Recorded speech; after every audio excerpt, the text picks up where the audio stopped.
your premium sports radio. Today, 95.1 FM. My name is Gianni Infantino, FIFA president. For the best of sports, always listen to Today Sports Live on Today95.1 FM, Port Harcourt. Hello, my name is Kanu Wanko, aka Papilo.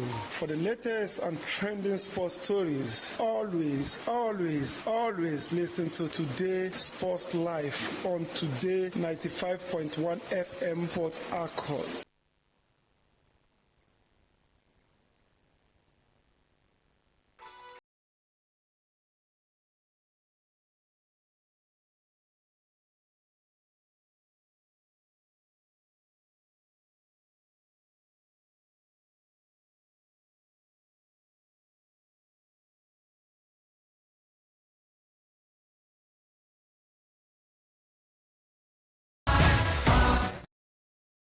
Good afternoon to you out there. Good afternoon to the city of Port Harcourt, and welcome to the brighter side of life. Yes, that side where we get to take you through all that is happening as well as has happened in the world of sports. Welcome once more on a happy Sunday to each and every one of you out there. It's the 23rd day of November 2025, and as usual, I do say we take one step at a time as we march towards the end of the year. Welcome once more, Port Harcourt, and it's time to turn things up right here from the studios of Today 95.1 FM. It's the marathon edition of Today Sports Live, and you know how we do it on Sundays. We get to start with other sports, and then we move to talk European football, and finally we end things for the day talking Nigerian football. Ladies and gentlemen, my name is Osasi Hiwin, and I will be the man behind this console to drive you through this ever amazing and exciting world of sports. You could call me your chauffeur, or better still, call me the sports demigod, as I will be doing the duties right here. I've got the company of my colleagues right here with me in the studio. I choose to call them my partners in the art, and today we will be swearing on our honors to take you through an amazing ride in the world of sports. We're going to be here from 1 p.m. up until 6 p.m. where the news updates will be coming your way. So we continue to turn things around and make you feel the heat as well as feel the action. There is Ovia Wallace. We also have right here Benjamin Mina as well as Victor Ogbuji. If you are an ardent follower of Today's Sports Live, you would know that name when it has to do with basketball. So I'll let the guys in no particular order. Let me start with Ovia Wallace. Ovia, good afternoon to you. Happy Sunday. Welcome to the show. It's a very, very happy Sunday. I woke up early this morning to see Max Verstappen clinching the Las Vegas Grand Prix. I slept back. And you woke up to the greater news. I woke up to greater news, as you said. It's saying that the two McLarens got disqualified, and I was just laughing in the voice that I was sending to you. I just hope it is. It's not a ploy or a plot to leave that one. Okay. Leave that one. All right. We'll talk about it anyway. We'll talk about it. But good afternoon to you, sir. Good afternoon to my colleagues in the studio, and happy Sunday to everyone. All right. Happy Sunday also from me to everyone, as we have Benjamin Mina seated right next to Ovie Wallace. Benjamin, a very good afternoon to you. Happy Sunday once more. Good afternoon, Osas. Good afternoon to Ovie Wallace. Good afternoon to Victor. Good afternoon to our listeners out there. It's good to be here to talk sports. Yesterday wasn't a rosy day for the sole representative in Nigerian football in terms of the CAF Champions League. Rivers United were actually beaten away from home. But they had a very good first half. Yes. It was. They had a very good first half. The first half ended goalless. Yeah, the first half was good. They were defensive in the first half, trying to hold their opponent to see if they can get 1 point out of it. But I think their defensive shape wasn't really the best in terms of second half. Goals were actually scored, and you could see the lapses. It shows that, as usual, our Nigerian football is still far in terms of the pecking order. Well, welcome to the show. All right, welcome to the show, coming from Benjamin Mina. And I know one man that will want to say welcome to the show. He is Victor Ogbuji. Also, he joins us on the show this beautiful Sunday afternoon. Victor, welcome back, and a very, very beautiful, happy Sunday to you. Happy Sunday to you, sir. Happy Sunday to the guys in the studio. Happy Sunday to you, our adorable listener. I mean, it's such a time to be alive and to be on this side of the show where we get to talk everything sports, anything at all sports. You find it here. So just sit back, relax wherever you are, and then just know that you have a good show today. All right, definitely you're going to be having a good show today. So, ladies and gentlemen, we've got athletics on the menu. We're going to be looking at what really took place in athletics coming from the week, as well as delving into matters regarding basketball.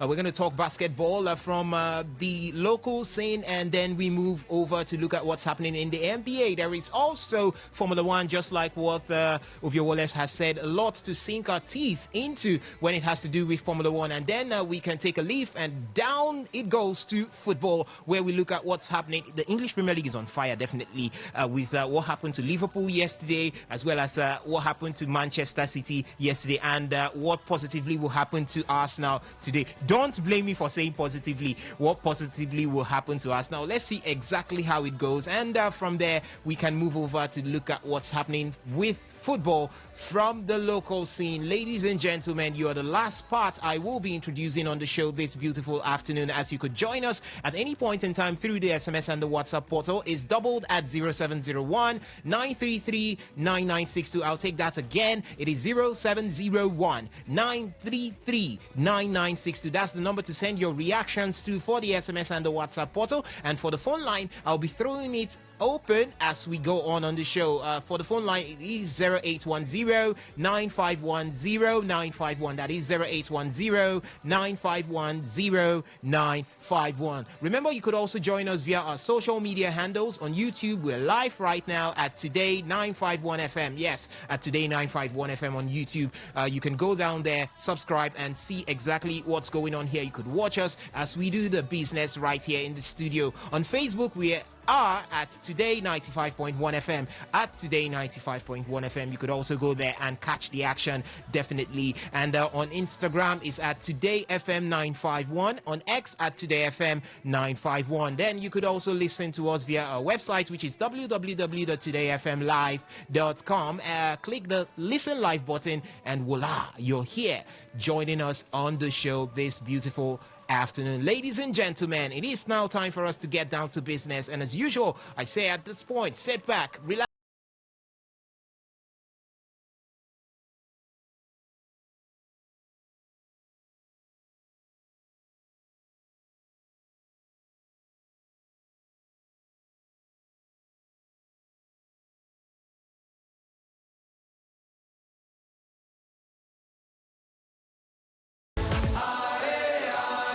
My name is Gianni Infantino, FIFA President. For the best of sports, always listen to Today Sports Live on Today95.1 FM, Port Harcourt.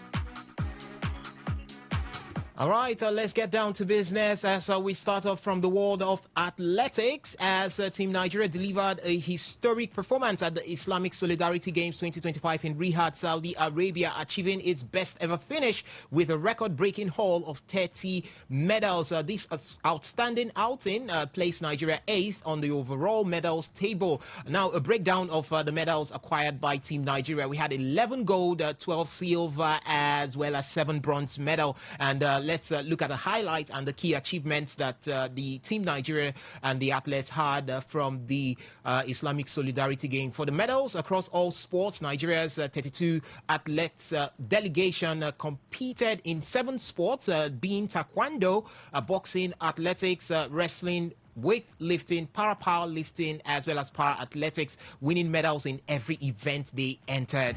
For weightlifting, the success did roll over as weightlifters led the medal count with a total of 13 medals, including 6 gold medals, 4 silver medals, and 3 bronze medals. For the para-powerlifting, we had the final gold medal coming in from Olympics and world record holder Folashade Oluwafemiayo, who triumphed in the women's heavyweight powerlifting event. For athletics, relay victories we had in the 4x400 mixed relay team as Gufaru Atanda and Badmos, Anita Enaruna, Ezekiel Asuko, and Patience Okon Georgia claimed gold medal in that particular event. For the women's wrestling dominance, female wrestlers secured 2 gold medals, won by Christina Ogunsoya in the 53 kg and Esther Kolawole in the 62 kg, and 2 silver medals also. In javelin, we had Samuel Kure adding a bronze medal to the men's javelin, or from the men's javelin throw. What an impressive outing by Team Nigeria. It's been a while we saw something like this coming from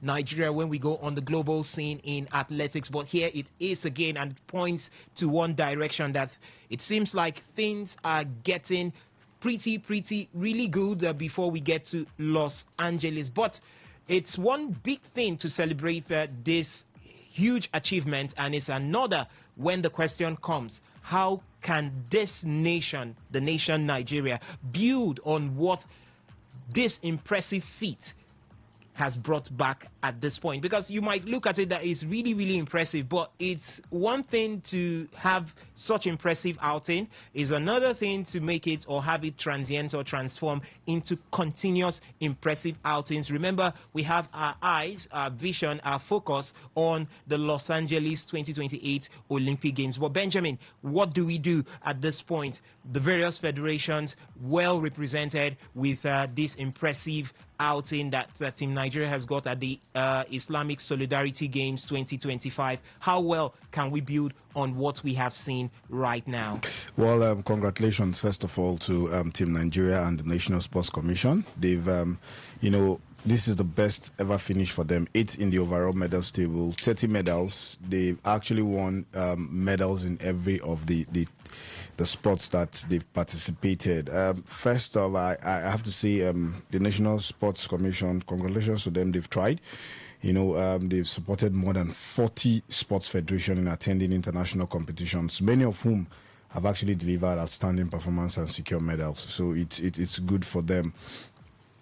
Like you said, we need to consolidate on this, knowing that the Olympics is actually around the corner. Yeah, many could say 2 years is far, but you look at it, it's not really far, because you're going to compete against the best, the very best in all sports in terms of athletics.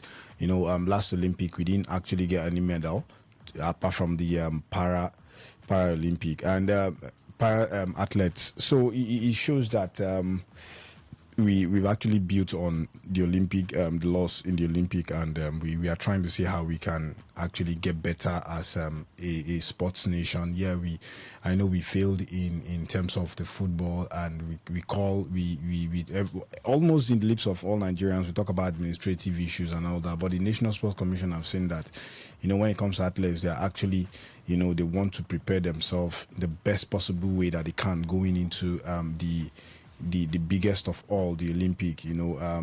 Well, I feel we could actually do this by exposure, exposing the athletes more in terms of competitions, early preparations. Yeah, we started off late, but this could be one of the ways for us to actually start. This could be our pre-season with the eyes, at the Olympics. So it's a good one for them, and hopefully we get to build on this, and more exposure is needed, more in terms of fielding these players, these athletes against the best, and hopefully we could actually go home with medal coming into going into this. The Bukola Olokpade, the Director General of the Sports Commission, in his words, he said, it's not a coincidence that Nigeria won medal in every sport we participated in the 6th Islamic Solidarity Games. This achievement reflects the new direction we have taken in sports development. So payment received in OPay. Jesus Christ. Hopefully we get to make this work, and then we get to build this new direction that they've taken. Hopefully this new direction land us into many Nigerians would not be convinced with this, because they know that the Olympics is more is something that Nigerians can't wait to actually get a medal. When was the last time we actually won a medal in the Olympic? Be it gold, be it silver, be it bronze, apart from the para athletes. So I think many Nigerians will be more satisfied if this new direction gives us medals, or at least a medal in the Olympic. But Nigeria, we've come far to actually end up with one medal. So hopefully this new direction gets, just like Bukola Olakwade said, this new direction gets to take us and end up on podium in the upcoming Olympic. All right. Okay. A lot has been said there by Benjamin Mina regarding what we have on our plates, which is an impressive performance and outing by Team Nigeria at the just concluded Islamic Solidarity Games 2025 in Riyadh, Saudi Arabia. What do we do to build on this impressive feat is the question I'm asking right now, which you could react to by dropping your thoughts via our SMS and WhatsApp portal, which is doubled at 0701 933 9962. That is 0701 933 9962. It points towards the direction that there is a light at the end of the tunnel. Yes, we always say that there is a light at the end of the tunnel. With what we have seen in our various federation elections, where we have new personnel or executives coming in, it's a huge tax on their tables right now to ensure that there is that overhaul of what used to happen before. Ovie Wallace, there is that overhaul of what used to happen before, and there is a breath of fresh air, because we need to see lots of performances like this now. It's not just in our stronghold alone, where you say, okay, we have that stronghold in athletics. Even in javelin, we are seeing Nigeria spring up surprises, get on the medals table. It's no mean feat. It's a global event, no matter how you want to look at it, and you say it's not maybe up to the caliber of the Olympics or maybe the World Athletics Championship, but it is a global event. So you have athletes competing from various countries around the world. So what tax do you see on the shoulders of the new elected executives in the administrative corners when it has to do with the various federations at this point? How much of a tax, how much of a burden would this be on their shoulders to ensure that they pick off or take things from this level to the next before we get on the big stage, which is Los Angeles 2028 Olympic Games? There's a lot of burden on you, because you need to perform at your utmost best. As you said, Nigeria, we need to evolve from that only football aspect, and where we know we can dominate each and every sport that we can lay our hands on, each and every sport that we participate in. So there's a burden on you to produce your best. So you need to give the best facilities, you need to give the best training, you need to give the best of what you can produce, and to do that you need to give them the best of everything that they need. So there's a lot of burden on them, and if they fail to do that, you say our fingers will be pointed at them. Yes, the athletes will have their blame too, but then again, you see the majority will point their fingers at them and be asking the questions: why didn't you do this? Why did you do that? Because this is why the federations, many of them, their athletes leave or lose interest, because the federations are the ones tasked with giving the best or producing the best. So I would say there's a lot of tax, especially with Las Vegas coming in, and we need to show strong outing. We don't just want to just do football. Did you say Las Vegas? Los Angeles. Sorry, Los Angeles. You're being clouded by Formula One. Yeah, what happened in Formula One? Obviously, Los Angeles. The Olympics was just at Los Angeles. So you're looking at. We just don't need to be good at football. We don't just need to be at least basketball. On the women's side, at least we still have some showings there. When it comes to the world stage, you're looking at the men, you're looking at tennis, not just table tennis. Table tennis, you mean? Yeah. Not just table tennis, but I think we need to find a way to put one of place our legs on the mat of tennis on the global stage. But it's going to take a huge work to do to ensure that happens anyway. Yeah. South Africans have their tennis players. Yes, you see, some of them are even in the rankings, but they are not as well known as they are. But they've at least got someone. I think they took there. part in one of the Lava Cup or the Davis Cup. Yeah, we even have Ons Jabbar. Yeah, from Tunisia. From Tunisia. So why is that Nigeria that we can't produce something for Los Angeles? Although that is it can't be at Los Angeles, maybe the next one or the next two Olympics. But there's a lot of work to be done. We saw the last one. We had two people in swimming, although they didn't make it that far, but we're able to still get people there. And I'm sure if Nigeria had trained more or I train more artists, especially looking at from these riverine areas. Must it be riverine people to do swimming it for? Mustn't be riverine people, but then again, you look at the environment they grew up in. I would say they have a much more better chance.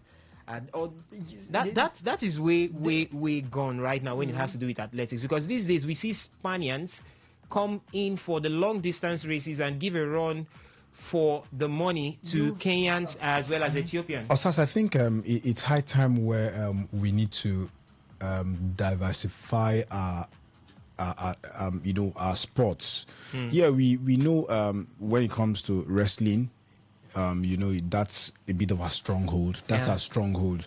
But the likes of spin now do the long distance race. So I feel we could actually start looking at other directions, because I wonder when I saw Spain go the long distance race, and you look at Spain, do they have that environment to actually do that?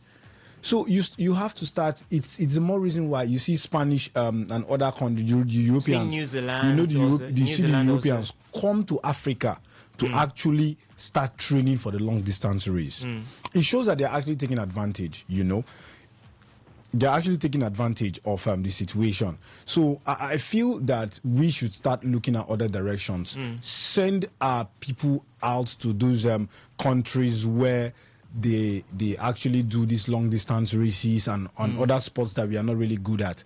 So I feel more exposure, more training. Yeah, we've sat down here to talk about our facilities not good enough, but the administrators are not really doing enough to actually get these facilities up to date. Right. So you take the athletes to those countries where they are very good at these sports, and then you start, training them at that environment, blend them with it.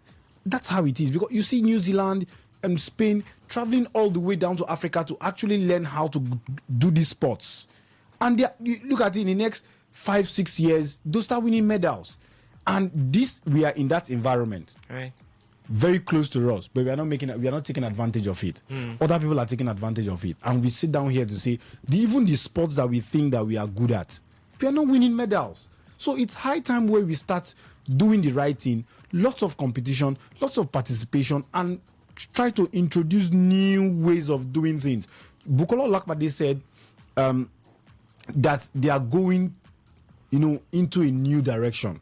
And this is a reflection of that direction. Okay. In terms of the 30 medals won in the Islamic Solidarity Games that in Riyadh, right? Yeah, that just got completed. Yeah, that just got completed. So I feel that direction should take us to start doing new things. Okay. Take us to where we need to start doing new things. The old ways that we've been doing things are not fruitful anymore. Okay. And people are beginning to they are beginning to start catching up with our old ways of doing things, and they're better than us. So we need to start looking at doing things the new way. Go to other countries that are good in long distance, if it's long distance races and all that, start training them with it, and there we go. All right. Before you know, we could end up doing winning medals in these sports that we think we don't have strongholds. The one that we have stronghold, consolidate. We are not there, so I think we need to start consolidating in other directions, and hopefully this new direction that Bukola Olakpade is saying that the National Sports Commission is going. Hopefully, it ends Nigeria on the medal table when it comes to that Olympics. If not, we are still lost. All right, okay, ladies and gentlemen, we're talking about athletics right here in Nigeria, as we have seen in the just concluded Islamic Solidarity Games, Team Nigeria was able to get themselves finishing on the podium.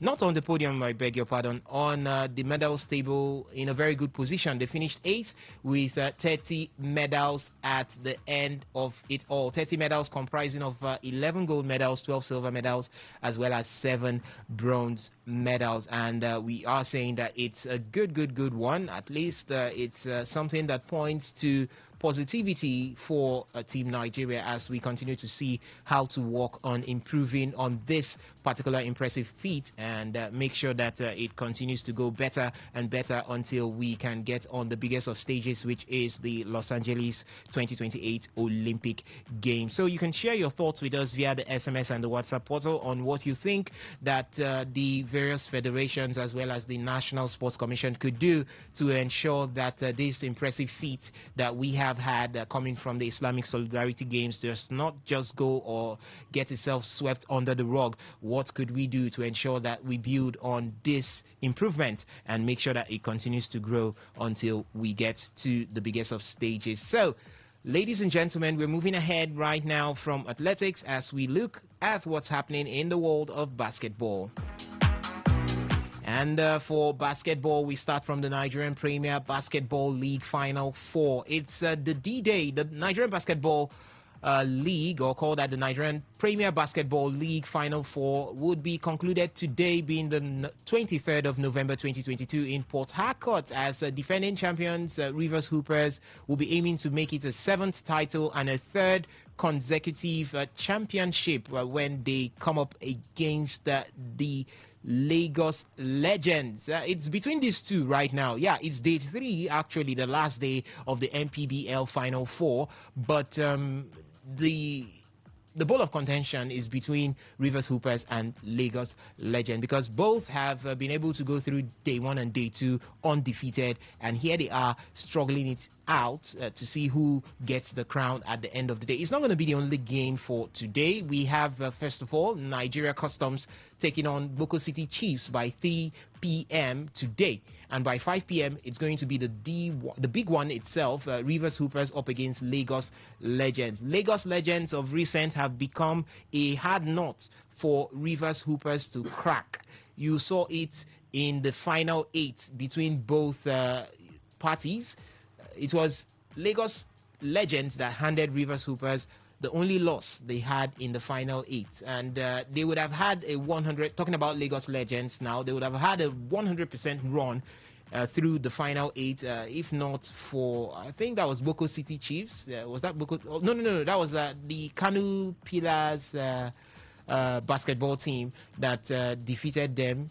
It was a surprise to everyone, but fine, that's basketball. All these things happen. But we are here now, and it's the champions dance between Rivers Hoopers and Lagos Legends. As I said before, Lagos Legends are no pushovers.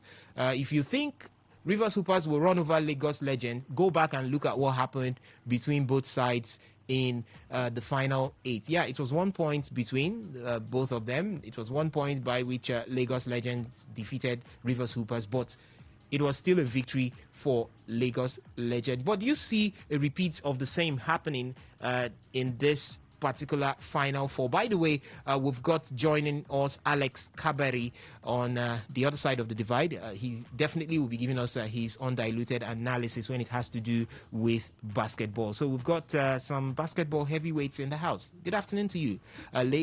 Happy Sunday to you. Good afternoon to you, Sas, and happy Sunday to you too. Good afternoon to Ovi and to the rest of my colleagues in the studio.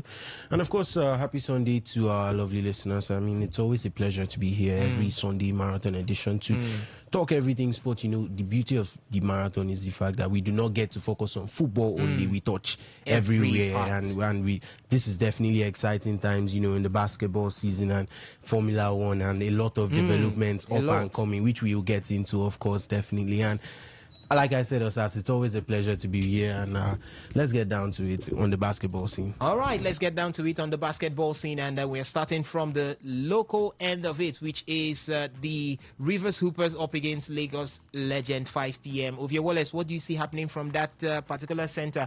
You know very well that Lagos Legends I think they have a better head-to-head right now against, even if it's of recent, against Rivers Hoopers. And with that particular one, they come up in confidence, huge confidence against Rivers Hoopers. We used to know Rivers Hoopers to be an unopposed when it has to do with the PBL, that's the Nigerian Premier Basketball League right here in Nigeria. So, but this time it's Lagos Legends coming in with the vibe, coming in with the dance, coming in with everything that they've got within their ranks to ensure that they take the championship this time. By the way, it's not just the championship that is on the plate right now. It's not just the championship that is up for grabs. You also have the ticket, the sole ticket to the Basketball African League. Do you think that Rivers Hoopers can just let this one slide under their noses? Remember, the advantage is still with Rivers Hoopers. They play in front of their home fans. It's at Niger Street right here in Port Harcourt Township, and in front of their home fans. Can Lagos Legend come all the way from the coastal cities of city of Lagos and get the victory as well as the ticket to the Basketball African League 2026? Well, this MBPL has been really surprising because we didn't see Hoopers dominate, and they face their adversaries, people that gave them their only loss in the group stages, and that was in Lagos Legends. And what better way to have your revenge than in the final and clinch the crown, do a three-peat, head over to the BAL and do your best. But as you said, you can't you can't take Lagos Legends as a walkover. You can't take them as pushovers. The last game against Boko City Chiefs, they beat them 62-49. Then again, you have to look at Rivers Hoopers, the last match 77-45 against Nigeria Customs. So when you look at scoring, you want to give it to Rivers Hoopers, and it's always been like that when it comes to scoring. They know how to get those baskets when you need them to be. Even the loss against the Lagos Legends was just by 1 point. So you know how hard or how nail biting that match was, and we can be sure to see it once again. But I don't know, part of me wants to see something new on the continent. Part of me wants to see what Lagos Legends can do at the BAL. They just sprung out of nowhere, and now they are looking like how do you want to see something new on the continent rather than see what has done it over and over again? Rivers Hoopers, they've done it over. The highest they've got is a bronze medal. So why don't you back Rivers Hoopers to go and get a silver or even clinch the ultimate prize at the Basketball African League? The last BAL, they stopped at the quarterfinals. Rivers they stopped at the quarterfinals. So a very poor outing from what they finished last 2 years in the where they finished at the BAL, and the BAL. So I don't know if Lagos Legends can beat them once again. I want to see what Lagos Legends can do there. But then again, you want to see the familiarity you have there. And then again, it's also right here in Rivers. They are in front of their home fans, so they have that backing. They have the crowd. Everyone is supporting them. So it is as if Lagos Legends are going to be playing a seventh man. A seventh man, because it's already a sixth man. So they'll be playing a seventh man with the crowd and everything going up. So it's going to be hard, but if they can just put that at the back of their mind, go on and win, I think I'll be really, really looking forward to what they can show at the BAL when the doors start. But everyone wants to still go with what they can use. But I think even if Rivers Hoopers do fall that year, I don't think they should really look at it and really pride themselves. Just to go back and rework themselves, because Lagos Legends have earned. If Lagos Legends do beat them, they will, I'm sure they will end the victory. It's a very hard-fought victory, especially looking at how they've climbed all the way here. Okay. All right. We look forward to that particular one. 5 p.m. is the time between Rivers Hoopers as well as Lagos Legend in a winner-takes-it-all encounter right there at the Basketball Premier, or call that Nigerian Premier Basketball League 2025 Final Four. 2 heavyweights it is, and the winner will take it all, including becoming the champion of the MPBL for this particular season, as well as getting the sole ticket to represent Nigeria at the Basketball African League. A brief run through of how things have been right from game one. It was Lagos Legends who defeated Nigeria Customs in Game 1, and Game 2, Rivers Hoopers defeated Boko City Chiefs in Game 2, and that was 95 to that was Boko City Chiefs. They defeated right there in Game 2, and we had Game 3 where Lagos Legends defeated Boko City Chiefs by 62 to 49, and in Game 4 it was Rivers Hoopers who defeated Nigeria Customs 77 to 45. So that's how it is, as we expect Game 5 today, as well as Game 6, which will put an end. But Game 6 seems to be the most important, which is Rivers Hoopers up against Lagos Legend. For Game 5, it's going to be Nigeria Customs taking on Boko City Chiefs. So you can keep a date with Rivers Hoopers, and if you're close by, get down there to give them the necessary support to see that our own gets to represent Nigeria right there at the Basketball African League.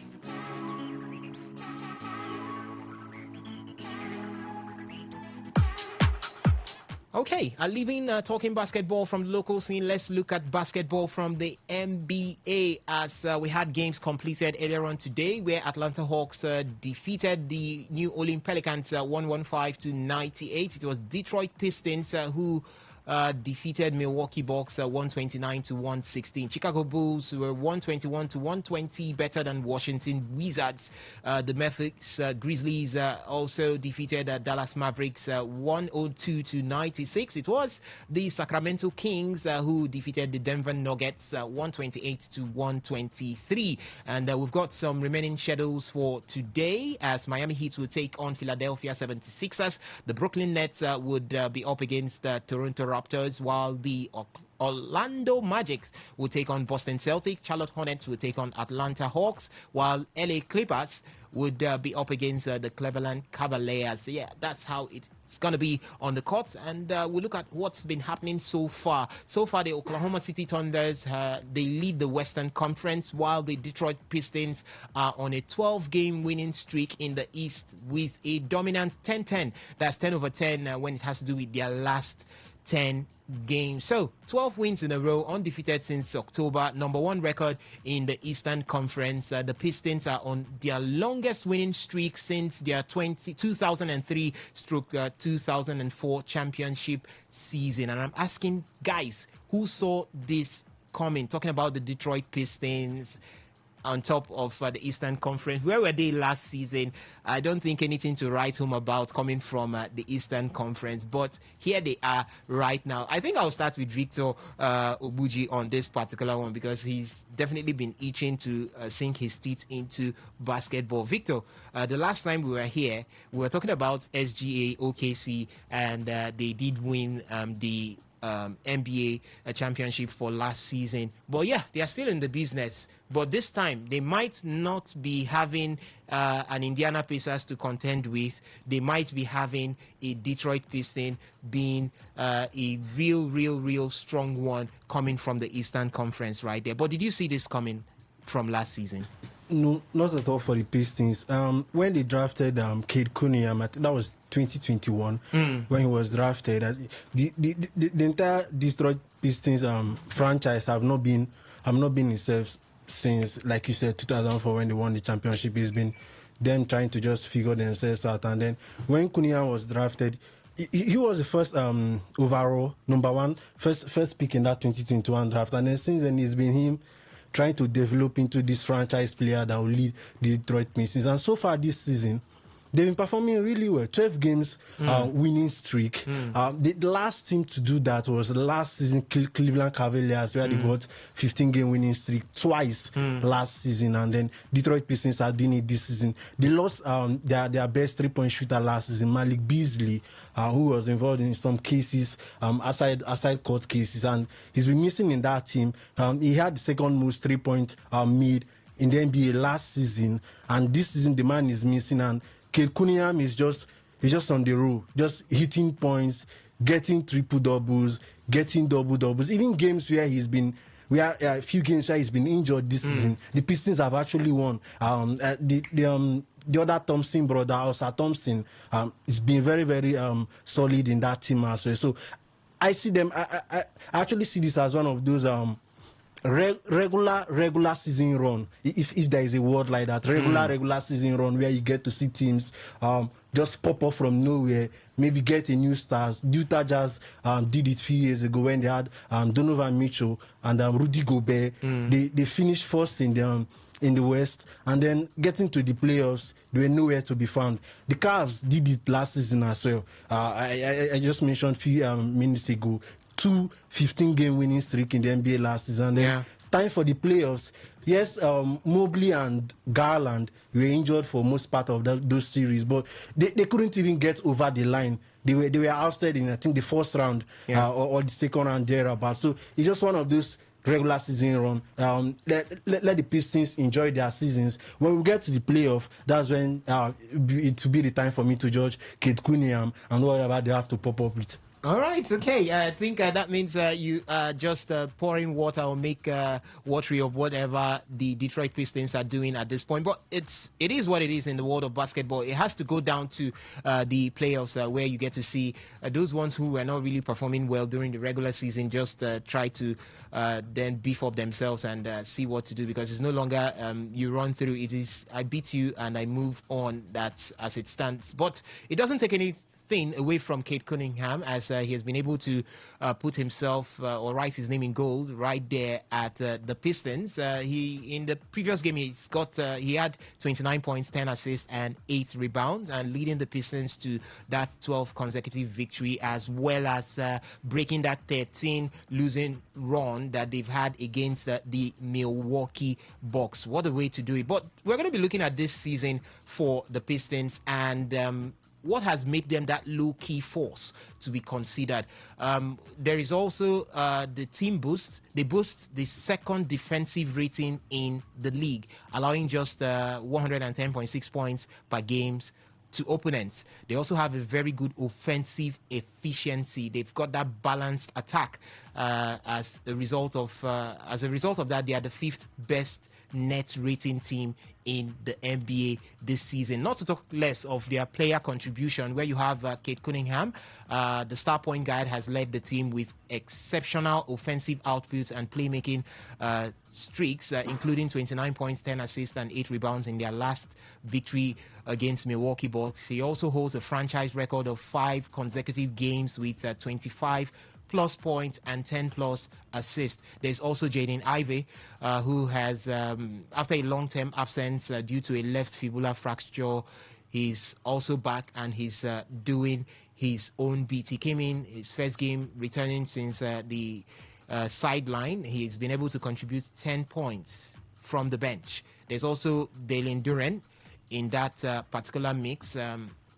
Pretty young, and he's been able to also have a strong presence right there for the Detroit Pistons. But Alex, with all of this, Victor Obuji is not seeing the possibility of the Pistons going all the way into the playoffs and maybe also getting very close to let's say winning the Eastern Conference, as well as going into the NBA Finals to see if they can push for it and win it. I don't want to say the Detroit Pistons could have that one, because at the rate at which OKC, at the rate at which they are moving these days, I don't know. It might be possible to see a back-to-back again. It's been a long while where we saw a team win the NBA championship back-to-back. We've been having different winners over the past 6 to 7 seasons, and it's again another time for OKC to see if they can do it again. They've still got Shai Gilgeous-Alexander within the ranks, and he's firing.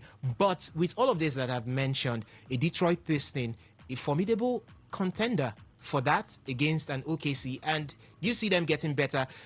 It's all about Kate Cunningham right now, but you're seeing the likes of Jalen Duren get that evolution. You're seeing the return of Jaden Ivey, and there is every possibility that after that sidelining, he returns with the 10 points. There's every possibility that he will continue to improve as the time goes on. So, but do you see them? How far do you see them going? Yeah, how far? Frankly, I do have to decide with Victor on this one. As much as I think that they are a formidable opponent, the minute you bring up OKC, I don't think anybody can stand them. It's actually frightening to think of the fact that OKC's second best player has not played a minute this season in Jalen Williams, has been injured all season, and OKC are blowing teams away. And they did blow teams away, or they did give this kind of performance last season. But did you see Indiana Pacers? No. Did you see the Indiana? Was Portland Trail Blazers. No, did you see the Indiana Pacers? I was coming to that. But last season, did you see the Indiana Pacers coming for them toe to toe? Yes. I think that final game of best of 7 got to 4. Was that 4-3? Game 7. Yeah. So did you see it I coming? actually saw it coming. Indiana Pacers just came off right before that season. They came off a conference final versus the Boston Celtics. Okay. And then they added some more to their team. Siakam with his experience at Raptors.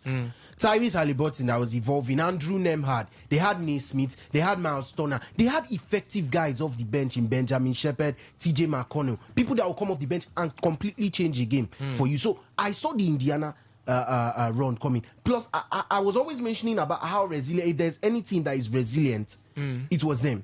Okay. I told them when I saw the matchup, Cleveland up against Indiana, I was like, I think Indiana will take this easily. Indiana went on to win that game 4-1. And I'm saying that even with the injuries to Mobley and Julius Garland, Indiana takes that game maybe in 5 or 6. Still, they were just that resilient. You understand? It's evolved. Their game evolved. Indiana has always been a side that will guarantee you 110, 120 points average per game. In the NBA, that is high scoring. A team that consecutively puts up 120 on the scoreboard is a high scoring team. But then they also started defending better. They also started tracking and playing defense better. And once you do that, you're guaranteed a shot.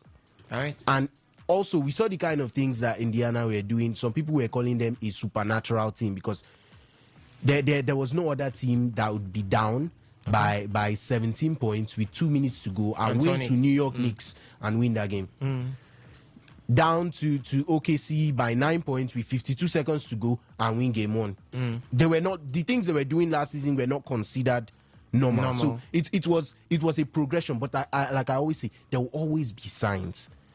Before you see what they do, there will always be signs. Right. The first sign of that was, how did they get to an Eastern Conference final versus Boston Celtics, the eventual winner of the championship? You look at that and you say, okay, as much as I'll write them out, you cannot completely write them out. A team that takes themselves to an Eastern Conference final has enough to just clap about, because that is their first appearance in a really long time. Yeah. And then the next season they make it to, it just shows progression. And it tells you that if Miles Turner is not out, which he's been shifted up to Milwaukee Bucks, if Tyrese Haliburton is not injured, the Indiana Pacers we are seeing this season is not going to be the same team. Because right now, they are deep down and they are sinking. But away from that, we are talking about the OKC and their resilience. I think this season, they've had the best starts to an NBA season in their franchise history with the 8-0 start. And now they are 16-1 right now on the table, having lost to only Portland Trail Blazers in a nail-biting game.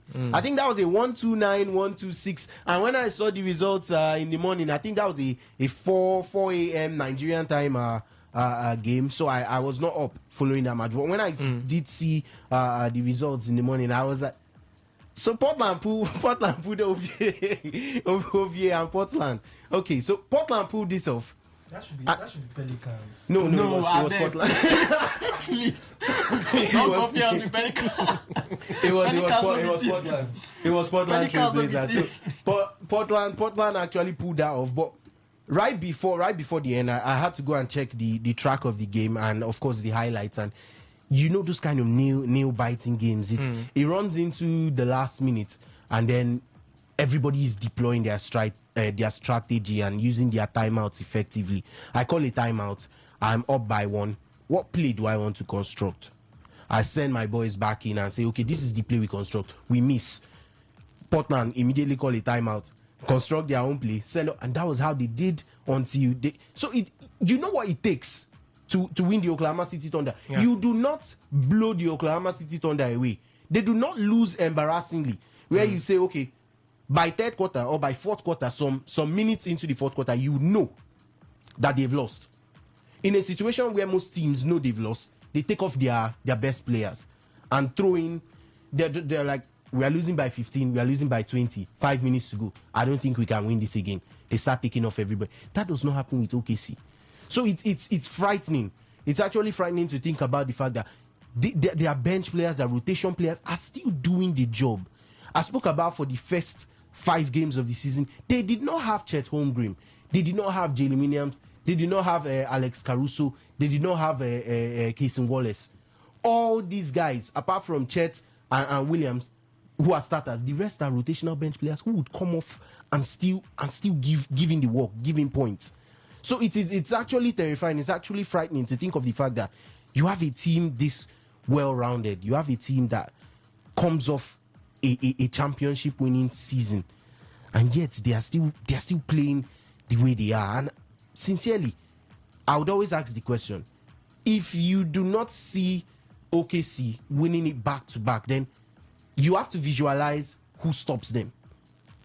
And that's the big question in the NBA right now. Who stops the Oklahoma City Thunder from taking it back to back? The Detroit Pistons. Yeah, for me, Detroit Pistons, it's the East. Right now in the East, I think it's just about who can step up with what is in the East and what is in the West. And then looking at the 12, no doubt about that. Victor is right. Kate Cunningham has been impressive since he came in last season. They finished second. I think they lost. They got out in the second round. I think they lost to Pacers or so.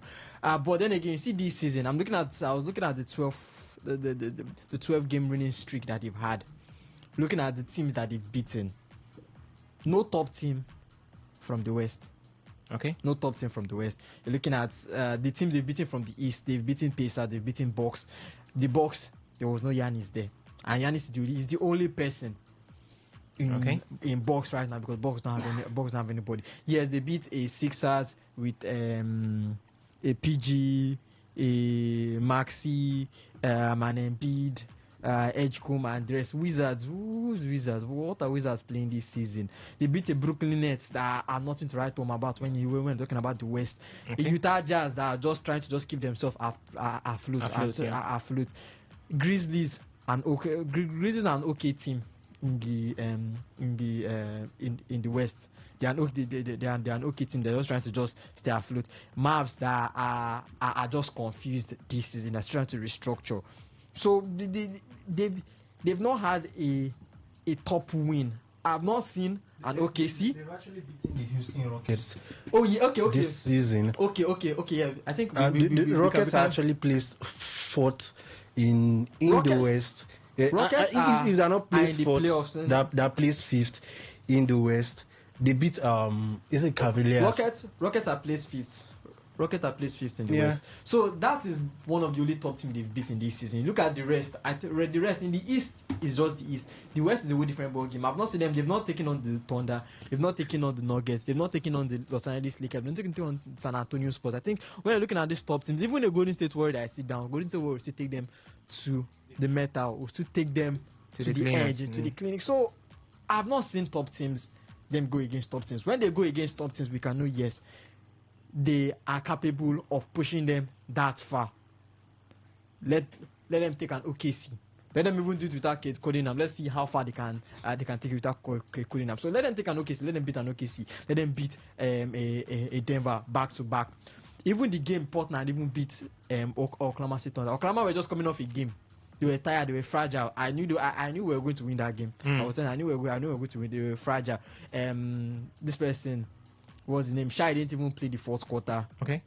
He didn't play the fourth quarter. I don't know why OKC have been doing that this season, playing him less minutes in the fourth quarter. You need that star power. Kate Cunningham, yes, people are already putting his name in the MVP shout and everything. But definitely, 27.4 points per game, 9.9 assists per game is no mean feat for you not to be mentioned amongst the best. Long, but I don't think anybody from the East is going to be winning MVP. I don't think anybody from the East is going to be winning the MVP. Even the playoffs. The playoffs. I don't think anybody from this is going to be winning. He's going to be winning the playoffs. That stat you called of his points per game. I watched Portland Trail Blazers in their last game, and The same stat was said for Danny Avdija, Okay. who averages 29 points per game, and he's ranked 16th in the NBA for current. That's to tell you how high people score. So if we are talking about points, Kate Cunningham will be somewhere between 18th to 20th in rank of average points scored this season. So in terms of points, he might not be that guy. But his influence, he's obviously the main man. And look at where Pistons are. So that's why you can just pinpoint that and say, but if we have to go purely off of points, I don't think he's the best player in the league. I don't think he has been. But consistently, he has been consistent over a while.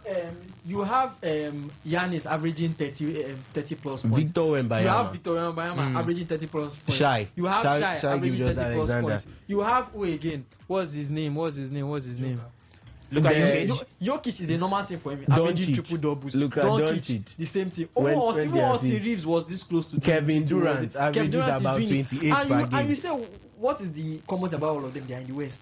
So if Kate Cunningham was in the West, would he still be putting up these numbers? Definitely no.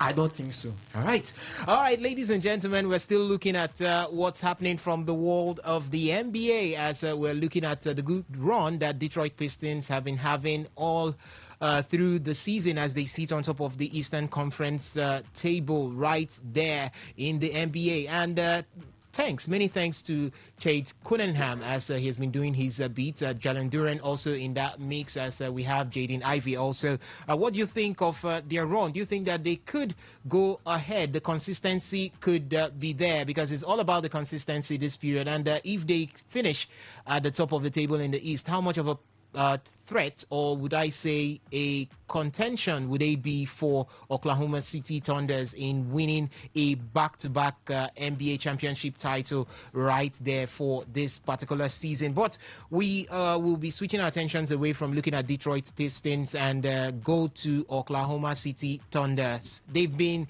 really, really impressive coming from last season. I would say that they are absolutely a juggernaut side. Leading the West with a 16-1 record is something that you cannot throw under the rug. You can't throw under the rug at this point. Since being eliminated in the post-season of the 2023-2024 season, OKC have become a revelation of their own. Last season, winning the NBA championship, and it's like a team on fire, and the firebender is one man called the SGA, or call him Shai Gilgeous-Alexander. He is also in the run for another MVP. He won the MVP last season, and this season he's dominant. He's been dominant and in a run for winning a back-to-back MVP. So let's look at SGA's dominance and how much of a push will he be having to win a second MVP. For you to win a second MVP, definitely you're going to be looking at individual dominance as well as the team success. So let's look at him for his individual dominance. He averages a 31.9 points per game this season. Really, really huge one. He has been very efficient in shooting.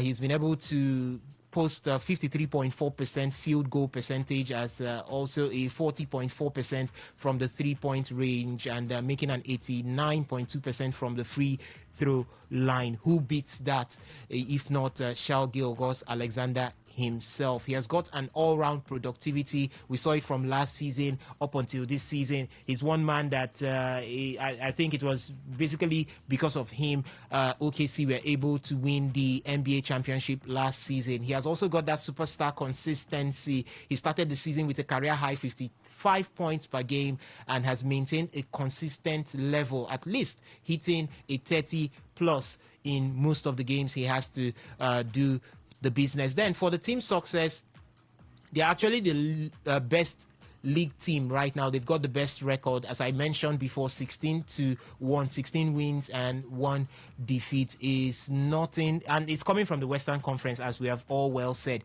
When you pull that from the Western Conference, then who would stand in your way getting the MVP at the end of the day? He's also the reigning champion, as I said, from the 2024-2025 season, the reigning champion up until this, and they've got a top-tier defense. The Thunders have boasted or are boasting a top defensive rate right there in the NBA. They've been able to get 1.5 steals per game, and they enhance an overall top defensive stat for a team in the NBA. So, guys, do you think that all of this points to the direction that Shai Gilgeous-Alexander would definitely be winning the MVP come, though the season is still pretty early, but will he be in that run and win it? And if not, who is that heavy contender that he's going to be looking at this? I'm going to run through the stats for the contenders that are available, and you can add the ones you want to add if you want to at the end of the day. But from what we are seeing with SGA right now,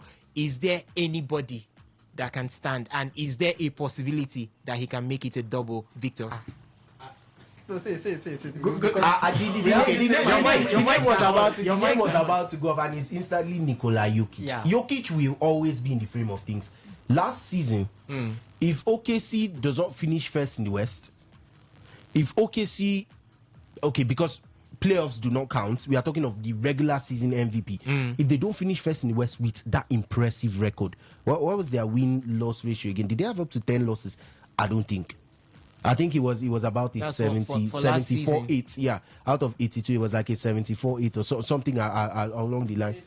68-14. So with that record that they had, which came close to what the record holders, that is Golden State Warriors, in terms of win-loss ratio in an entire season.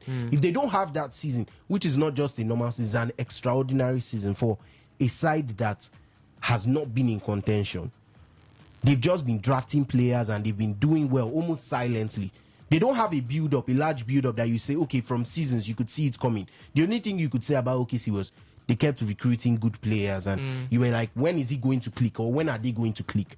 And as soon as they clicked, they won the championship in their first year. But for the regular season, that result was impressive and everything else was impressive. But if we go by stats alone, Nikola Jokic should have taken the MVP.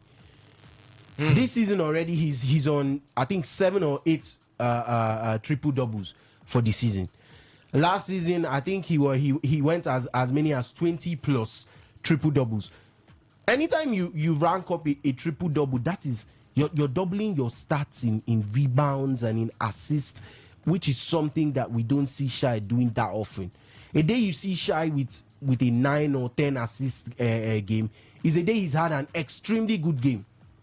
A day you see Jokic with 10 assists, you'll be like, what kind of game did he have? Because Jokic can genuinely get just 7 assists in one quarter. He's just that good. He's just that creative.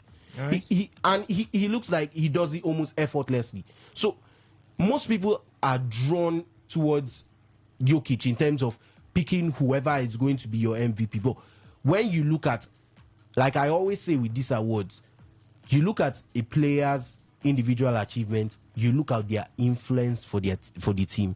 There was no question when it came to influence. SGA was the leading man in their points, in their scoring. He was doing enough for OKC.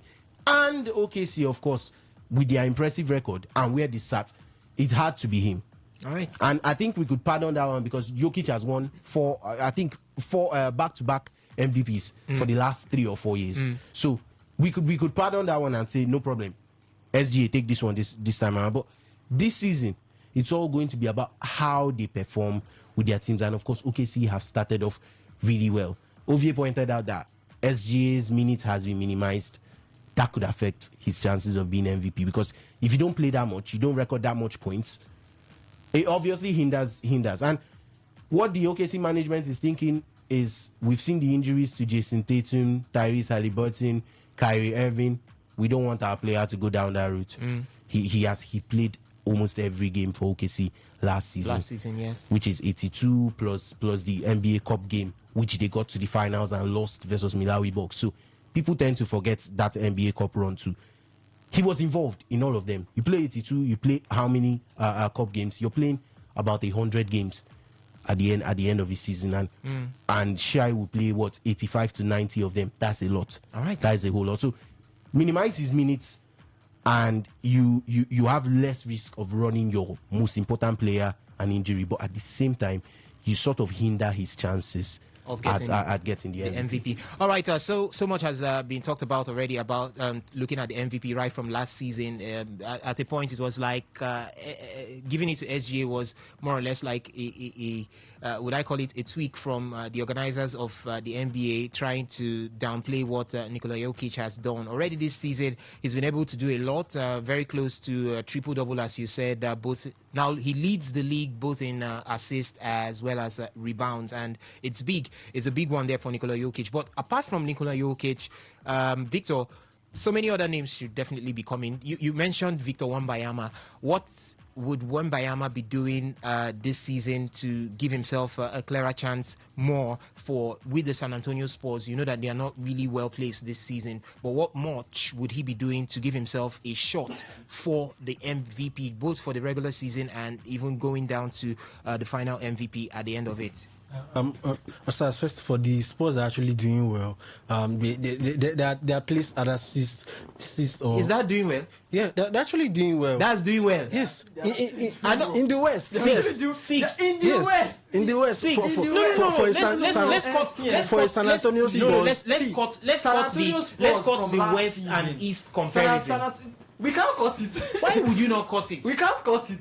Because you should come from the West and come and play the East now. Okay, let's leave it like that. Where were they last season? Last season they ended last. Last season they were doing really well before Wemby got that injury, and then immediately Wemby got injured, everything just went down the drain for them. They started losing games back to back to back. This season that currently Wemby is injured, and they won their last game. They won their last game because they have a better point guard now in De'Aaron Fox who can take those shots. Yes, he gets to miss some chances, but he's been that big player. He's that big point guard ahead of the likes of Castle and Stephon and Devin Vassell, if that's his name. But for Wemby, I think first of all, he should remain healthy, first of all. Okay. There is this cap of 65 games. If you don't get up to 65 games, no MVP for you, no defensive player, nothing for you. I mean, you have to get up to that number of 65 first of all. And right now he's injured. No one knows when he comes back. He might miss 15 to 14 games, and that will automatically rule him out of the MVP and even all NBA nominations. But if he stays fit, he's that player that averages this season is actually averaging over 20 points per game, and he's almost averaging a triple double. If you look at Wemby stats and you look at Jokic stats, they're almost similar, considering how long Jokic has been in the league and how long Wemby has been in the league. But if Wemby stays there, trust me, Wemby is a very good player to watch. I mean, can shoot threes, can shoot middies. Very good defensively. He's the best. 98 games or 99 games of having one single block. The last person to do that was Hakeem Olajuwon. That was far back in the 90s and in the 80s. No one has been able to do that. Not even Shaq. Not even the likes of Draymond Green, who are the best defenders of this generation. But Wemby has been able to do that. He has been able to put up that consistency. If he stays fit, and then secondly, his team, the San Antonio Spurs, if they're able to get up to second or third in that West table, because we've seen it in the past few seasons in the NBA, you play well, you get 50 PPG in a season, you get 20 assists in a season, and your team finds a way to finish 17th or 20th. Trust me, you're getting no MVP. That's how it's been in the league in the past few years. The season, Jokic has won 3 times.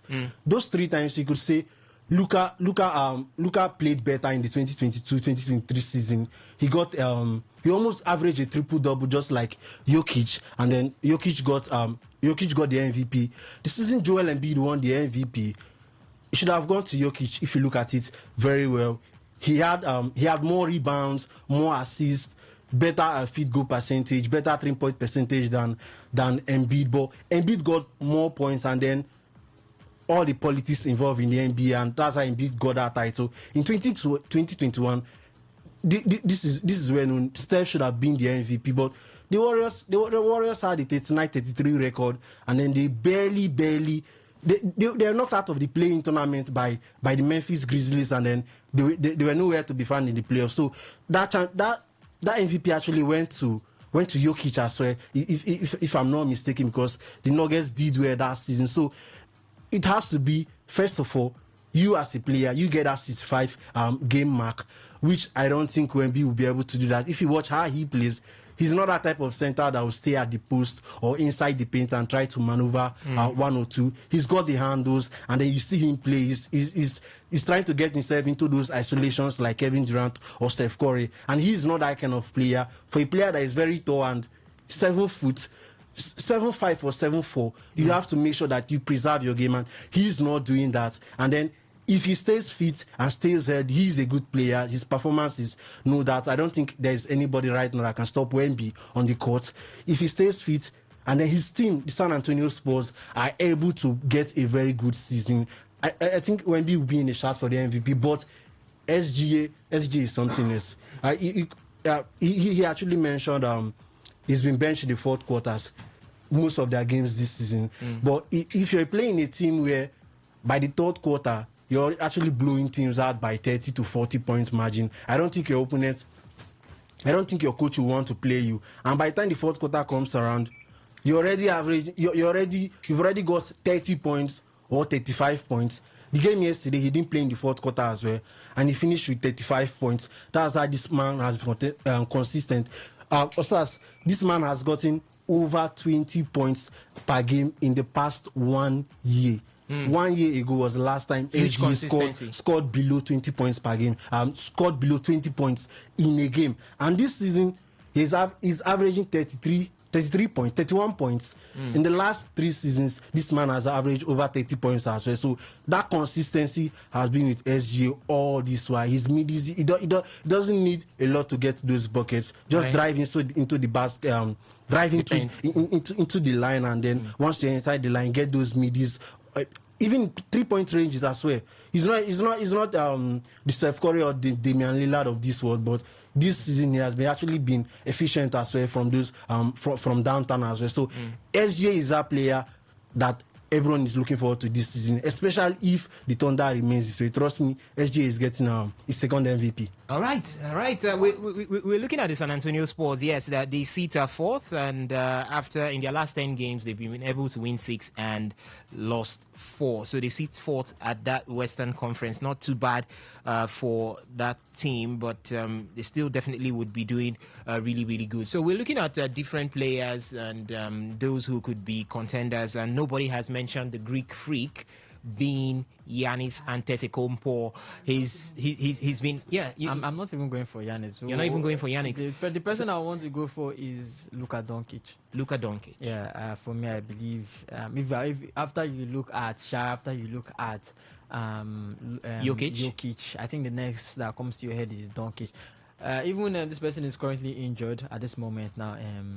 Giannis Antetokounmpo is currently injured. You're looking at Doncic. He leads the league in points scored, and if he does end it like that, he might win his scoring title. It will not be the first scoring title we've seen him win.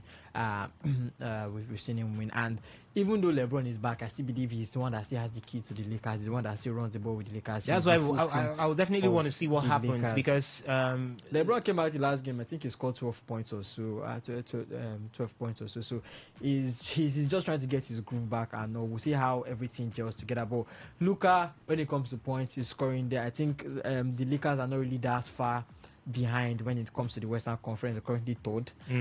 So it's really, really tight, especially for these MVPs, because it will also look at how they also end in their conferences. Right. How they do well in their conferences. You already have Shai. They are topping the league 16-1 so far this season. You look at Denver Nuggets right behind them. Look at Jokic topping in one of the leaders in points scored, topping assists, topping rebounds, and when it comes to shooting, there he's also there.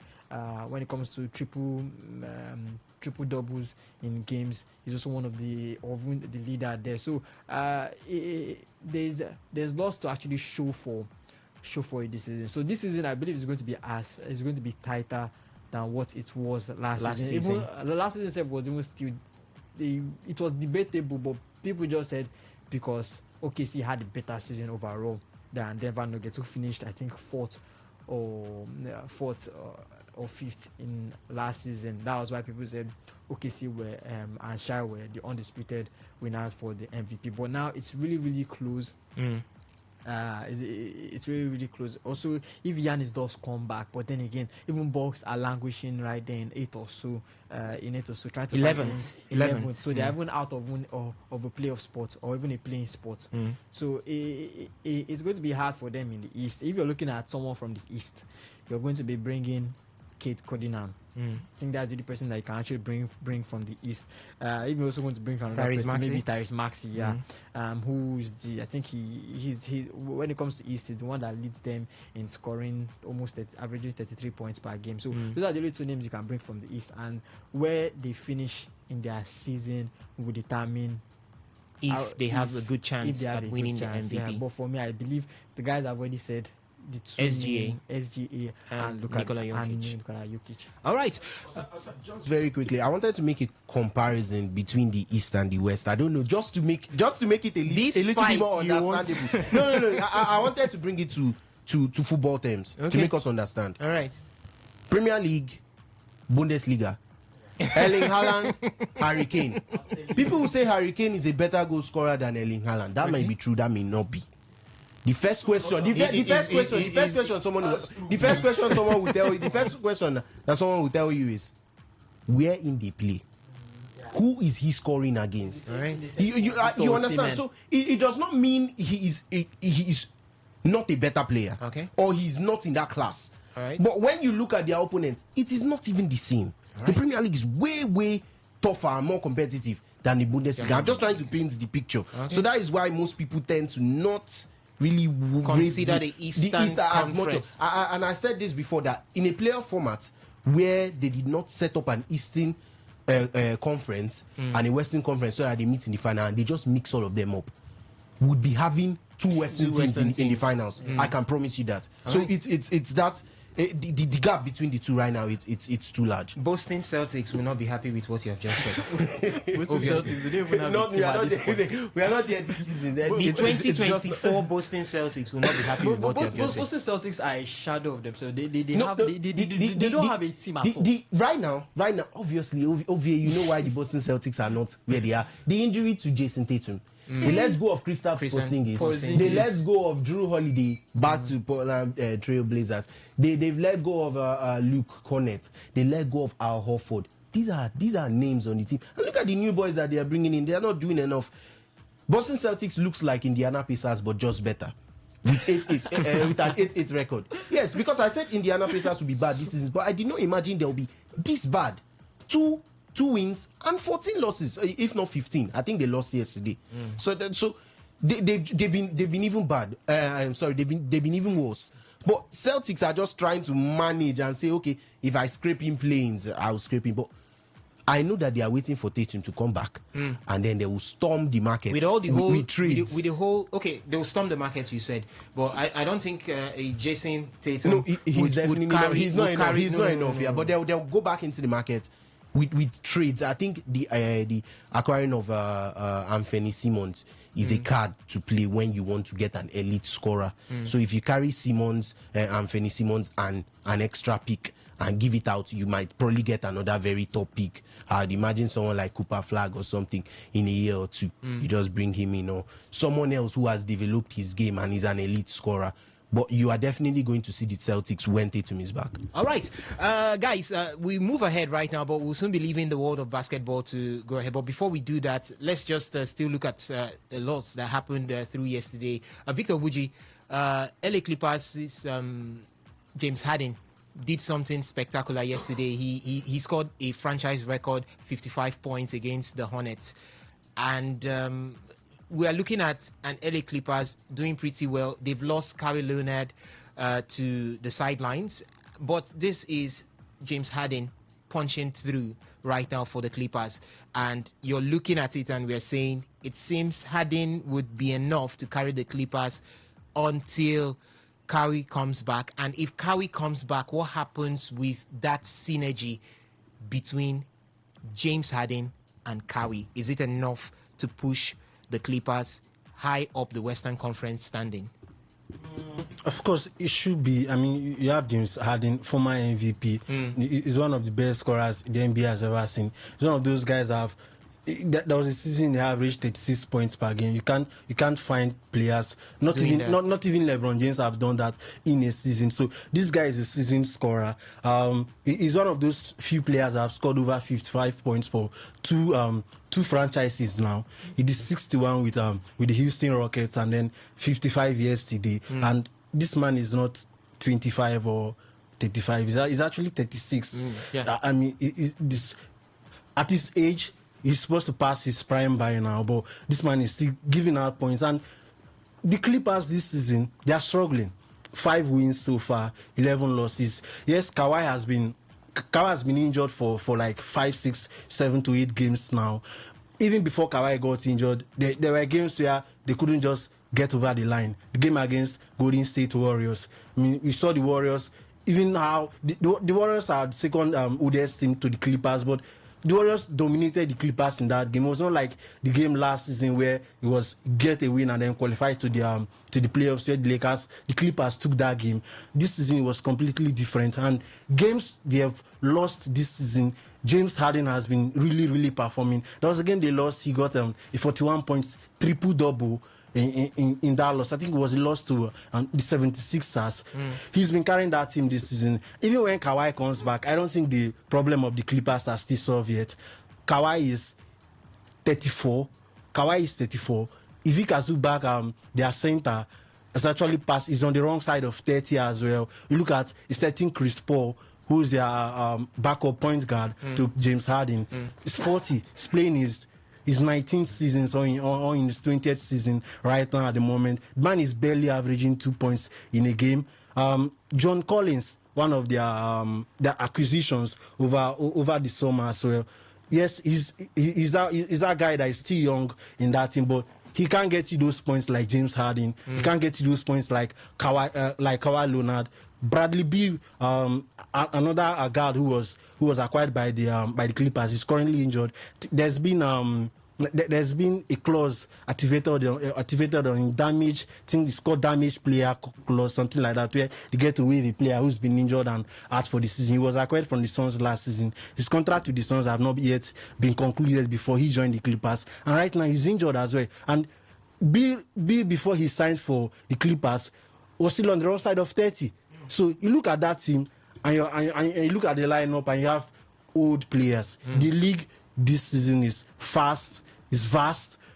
I mean, it comes from different angles. There are 3-point shooters these days. It's not like 10 years ago where you have just few franchises with 3-point shooters. Yes. These days, everyone is a 3-point shooter. You're standing 7'5", you're standing 6'1", you're standing 5'8". You must know how to shoot the 3 ball. And everyone does that these days. You must be fast. Those fast breaks and all that. The Clippers, even if you look at James Harden's game, you see he's been more efficient as he gets older, but his pace, his game, everything has actually slowed down. So I don't expect much from the Clippers this season. Even when Kawhi comes back, Kawhi is not the most healthy player you can pinpoint and say this guy will get you 70 games this season. He rarely plays 70 games this season, so I don't see the Clippers going anywhere. Maybe they will make it to the playoffs.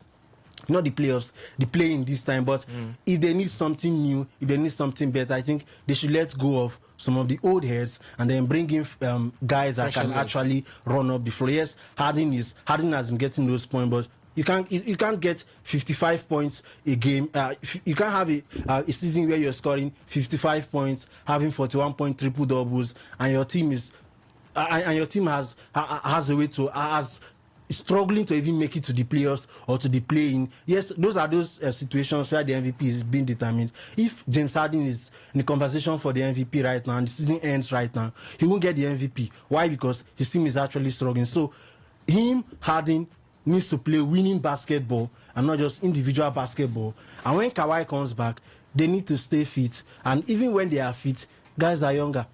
You look at the OKC Thunder, the oldest player there, Alex Caruso. He's 32. The other guys are SGA is 26. Holmgren is still in his early 20s. Hartenstein as well, 26. These guys are very, very young. Jokic as well, the oldest player in that team. Last season was Ross. They let Ross go. This season, they have younger guys, Gordon, Watson, Murray as well. You look at LA Clippers. LA Lakers. Lakers. Austin Reeves. LeBron is actually out of the team right now. Reeves, Nets, Laravia, their new center, 18 as well, who was brought in, has been doing well. Luka is in his prime. Luka is 26.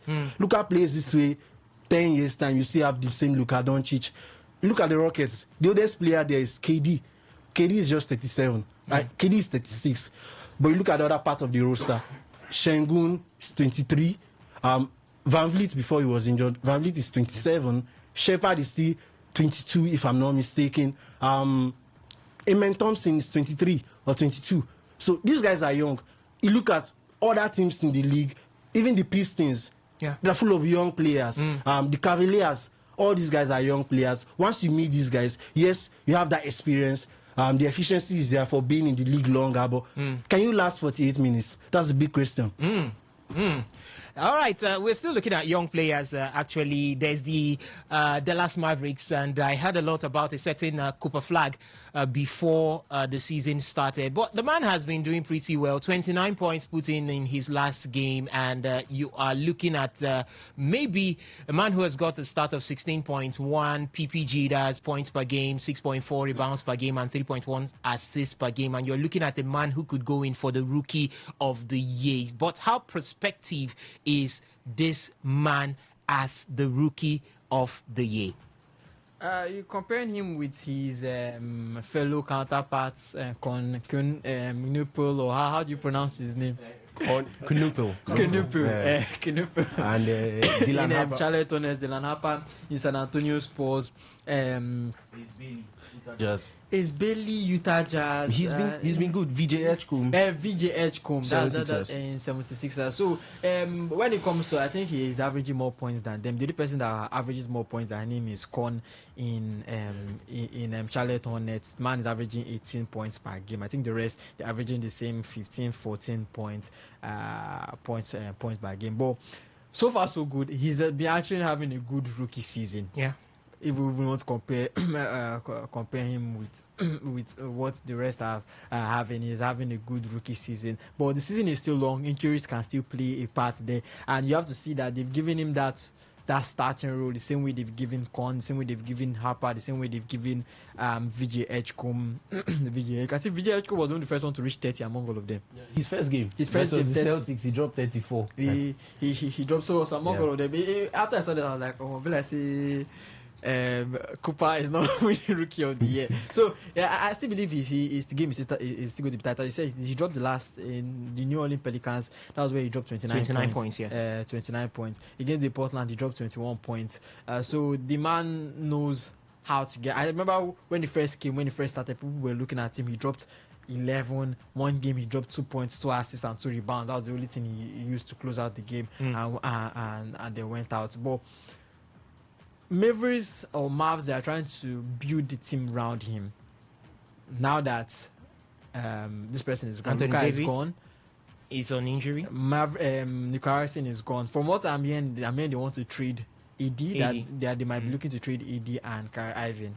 Okay. From the rumors I've heard, they might be looking to trade AD and Kyrie Irving and trying to get how they can build a better young squad around him. They've got Max Christie, another young person, so that is also good as well. I think if given that enough playing time that he was not given while he was in Los Angeles Lakers, he'll be able to develop well into a very, very good guard for the Dallas Mavericks. But right now, I think given time, he's not as dominating as when we saw LeBron during his rookie days, when we saw Wemby during his rookie days, when we saw Zion Williamson during his rookie days. He's not as dominating as them, but he's in around your faces. He knows how to manage his game. He knows how to shoot.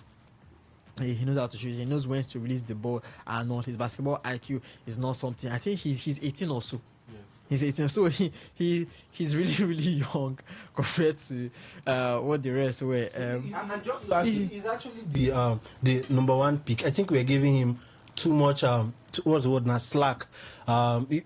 when you come into the league at the age of 18, and then there is this hype around you. Number one picks always come with hype. No matter how bad they turn out to be, no matter how good they turn out to be, Kyrie Irving, LeBron James, Victor Wembanyama, these guys always come with hype. Even the Kate Cunningham we just talked about. So once you come into the league as number one pick, first round one overall pick, all eyes are on you. And for Cooper Flag, I think he has to do more.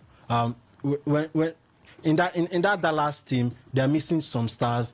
AD, Kyrie, Klay Thompson. Klay Thompson is not a starter these days. So the rotation of the ball gets to him more. Now, let's say a situation where AD is fit, Kyrie is fit, Klay Thompson gets to return to the certain lineup.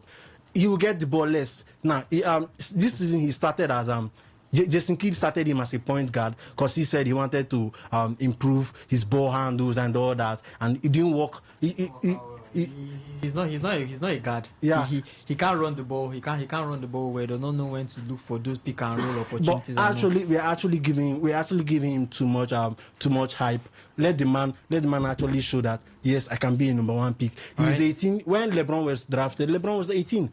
And the man hits the ground running, just coming into the league. Same goes to rookie years. He was averaging 20 points per game. Same goes to Wemby as well. So if he's the number one pick and he's in a team where their stars are injured, if Kyrie, AD are fit, these guys will get most of the ball than Flag. So what happens when these guys are fit? So he can't get even 10 points in a game or even 15 points in a game. He's getting those points now because he gets most of the ball. Let's see what happens when those guys are available.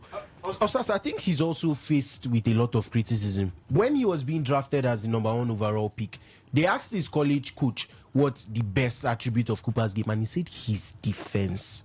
I don't think a lot of people actually watch Cooper enough to know that he defends stoutly. So he might not even be your overall best when it comes to going up there and giving you points. But like Ovies said, he's intelligent. His basketball IQ can make him roam and be so useful around the court area and getting those important buckets. He could learn how to be a threat without being a threat, particularly in transition. And then you have your handlers, like Victor said. He's not going to be the primary ball handlers with the main guys coming back, but his IQ, his intelligence will let him get buckets from somewhere else alongside he's the main part of his game, which I consider his defense, because he's a style player. All right. Versus the Portland Trailblazers. I watched that game, and there was this particular run of play when they took a 9-0 run to extensively close out the game on Trailblazers, where he recorded back-to-back blocks, like almost in transition. You think of, okay, this is a fast breakout, this is definitely going in, and next thing, Cooper is chasing you down. He got the block. He would have went up in transition. He made the alley hoop for someone for, I think that was PJ Washington, to just dunk it down. And in transition again, he went up and made the block. So I don't think a lot of people look at his defensive aspects. They are going to look at Wembanyama's defensive aspects. Why? You look at his height and his dominance. And Wembanyama has how many games now? I think 500 plus games now with a block. There's no game he has played where he has not recorded a block. That's consecutive, at least one block. So if you were to look at a defensive side of Cooper Flag and also accept that defense is part of the game, you would agree that yes, he's got a shot for the rookie of the game. He might not be completely up to the hype, like we've all said, but he's definitely there, and I don't think he should be getting a lot of criticism. So he's going to grow. That's the slack that I'm actually talking about. You're talking about defense. First of all, he's a small forward. Most small forwards are not known for their big defensive abilities. They're actually bucket getters. KD, LeBron, those guys, once they get the ball, go inside the line there and get those buckets. Yes, you're a good defender. Everyone, if you're a basketballer, part of the reasons why you're known as the reason why stars are actually differentiated from normal players are they are good on both ends of the floor. Yes, the likes of Curry are not that good defensively in quotes now, but his offensive threat actually covers that. But for Flag, you're not a center. If he's a center and then you're actually talking about his defensive prowess, or he's a power forward and you're talking about let's focus on his defensive prowess, then I'll give him that slack. But he's a small forward, or he can even play as a shooting guard or as a point guard, like we saw him, we saw him earlier this season. So focusing on his defense for a number one pick, I think that's not up to it at all. All right. I don't think it's particularly focusing on his defense, Victor. I think it is picking out more strengths to his game, so that you do not completely have to give him all the, like you said, slack, and you're trying to like cut him some slack, and you don't want him to be completely complacent. But I think it's a feature of his game. It's not going to be his main focus. I only said it was his main focus because that is what the coach highlighted. The coach said his defense is his main objective, but that is not his strength. But I'm just saying, being a good defender shouldn't get you the over. I do understand, but for someone with his IQ, I'm sure there must have been, you watch some of his college compilations and you must have seen why he was the number one overall pick. I watched a lot of it. Knupel averaged more points than him. Was he the fourth pick? Ace Bailey was the highest points average from that round of picks. So if you're looking at points average, he was not the go-to man. All right, guys. But there was a reason why he was the first pick. So I'm telling you to not completely look past, but just look a little past the game of scoring points and give him slack for his first season. All right, guys. I think we've talked a lot already going forward, coming from the world of basketball, right from Rivers Hoopers and what they will be doing later on this evening with the Lagos Legends, down to the NBA, as the guys in the house have broken it down to beats. Lots of beats. I know you're out there and you're a lover of basketball. It's now time for us to bring you into the conversation.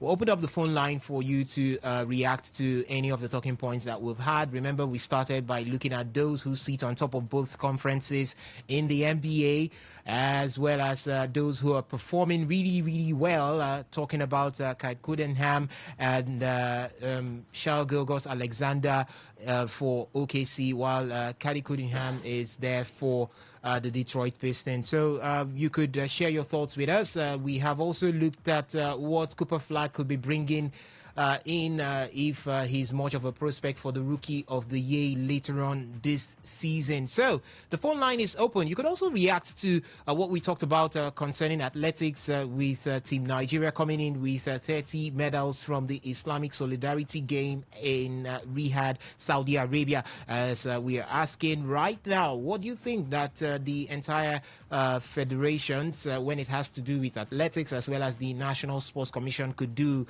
to uphold this beautiful and impressive outing of Team Nigeria, as well as use it as a springboard in building for the future, which includes a good performance that we are expected to have in the Los Angeles Games in 2028, talking about the Olympic Games right there in Los Angeles 2028. You could also react to Rivers Hoopers. What do you think? What do you see coming from that center? Well, 5 p.m. when Rivers Hoopers will take on Lagos Legends right there in Niger Street in the MP, call that the Nigerian Premier Basketball League Final 4, as the season will be ending. Can they get the crown as well as the tickets to the Basketball African League? So 0810-951-0951. That's the number to call to talk to us right here in the studio. The phone line is officially open. As I said before, you're a lover of basketball. Get down to business. Get down to your phone. Ring us and let us talk. Let us hear from you this beautiful Sunday afternoon. For the SMS and the WhatsApp portal, it's doubled at 0701 933 9962. Yes, you could also share your thoughts with us from that particular center. We've got this SMS here that says, please, what's the title of the song you played as the background play. Okay, I believe you are talking about the song we started the show with, and that is Time of Our Lives by Shoki. Shoki, Time of Our Lives is the name of that particular one there. I hope I've done that. I've done the business for you right there. You didn't drop your name anyway, but thank you so much for joining us via the phone line. And let's see if we've got anything from the SMS and the WhatsApp portal. Nothing for now, but you can do well to drop your messages, and we will be taking them from that particular channel. And for the phone line is officially open right now, 0810-951-0951. If you're a lover of basketball, you've seen what the guys, or you've heard what the guys have done, breaking the NBA into really, really little bits for you to consume. So you can also air your thoughts. You can also join your voice. You can also add your contributions to what they've said, as the phone line is open right now for your taking. 0810-951-0951. That's the number to call to talk to us right here in the studio. Do you see Shal Gilgeous-Alexander holding on to a back-to-back MVP title at the end of the season? Also, do you see the OKCs being the outright to do it back-to-back? It's been quite a while we have seen a team come do a back-to-back when it has to do with the NBA championship. Is there a possibility that the Oklahoma City Thunders will be doing it this term? 0810-951-0951. That's the number to call to talk to us right here in the studio. You could keep the call coming in, you could keep the phone ringing, but we would take a step forward to move from basketball this time to look at what's happening in the world of Formula One.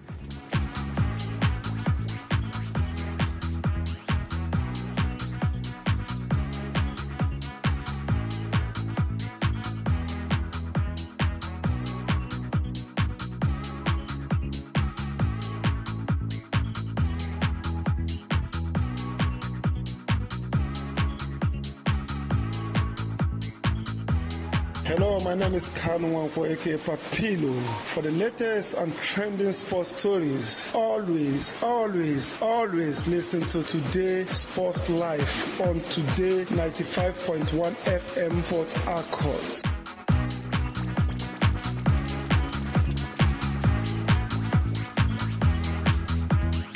My name is Gianni Infantino, FIFA President. For the best of sports, always listen to Today Sports Live on Today95.1 FM, Port Harcourt.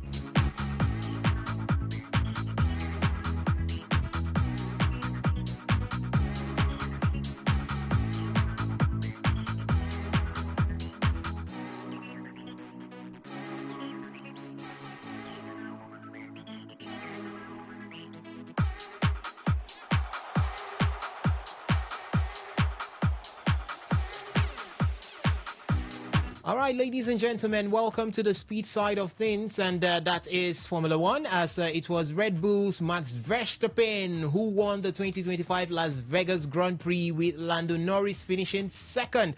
For Verstappen, he started second on the grid, overtook pole seater Lando Norris on the first lap to secure the second straight victory in Las Vegas for the Dutchman. Lando Norris ran wide on the opening lap and dropped to second, but managed to hold on to the position. Despite losing the lead, Lando Norris extended his lead in the Drivers' Championship over his McLaren teammate Oscar Piastri. For seven-time Drivers' champion Lewis Hamilton, after a shock result in qualifying that left him starting 19th on the grid. You can call that one last, because I think that was Yuki Tsunoda who started from the pit. So it was Lewis Hamilton who started last on the grid, but he decided not to stay last. That is exactly what I want to tell you. It's a Sunday morning, so let me give you that inspirational thought, and it's coming from Lewis Hamilton's performance. Even if you find yourself last on the grid, do not stay last. Try to push up. Yes. Why do we point out Hamilton and leave Kimi Antonelli? Started 17th, finished 5th. Because Hamilton has 7 drivers' championship. He's not even fifth anymore. I think He should have gone into he has been upgraded because of what from happened. 17th. From 17 from 17 to podium. So miracles happen. Miracles happen. Huge miracles always happen. So you can see it. So, but we had Lewis Hamilton starting last and finishing 10th, and Kimi Antonelli also starting 17th, but found his way to finish 5th, which most likely he would be finishing, or he has finished on the podium. I'll let you know why we are saying that he has finished or he did finish on the podium. But before we get down to that, driver of the day went to Max Verstappen. He was voted driver of the day by the fans for his absolute breathtaking performance. How do they start it? Is it the red flag that starts the race, or the green light that starts the race? Now, once that happens, beam. If you are in front of Lewis Hamilton, just park your car in a horizontal manner. Do not stay vertical and move forward, because he has this ability of getting past whoever is in front of him as quick as possible. He does that most likely at that very first turn, and that was what he did to Lando Norris. I don't know what Norris was thinking, but I watched that start, and even Norris after the race said he made a mistake in that first turn. And if you notice, even in Miami, when they started the race, before the race, when the studio, I said if Max goes ahead of Lando, that's the end. And Max I've noticed he has a faster start than most drivers. And going into turn 1, Lando wanted to defend it. He was coming in from the outside, especially when they were going to that turn 1. They were going to turn 1. He wanted to go from the outside to block the inside line. It didn't work. He spun out of control, went out, and Max capitalized on that. And from then, it was the race was over. Okay. The main Max was in front of me. It was over. So you say maybe a bad way to defend for Lando, because he knows that start is crucial. He has the car. He has the pace. But if he goes behind Max, he knows it's going to be hard to be able to pass Max, even though he has the car, even though he has the pace, and it just didn't work out for him. Max was smart, was in front of him, and the race was over. Okay, ladies and gentlemen, as I told you before, that the way it actually ended, we had Max Verstappen win the race. He took it away from Lando Norris, and all of a sudden he won it. Norris finished on the podium, and we had George Russell finishing third, making it the top 3 on the podium. But that's not how it is, because just a few hours before now, a breaking news did come through that both McLaren cars of Lando Norris and Oscar Piastri have been disqualified from the Las Vegas Grand Prix. This was because the thickness of the rear most skid of both cars was less than the required thickness. I think there was a time we saw this last season, and it was George Russell who was disqualified from the race because his car did not meet the weight, or was it over? There was a little overweight. This season, it's been Nico Hülkenberg and Lewis Hamilton. Nico Hülkenberg and Lewis Hamilton. Lewis Hamilton, same thing. Him and Nico Hülkenberg too.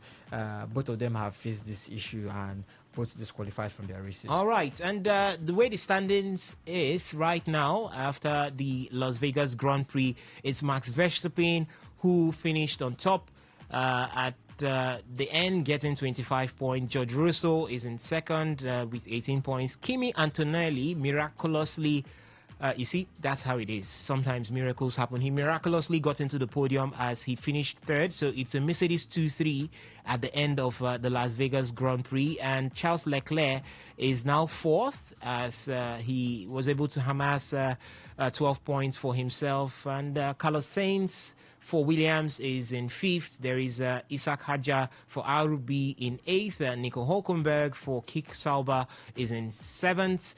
Lewis Hamilton moved from 10th to 8th as he was able to get 4 points. At least he tried. He got 1 point even when things ended normal as he finished in 10th. But now it's 4 points for the British world, would I call that, 7-time drivers champion. And Ocon finished for Haas in 9th and Oliver Bierman completes the top 10 for Haas, finishing in 10th position. So that's how it is. But we are talking about Max Verstappen.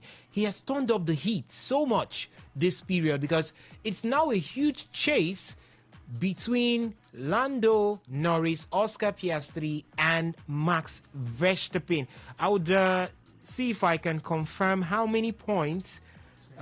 24 points. 24 points now between them. And 24 points could be covered in one race. One DNF for It's all it takes. It's all it takes. one DNF for Lando Norris is all it would take to swing the pendulum. And a race win for Max. And a race win for Oscar. it's easier. I think it's going to be easier for Lando Norris to have a DNF than would I no. How do I put it? It's going to be be easier for Max to win. Max to win Yeah. than Lando to have a DNF. No, I think it's going to be easier for Lando to have a DNF. No. What am I saying? What am I saying? What am I actually saying? Are you talking about Max and Lando? Yes, between Max and Lando, I think it's going to be easier for Lando to. It's going to be easier for Max Max to has win. Max has the possibility of winning, a higher possibility of winning. Yeah. Yes, compared to Lando even winning. Let me say Lando even winning because Lando could drop it off at the end of the day. If you put Lando Norris and Max Verstappen power for power on winning the next two races as well as the sprint, I think Max Verstappen might be having the race win more than Lando Norris. Yeah. So 24 points is nothing between these two as it stands right now. It's 58 points to fight for. Looking at the sprint and then the two races and left. Then, and then the two races left. I think we've got a sprint in Qatar. That's the next race, and then the race in Qatar, and then as well as Abu Dhabi. Yeah, and then Abu Dhabi, the final race, and it's taking it down to the wire. We didn't expect a Max comeback just down to 24 points. Before he was 100 and something points behind. Adrift. Yes, and now we're not looking at a possible 5th title for him. I remember he was on an interview. They asked him what number he was going to take next season, because when you win when you're the champion for the season, your number is always 1.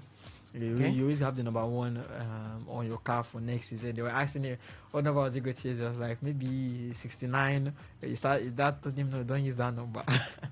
Maybe 69 or whatever you say. He's still thinking of it. But now I'm looking at maybe he might actually keep that number. He might actually be keeping the number 1 for a fifth year, because nobody expected it to happen. The DNF to happen. As I said, I was coming this morning.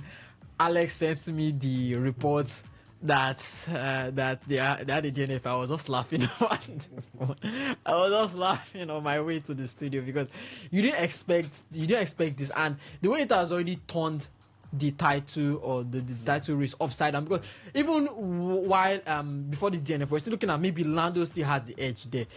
He had a good race weekend. Even with the rain, and even with the rain in the qualifying, they brought out the wet tires. They switched from them to the intermediate. They have not used wet tires in how many years, to show you how bad the rain was. He still finished top. He still finished in pole, followed by Max and the rest. So you still expected a strong outing from him. And if they didn't have a DNF, would have finished on podium. At least you still have at least 18 points behind him. Would have still extended the gap.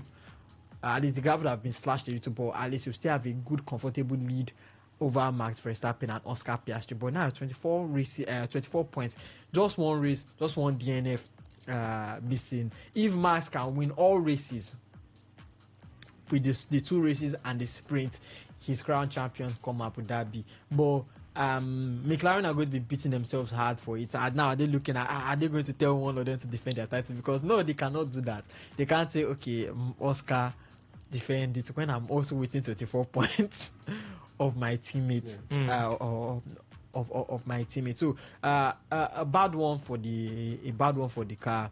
Bad one for the car, bad one for the constructor. Andre Stella is not helping issues right now. Talking about the team principal of Stella McLaren. and Zach Brown. Zach both Brown, of they are them. not helping. They are Yeah. not helping matters now. Zach Brown and Andre Stella, they are not helping matters now. I think this is a period where austerity measures need to be taken, which is call both drivers and tell both drivers or tell one to stand down for the other one. That's it. At this point, that's impossible. It has to be possible. It's not possible because I'm Oscar and you tell me, okay, stand down for Lando. Why? Because Max is 24 points behind. I'm also as well. I'm 24 points behind him. So I might as well be No, Max Verstappen. the team's well-being comes ahead. There is no well-being at this point. That papaya rules. His well-being is the constructors championship that they won. They've already backed the constructors championship. See, no, but it's an added plus if the drivers champion comes from your team. See, now imagine all this is just a ploy for me. All this papaya is all just a ploy and everything because an interview was they had an interview to Oscar. Oscar said he should not have given points to Oscar at Monza. Okay. Said that he regrets doing that. And from that, you know that man is not giving you any points anymore. Come next season, even if both are already secured for both drivers, that papaya rules next season is going to be thrown out the window. I'm sure both drivers are going to give it their all. This smiley face that both of them are doing after every race, they'll be smiling for the cameras and that's going to be thrown out the window. Okay. The constructor title, they are going to fight for it as they always do, and they can still get the papaya rules for me. I thought it was for the constructor title because. Even when you look at Nico Rosberg and Lewis Hamilton, then their battle, Mercedes were still winning the constructor title, even with both drivers neck to neck on each other, holding each other's neck. They were still able to fight for the constructor title. So this season, it's already flown out the window. The drivers' championship is wide open for any of the three drivers to go, and now the pressure is on McLaren because if they bottle it for another season when they have the fastest car on the grid, yes, you say Red Bull have the best driver, they have maybe one of the best strategic team on the grid. McLaren Formula One is always still about the speed, and you have the speed. You have two average drivers that can get you that title. But Max has come in to put a block in between them, and McLaren didn't get their head into the game, or they didn't get themselves right early enough. So it's too late to start saying you want to try and salvage this, and let's see if Lando can win, if Max can win. Because if they pick one, it's going to be they're going to face heavy backlash from fans. Because some fans are already saying that why is it that Oscar is all of a sudden slow? Okay. People are already bringing speculation that there's something going on the ground. Because you cannot just forget how to drive after you come back from the break. Just forget how to drive, and they try to pick yourself up. I remember the race he won. I've forgotten one of the races he won. The man, it was him and Lewis Hamilton in the Ferrari. The way he overtook Lewis Hamilton, you see, someone like this cannot just drop off. Drop off that bad. His fall was just too obvious. Like something is going on. I think most times we tend to forget the fact that Oscar Piastri finished on the podium in every single race. That's from the beginning. From the beginning, he was always on the podium.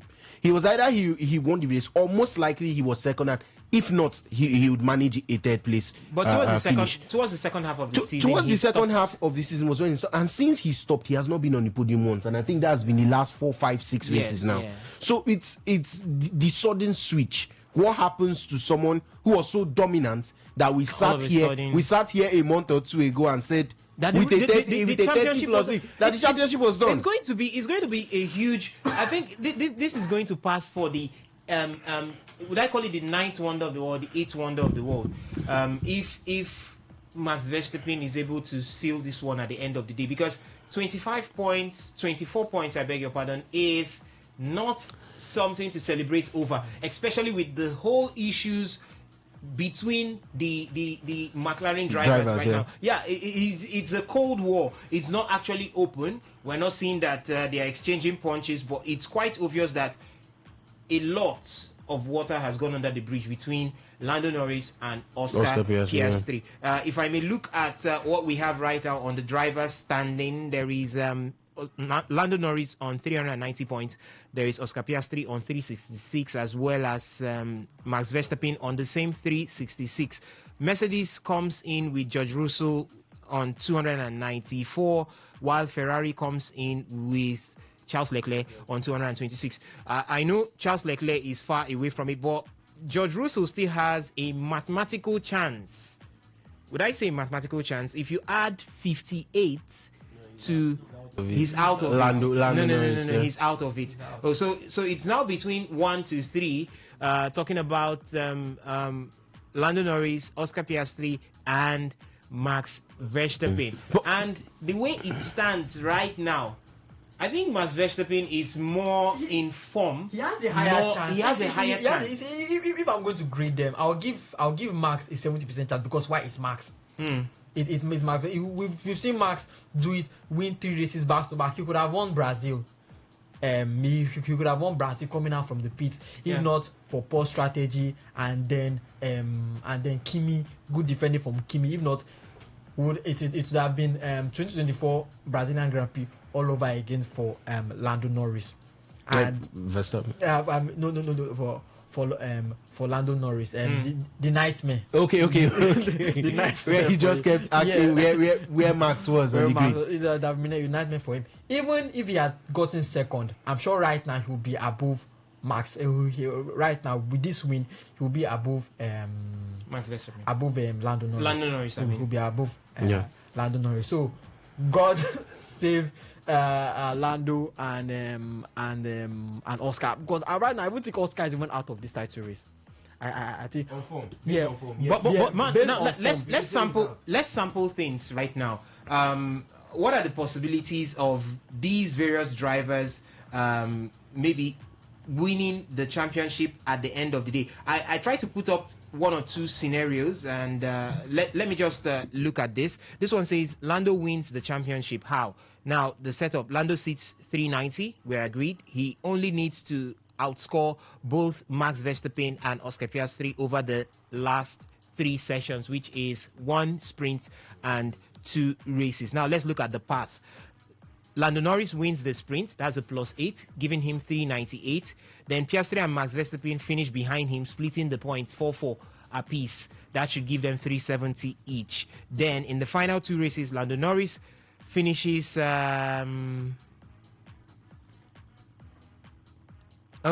finishes P2 and P3, while Max and Oscar trade inconsistent results. So what that means is that he finishes on the podium for the both races, then ensures that these 2 trade inconsistent result. That could fetch him the championship at the end of the day. How much do you get finishing third? 18. How much do you get finishing second? That's 20, right? How much points? second is 18, third 15. Oh, third 15. Yeah. So 18, 15, that should give you 33, and you add it to your 398, that should take you to 431. So with the 431 and ensuring that these other 2 trading consistent results, he's guaranteed of winning. Then we are looking at possibilities that Max Verstappen wins the championship. Number 1, Max jumps into a 3-way tie with Oscar as it stands right now, 366. He needs 1 big weekend swing.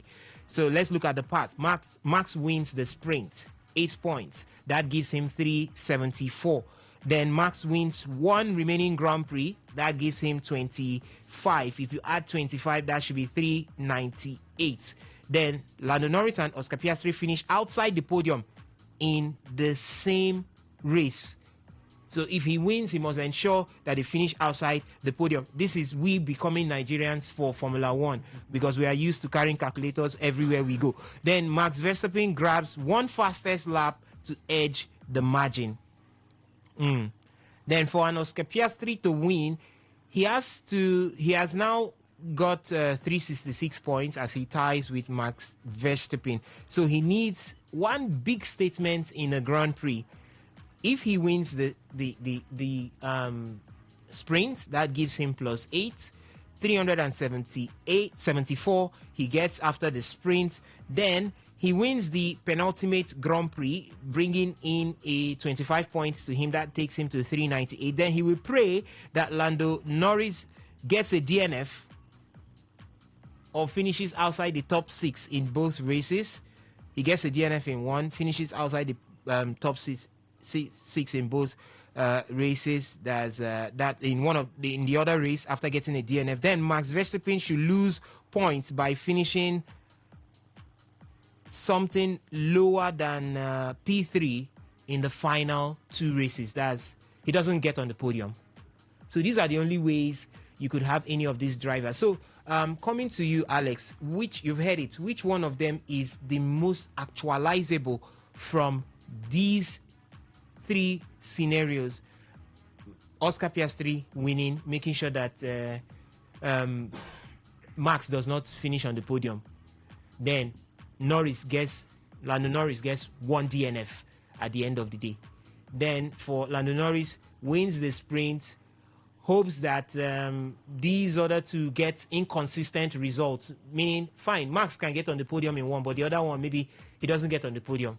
Then Oscar gets on the podium one, the other one he doesn't get on the podium. Then we are looking at Max Verstappen winning as is scenario 2, and for him to win, he has to have Lando Norris and Oscar Piastri finish outside the podium in a race that he gets to win.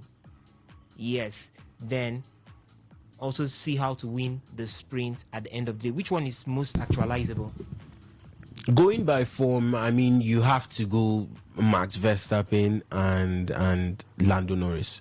But I would place Lando Norris slightly ahead because, like you said, Osas, a 24 points lead is something.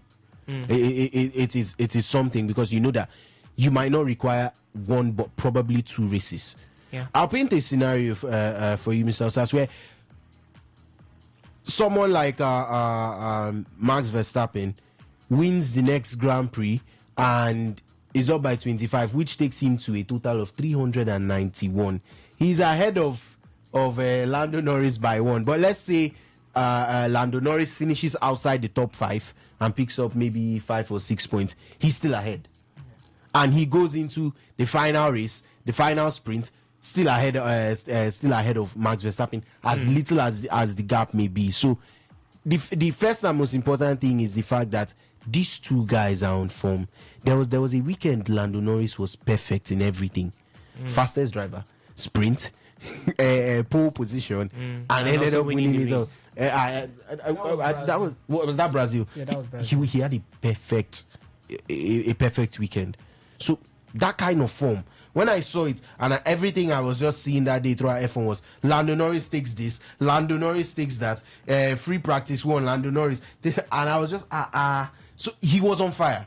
He's been on form, and Max Verstappen too has been on form. But Osas, I'm also reminding you that if we go back a month or 2 and we looked at Oscar Piastri's form, nobody could catch him. Nobody could catch him. Yes, that's the truth. So you don't know how it's going to play. It's going to play out. Last season, at the beginning of last season, it was the same case. Nobody could catch Max Verstappen. But towards the second half of the season, it now looked like there was that resurgence from the entire McLaren team, and it looked like Max Verstappen was no more a force to be reckoned with. So things could flip in the last moment. So it's just basically saying, I mean, who would have seen this one coming? Lando Norris did enough, finished second on the Grand Prix, and that should have given him 18 points. 18 already added to his tally of 319, I think. I'm sorry, 390 takes him up to 408. So he would be well away from both Oscar Piastri and Max Verstappen. He would be sitting in a position where he would not be bothered about them that much. Not like you write them off completely, but you'll not be bothered. But look at what happened this morning. Look at the developments this morning to throw everything wide open. So you don't really know what's going to happen.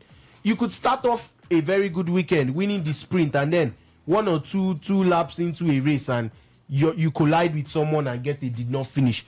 It is very possible. You don't know how it's all going to play out. So based on form, we did this before, which is why I don't want to talk about it, because I sat here and said, Oscar Piastri don't carry him. He don't carry him. Now, look at where he is right now, and I feel very sad for him, because I don't know what is currently going on with Oscar Piastri, but it seems like it's a lot. But I sat here and said, I think it's done, because of how Piastri was racing at the time. And now we are coming back to this conversation and we are saying, is it going to be Max or Verstappen? We are not even rating Piastri in the equation. In the equation. Why? Because he's current form. Because of how badly he's been driving. So it's obviously going to be a matter of form, but there's also a hint of preparation or luck or what kind of effort your team puts in. Okay. This should have been a fine. That's under the conditions of their disqualification. But I think it was stated that it was not intentionally known by the McLaren supervisors. I mean, even while they were present for the supervision after the race. So it's a whole lot, a lot of factors playing into it. Like I said, you just need a bit of everything going into your hands in the last lap of the championship. And at the end of the day, you cannot look past form. For someone who likes to work with data and stats, you don't look past their form. You don't look past how well they are doing. But like you said, there are also miracles. Miracles happen. So it could all happen that we've sat here, we've said Lando and Max, and one will take it, and then the next thing they have one bad weekend and Oscar is back on top. So who says that one or two of those scenarios could not play out the way it is? And it's all down to how it goes, how they are currently driving, and how well they want to set themselves up for the next the last two races.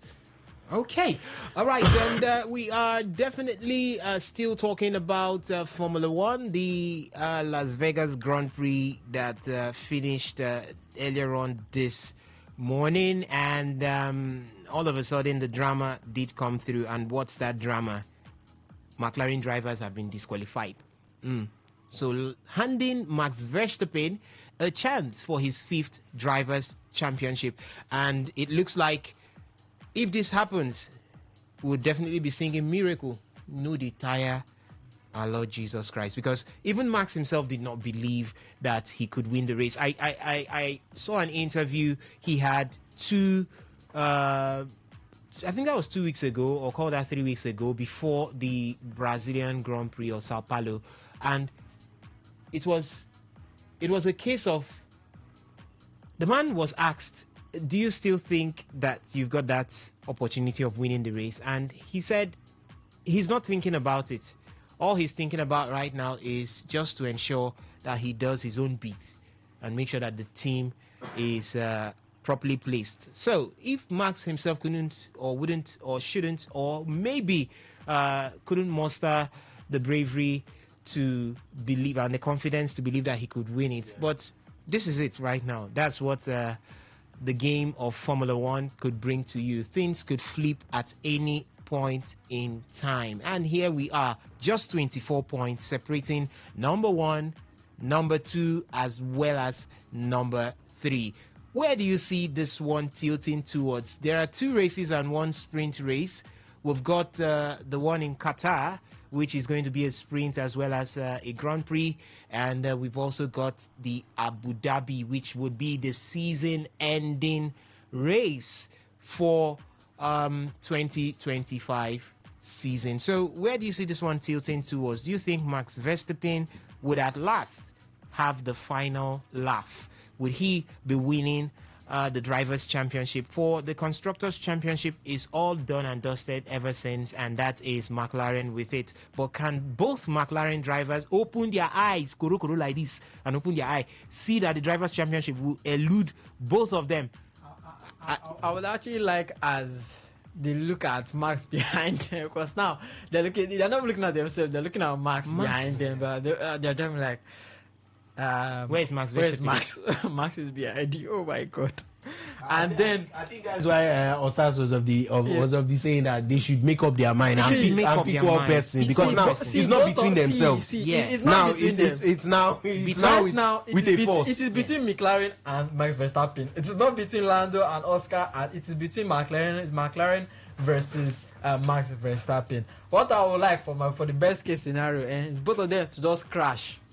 Both of them just crash, get a DNF, and then we can now start talking. Immediately they get a DNF, I know that race is done. If may I just say DNF, that race is done. I don't know how they want to do it, but then again, looking at the two remaining races, it's not a street race that you say it's really narrow. I know there's a lot of spaces, that you can take to overtake and all. So it's going to be. And who does that favor? Max Verstappen. To me, it favors Max. Yeah. It favors Max experience, and it's not all those tight races. Even Las Vegas is street, and you say those places are really tight. That's why we got some DNFs, we got some disqualifications, because it's really hard to overtake at those tight corners and spaces. You say Lando, maybe if he had stayed in front, he could have ended the race as a win, but who cares? That does not matter. You still get disqualified. You still get disqualified. So it favors Max because there are many straights, there are many turns, there are many ways you can overtake, and when it comes to overtaking, you're always looking at Max behind you, especially when it comes off on a good strategy.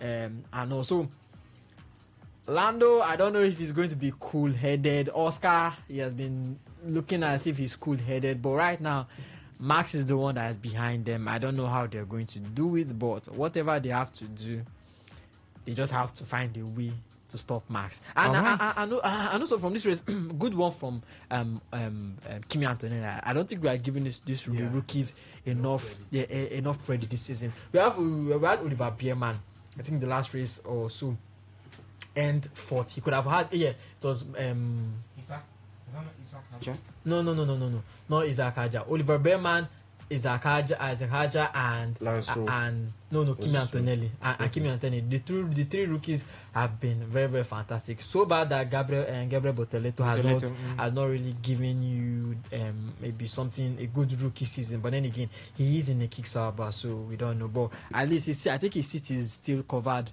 for Audi next year. So new engine, new constructors. Let's see what he can do next season. But the rookies this year have been fantastic. Kimi Antonelli has been getting, I think he has 3 or 4 podiums this season. Yeah, he was on the podium in Brazil. He was on the podium in Brazil. He was the one that stopped Max from getting second or even winning the race entirely. Oliver Bierman too in the last race as well. Yeah, he finished 4th in Mexico. Yeah, he finished 6th in the last race in Brazil. Yeah, it was even paused. It was poor strategy in the last race in Mexico. If not, he could have gotten third. And all I was watching that race. His father was there. They were cheering him, but it was still a good one for Haas. Their highest finish this season. Their highest finish, and it's a rookie that did it. And funny enough, they are so taunting him to come to Ferrari because he's a Ferrari Academy product. So there are rumors that if Lewis Hamilton says he can't do it once, he can't do it again, they will bring in Oliver Bierman. And I believe if the boy does come to Ferrari, I believe at least he can keep them afloat. All right.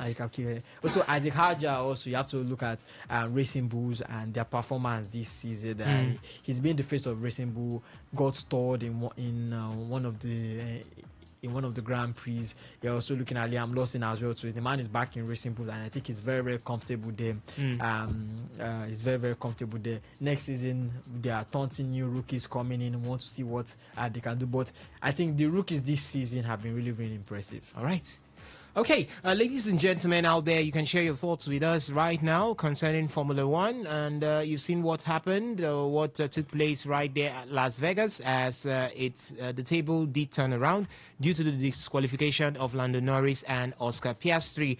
We're seeing some shake-ups right there. Max Verstappen obviously finishing at the top of it all, on top of the podium, and winning that particular race, and we are seeing the likes of George Russell and Kimi Antonelli coming in to finish up the podium finishes. And it's setting the race for the Drivers' Championship down. 2 more races and 1 sprint to go, and just 24 points separating Max Verstappen as well as Oscar Piastri from the man who sits on top of the Drivers' Championship for now, being Lando Norris. Do you think that there are possibilities that Max Verstappen could usurp these 2 McLaren drivers to win the Drivers' Championship at the end of the season? Or do you think that Lando Norris would hold fast and steady to end the season as the driver numero uno, which is being the driver to win the Drivers' Championship at the end of the day? You could share your thoughts with us right now through the SMS and the WhatsApp portal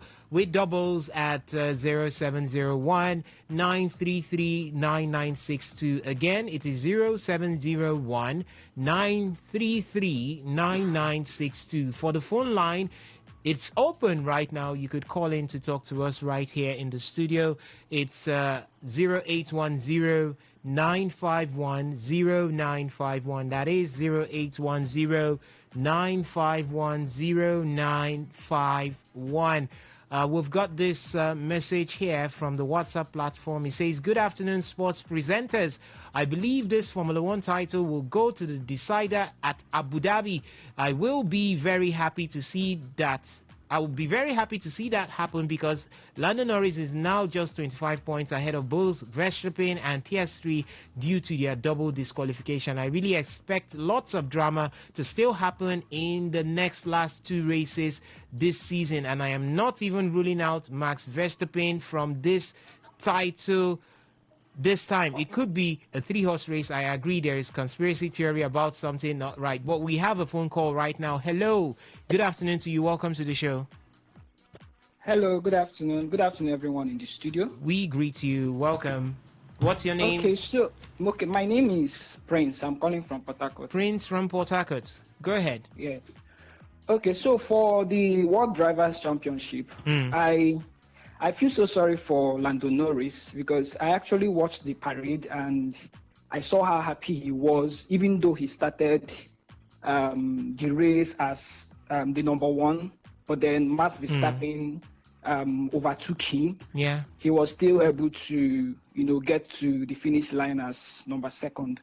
So having to hear that they took out, the entire point that he got, I really feel sorry for him.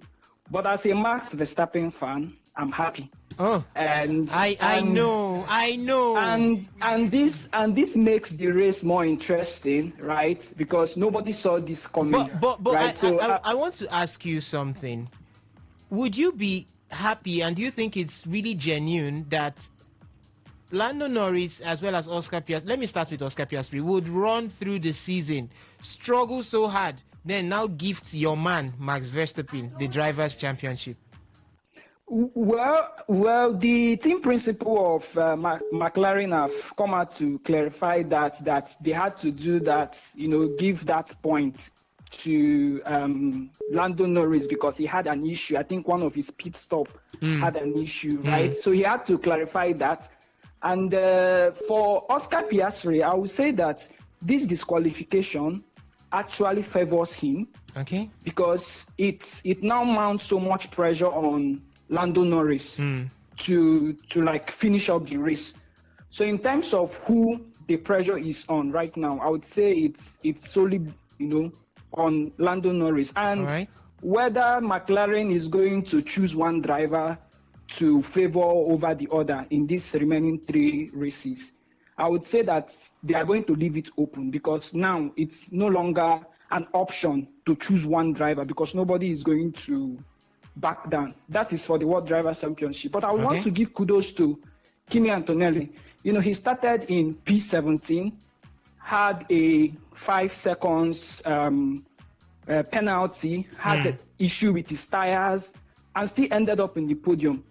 That's like a very, very good. To me, he's the driver of the day.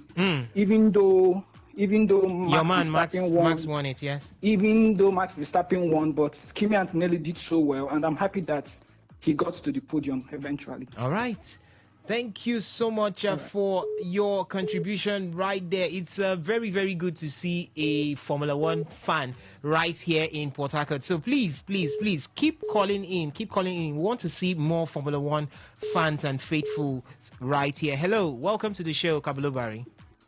Yeah, Kabalo. I think the other guys in here. We greet you. About the racing today. All I have to say, Man, no go about people, bubble. But waiting, I go tell people this year. All the people where they clap and say, "Man, go win the championship this season." I need to tell them, say, make them lower their expectations. Yes, make them lower them. All right. I know say the mistakes is from this their constructor. Then they do make this mistake from Lando they happen. But I know say as a day like this, they don't need make anybody come back to anybody. If not me, I will just call the two of them. If them say see waiting me day. If one they go, make one know how they will take maneuver for each other. Okay. The one way go, make him go. The one way no get chance to go, make him leave, make the other one go. Because if the other one they say we have one part, then go crash again. Then they go carry this race, big person. We no deserve the race because we are not like person where they win race with controversy. Okay. Any person when win trophy with controversy, you see that person. If you like win heaven and earth, I not go like you again. All right. I not like controversy. So, but I mean I still believe say the person where they number one. Now if they number one, number two, and like is where the race go end. All right, thank you so much, Akabulo Barry, for your thoughts right there. Hello, good afternoon to you. Welcome to today's Sports Live. Yeah, good afternoon. Welcome. Yeah, this is Enes from Ndele. Enes from Ndele, welcome to the show. Thank you very much. I think I want to blame the organizers of the race that just finished today. Okay. Because I believe before the race took place, I think the car was tested and they discovered that the weight was not up to what's supposed to be. Maybe it was an oversight. Yeah. So why do you allow them to go into the race? And after they finish with a podium finish, knowing how competitive this year's Formula One is, it is disqualified them. Does it mean that you are trying to favor Max Verstappen for him to win again or what? It doesn't make sense now. Okay, maybe before the match, you have told them that your car is not up to the weight or is more than the weight. Go and use it or go and add. And they would have done something with a space of like 2-3 days before the match. So you allow somebody to after he has labored and all that, got it, he put on finish, you have to qualify him. I think this is a way of trying to like favor my Verstappen. Then again, on a second thought also, I also want to blame the constructor of the two cars. If they know that this rule has been there, and maybe they've actually gone for testing of the car, discovered that something needs to be added or something needs to be removed. Why did they work on their this thing, on their car? Adam allowed them to go to competition like after their laboring, it becomes and that has given this person now a chance to like Verstappen a chance or something. I think also from what one of you guys said earlier here is that it's not a matter of the team calling both of, because they are the one who gave them contract. So I believe you can talk to one and say, come on. Let it slide for the other. Yes, it's not for the interest of the team, and we not just because of maybe your selfish interest or your personal interest, we not lose our championship that was about to win. So this person should defend, but this person should go for the key. I think that's what they should do to enable them to win this year's race. But if they still want to allow them to go, but it will be difficult for them to win. And before they know it, Max Verstappen, who has been off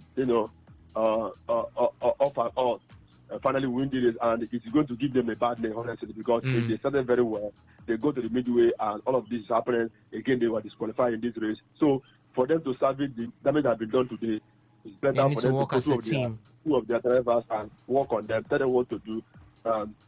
I think that's the best thing they should do. Thank you very much. All right. Thank you so much, Enes from Ndele, right there for your thoughts. You can keep the calls coming in, 081-0951-0951. Yes, that's the number to call to talk to us right here in the studio. Where are our Formula One fans? Where are those who love the game of speed, the cars, or call that the machines on the what's it called, on the tracks, call that the circuits that do the speed games. You could call in and air your thoughts on this one. So many have talked about it, and here we have the fans also talking about it, or the listeners also talking about it. For that message we had from the WhatsApp platform, it ended by saying, I agree there is a conspiracy theory about something not right from McLaren about Oscar's car. Who knows? Yeah, there's that conspiracy theory, we have said it. And do we also think that there is a conspiracy set up to make sure that Max Verstappen... There is no conspiracy. Max is just that good. There is no conspiracy. Please. Why would you disqualify... What happened in... I've explained what happened in the last one against Hamilton. I've forgotten the Grand Prix against... where him and Hamilton kind of crashed and all. He gave the position back. Hamilton did not. They penalized him. Yeah. Okay. And they did not penalize Max. Why is everyone Right. saying Max is just that good? VG Van Hamilton Dijk is scored not a that goal, and the Robertson dodged the ball. Molino scored a goal. See, I know why people are saying that, because right now, as me and Alex we're talking off the mic now. Now it's more interesting.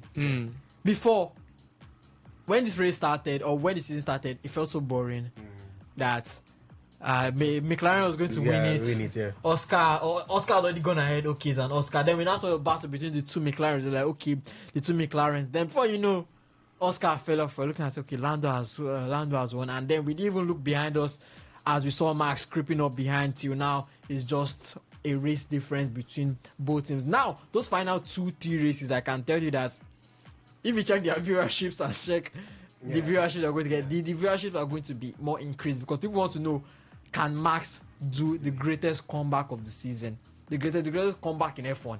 Yeah. Can he do it? So those two last 3 races or 3 events, they are going to draw viewership. Even people that don't even watch Formula 1 want to know what's happening. How is he going? How is he going? And also, so I can see that's where they are saying where the stewards get there. But then again, as football has been, FIA to have also been inconsistent. And no, everyone in the top brass are always inconsistent. I don't know, in every sport. So the FIA, I can understand that, but it's bringing more viewership. It's bringing more fans. It's bringing more excitement to the season. What better way to end the season? Last season, they did in Las Vegas. Max Verstappen clinching his 4th. He didn't even win. He didn't even win that race. It was Mercedes that won the race. It was George Russell that won the race, but he clinched the title. And then the last 2 races were just, let's just see who can just add more wins to their names. So these 2 races, or the last 3 events, everything's on the line. Every little slip off, as Alex was saying off the mic, McLaren, you see the mistake was on their part, and you can't actually fault them with the rain and everything. That changes your whole setup, because when you go on track with soft tires, you going around that circuit, the engineers already, they are getting data on how fast you are, the corners you take, which turns you're slower in, when you need to pick up speed, and when you come in for a new set of maybe soft or mediums to go again to set another lap, there are changes to the suspension, there are changes to the brakes, there are changes to different things to make your car, or to give you the optimal speed that you need. So when you're riding on soft, and before you know, heavy rain is going, you're switching to wet. The first lap you're going that wet, it might not be your fastest lap, because the settings that you have, or the settings that you have for a dry run is very that you have from a wet run. So you can say all those things, all those rushing, as Alex said, cost them to overlook that. And as FIA or the rule states that after every race, they always check every car to see if they feel the weight. Stated that it has already happened this season, and then I think Ovi listed to whom I think that was Nico and Lewis Hamilton. So it is the rules, and those are not something you can change. Okay. All right, ladies and gentlemen, 0810-951-0951 is the number to call to talk to us right here in the studio as we look to switch things to talk football. But we're still taking your calls as regards what happened in Formula One. Do you think that there is a conspiracy set up to help Max Verstappen win the Drivers' Championship for this particular season? You could also air your thoughts. It's a conspiracy theory. It's a presumed one. So if you feel, it's there, you could let us know if that is what you feel. But we still have the phone line open. We have the SMS and the WhatsApp portal there for your taking. Hello, welcome. Good afternoon. Ernest? Yeah, good afternoon. Welcome back. Sorry, this is Ernest. I just got back to it. Welcome back. Welcome back. The last speaker, when he was maybe giving explanation or analyzing on what it is, I think he made mention of something about Max Verstappen crashing with this guy that moved from Mercedes to this thing. Lewis Hamilton. Lewis Hamilton. It's able to then crashed. The one was punished. The other person was let go. Why? If there is nothing you are trying to do to favor him, why would you crash with somebody? That person was penalized and you were not penalized. Why? Both of them no break the rules. This is what yes. Both of them break the rules. So why would one person be penalized and another person will be let go? Doesn't make sense. Just like as you have said here that football is inconsistent and all that, and that the inconsistency tells us that FIFA, UEFA, and whoever that's in charge of the football organization, they have a particular thing they want to favor this season. It happens. Okay, look at how awful referees are right now in both Spanish La Liga, especially Spanish La Liga. So why are they doing this thing? They are doing this because they have a particular, maybe Max Verstappen is the man that's dragging the most, what is it called, fan base and all that gives them more money. They know that if something happens to him, if he didn't fight to finish or didn't fight to the end, that may not generate more money to them, and that's why they're trying to favor him. If he ends up winning the race, that if maybe he fight to the last day, and that will break. Just like what you just said that if as it is right now, they have only 2 races remaining, and because of what is on ground now, it will attract a lot of fan base. Even those who don't have interest in this thing, in Formula One, because of the position of things now, they will now come and watch Formula One to see how it's going to end. You see that? So what I'm trying to say is this: that is to tell us that there is conspiracy somewhere trying to favor Max Verstappen because he's like now the eye of Formula One. You understand my point? Yeah. Now, if it was when Lewis Hamilton was the eye of Formula One, I can tell you that he would have not been penalized. This person, Max Verstappen, would have been penalized when both of them crashed. So that's what's happening now. So I think there is conspiracy somewhere trying to favor Max Verstappen. Thank you very much. All right, thank you so much for your thoughts right there, NS from Ndele. And we have this WhatsApp message here that says, kudos presenters. To me, today's double disqualification is right on point. No controversy about it to favor Max. The F1 and their stewards did the right thing. It happened last year to George Russell. Yeah, I said that. It has also happened this season to Hamilton, Leclerc, and Hülkenberg. Precedents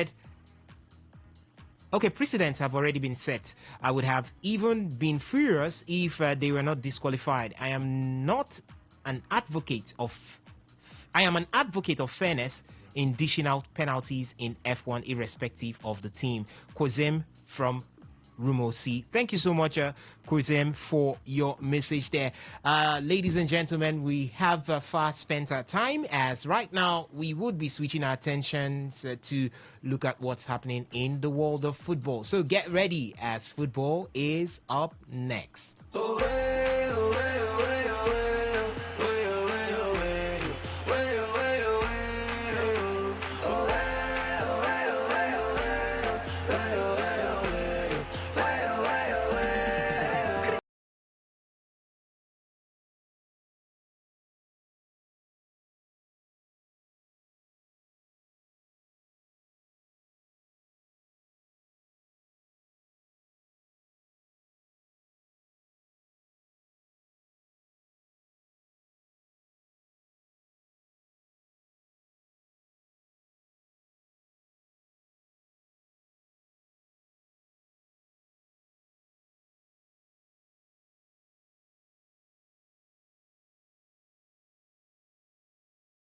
with European football. It all started yesterday, and many people, I don't open, we don't clear right now. But before we go to that, let me update you with scores coming from the various centers in the top 5 leagues right there in Europe. In the English Premier League, it's Leeds United leading Aston Villa by 1-0 as that game goes very close to the halftime mark. And the big one for today is going to be Arsenal up against Tottenham Hotspur by 5:30 p.m. I believe the Gunners are ready to see if they can extend their lead at the top of the English Premier League table if they get a victory over Tottenham Hotspur at the Emirates Stadium. It's been favouring Arsenal of recent whenever they take on Tottenham Hotspur at the Emirates Stadium. Would it favour them this evening? I think time will tell. In the French Ligue 1, it's Auxerre up against Olympique Lyonnais, and it's almost halftime in that center as it's goalless. And later on by 5:15 is going to be Stade Brestois up against Metz. Nantes will take on Lorient by the same 5:15, and Toulouse will be up against Angers. Lille will take on Paris FC by 8:45. In the German Bundesliga, we have RB Leipzig up against Werder Bremen. No goals to be recorded from that center yet. 17 minutes of play. St. Pauli will take on Union Berlin by 5:30 p.m. In the Italian Serie A, it's Hellas Verona who lost at home to Parma by 1-2. And right now, Cremonese are losing to AS Roma by 1-0. Almost halftime at that center. And by 6 p.m. is going to be Lazio. SS Lazio take on Lecce. And Internazionale, as it's called, Inter Milan will take on AC Milan in that Milan derby by 8:45. All right, updating you with what to expect from the Nigerian Premier Football League. Though we are not into the Nigerian football segment, it's going to be Abia Warriors up against Bendel Insurance by 4 p.m. Kwara United will take on Shooting Stars, same 4 p.m. Nasarawa United will be up against El Kanemi Warriors, 4 p.m. And Rangers International will take on Niger Tornadoes. And Remo Stars will be up against Barao FC. Warriors would play host to Kun Kalifat, while Wiki Torres will get ready for Bayelsa United.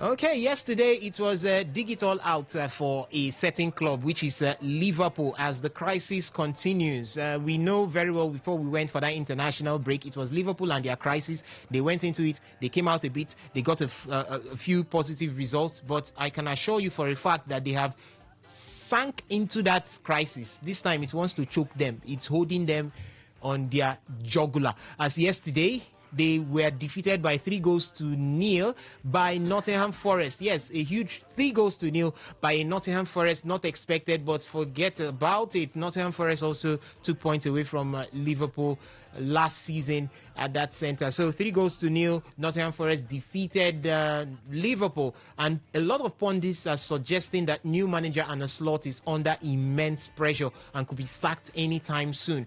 And the club is now fully into crisis. It's called full-blown crisis right now for Liverpool. Former professional English footballer and Talk Sports pundit Anthony Cascarino summed up the pros, the cons, the heads and the tails for the Liverpool crisis in a few minutes. Let's take a listen to Tony Cascarino as he speaks on Today's Sports Live. I mean, Arne Slot spoke about, you know, he takes it all on board on his shoulders. It's his responsibility. I appreciate all of that.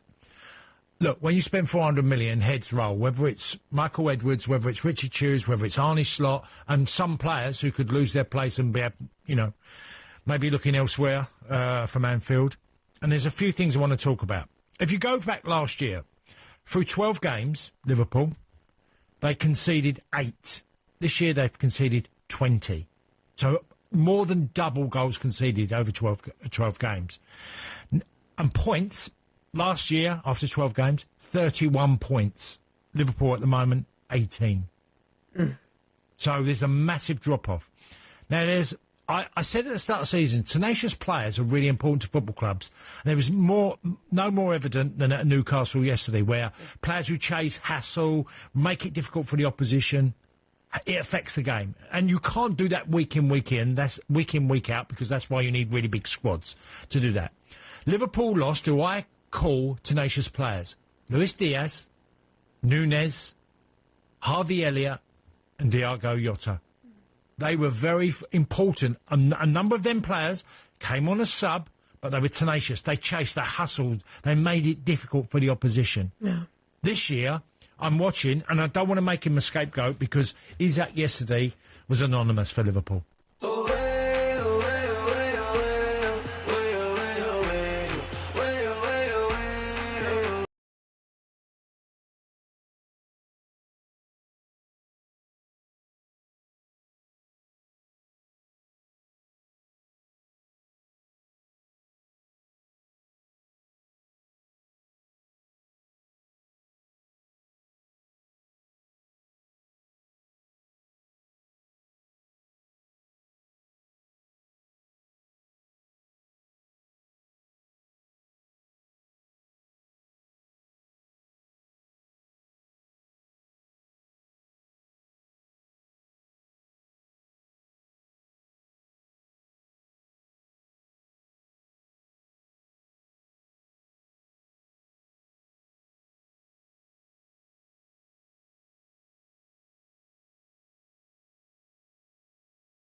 Kind of ball, their kind of game. They made sure that they didn't allow passes get to Erling Haaland, and that is what Tony Cascarino is saying Liverpool is lacking right now. And number 3 thing I picked is that he threw shades at a certain Alexander Isak. He said Isak was anonymous yesterday. We didn't see him. Yeah, in the first half, I even asked. I saw him on the lineup. How come I'm not seeing Isak in the pitch of play? But I think Nottingham Forest did a very, very good job. Sean Dyche and his boys were very good at keeping Liverpool quiet through that game. And the truth is, Nottingham Forest used Liverpool to jump out of the relegation waters. Yes, they are no longer in the relegation waters. And I will start with Alex right here. I was praying you'd let me do the honors, Osas. Thank you very much. So, Osas, there's a whole lot to say about Liverpool and their current situation. We have time. Okay, I was going to say, is this the reason why Victor did not pull up today? Because I was using one eye to look for I was him. waiting. But then at the same time, I mean, of course, it's worrying. And what's worrying about it is it's at Anfield. You do not lose 1-0. Like you said, Osas, they lost 1-0 to Nottingham Forest at Anfield last season. You lost 3-0. I don't think the performance should surprise anyone. We have seen Liverpool drop mid-par performances this season in numerous games. The games they've lost were games they deserved to lose. You could not see them playing and then say, they were so unlucky today. No. There was not one instance. Did they create enough? No. Did they have enough tenacity and aggression going forward? No. Were they also able to at least contain the Nottingham Forest attack, or should we say counter attacks better? No. And then I think of everything, it has to be the scoreline. The scoreline is something that it's almost unbelievable at Anfield. If we pull up the records, how many times has Liverpool lost 3-0 at Anfield without scoring? Prior to the Manchester City game, Liverpool went 44 Premier League games scoring in each and every one of them. 44 prior to the City game, which they didn't score and lost 3-0. Now, away from that game, they've gone back-to-back games, back-to-back Premier League games without scoring. So it's worrying. The first thing Arne Slot said before the international break was there is no conversation of title chase in their locker room. He was talking more of the conversations are what's going on and how do we dig ourselves out of this. And from the start, I've always said you do not let go of some kind of players. You lost Diogo Jota in a very unfortunate. There was nothing anyone could do to prevent that. In a very unfortunate incident, and I think that already gave you a -1 in your attacking positions. Why? Because he's not a player you made profit on, or you say he left to another club. No, it was an unfortunate incident, and then you now have to go ahead with the rest of the players you have. You have a Darwin Núñez as a 9, and it was kind of an interchanging position between him and Diogo Jota of blessed memory. Of course, you have Luis Diaz on the wings. Now, I was mentioning something about intent when I was talking about Liverpool's inability to keep Luis Diaz. I said intent. They did not show enough intent to keep Luis Diaz. I agree that when a player is beginning to how do the Copites put it? The Liverpool fans say flirt. That Luis Diaz was flirting with Barcelona and with Bayern Munich. When a player does that, it shows some lack of respect for your club. But I mean, there also has to be an intention from the club to keep the player. Savinho said yes to Tottenham. Pep Guardiola said you are going nowhere. It's the same Pep Guardiola that said a player that wants to leave will be allowed to go. But he told Savinho, you are a player for the future. You're 22 and you're already a starter / someone who gets a lot of minutes in this City team. We know that if we harness your potential, you could potentially be one of, or at least top 10 best wingers in the world.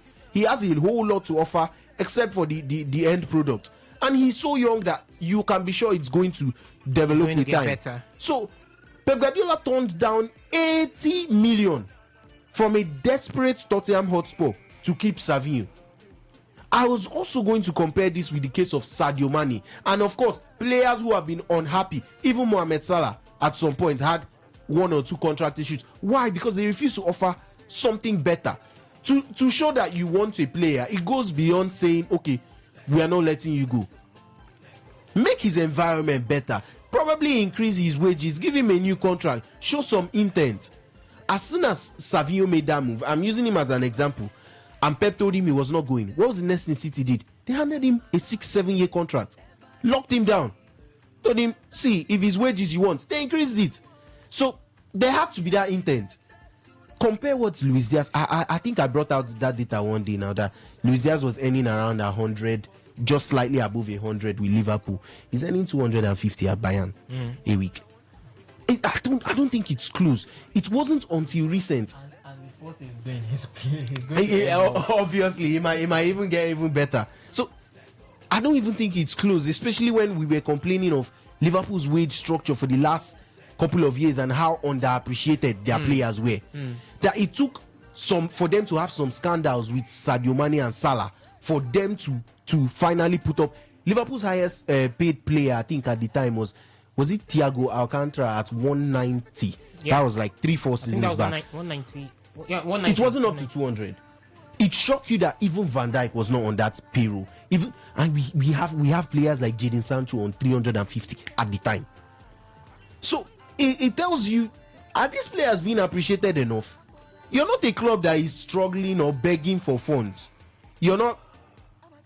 I was going to say Barcelona, but that is a dig. If I were to call it, that is a dig. But yes, you're not struggling for funds at the moment, and you're able to coordinate your transfer activity and how well you're running your football club. I mean, they've always had really good financial analysis to turn up at the end of the year, where they would ask them, okay, in terms of net spend and who is making the most. Liverpool would always be in the top 5, top 10 of those net profits at the end of the season. So you can't say you're in a position where you could not offer better wages to these players, but that is the most important thing.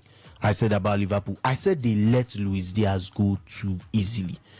And Luis Diaz might not have been the guy that will tell you, or he's not your Mo Salah. Yeah. That will give you 29 goals, 17 assists in the Premier League last season. He's not that. But what does he do? 7 goals, 5-6 assists. But count the moments where his goals matter, or his assists, or his play. I've watched games where Luis Diaz puts that team, the attacking setup, he'll put it on his back, and he'll just be the only person making driving runs and just running at defenders. A goal down, 2 goals down, you see Luis Diaz, he's like, okay, let's go. And then the next thing, he's looking for ways to put the team back in this. You need those kind of players. I think we also spoke. You also mentioned Harvey Elliott. Yeah. He was that kind of player. You mentioned Darwin Núñez. These players are eccentric. Darwin Núñez won't score for you. Yeah. He won't give you those conversions. He gives you the energy. But you see that energy. Yeah. You see that energy. That was why he was very much valued by the fans. By the fans, yes. I think everybody saw beyond the game, which is why I always say look beyond statistics. Liverpool will be a goal down, 2 goals down. Why would they throw on Darwin Núñez, who will not score the goal? Why are they putting him on? If you obviously you prefer your striker to give you the goals, but you're bringing in someone that will cause chaos. Yeah. That will just shoot a ball that will rebound off 3-4 players and fall to someone that will tap it in. He's that player. He will hit the crossbar and a rebound or something. He will win a free kick and Arnold will whip it in to the top corner. He is that kind of player. He would cause enough chaos, win a corner. They win a second corner, a third corner, Van Dijk heads it in. That is persistence. That is what you've lost. This Liverpool team looks so soft. So soft. You can't pick out one of the attackers who has enough in terms of guts to go forward and impact the game. I think yesterday they kept conceding. And there was no urgency in trying to get back. There was no way they were not showing enough in terms of trying to get back at Nottingham.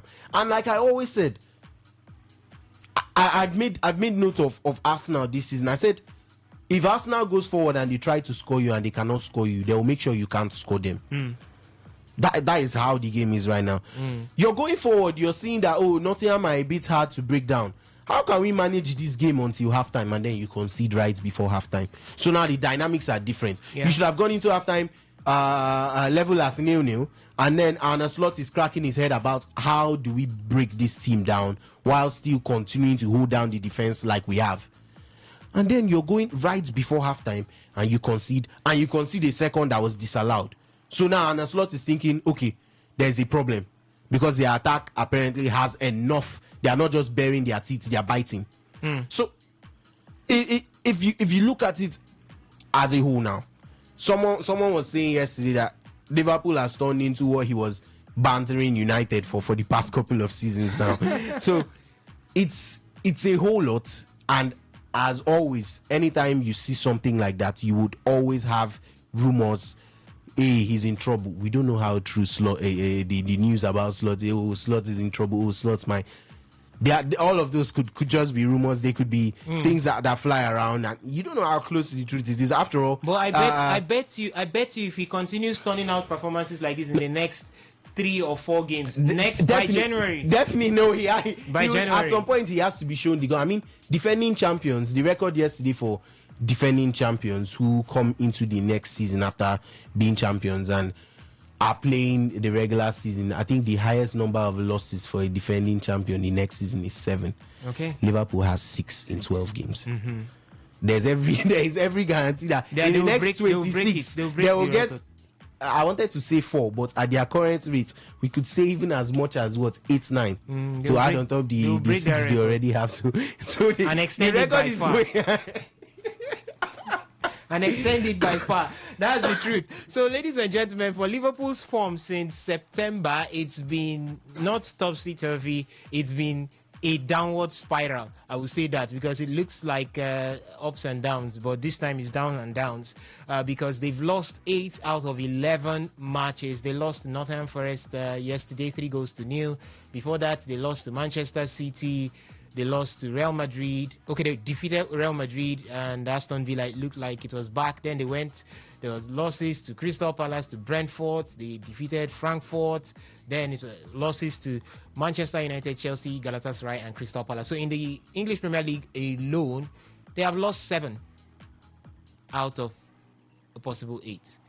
So there's also been so much to talk about from players that they did sign. Florian Wirtz, he has gone past 007, is now 0014. Alexander Isak, no Premier League goal in 202 days. And it looks like it's not going to stop anytime soon for Liverpool.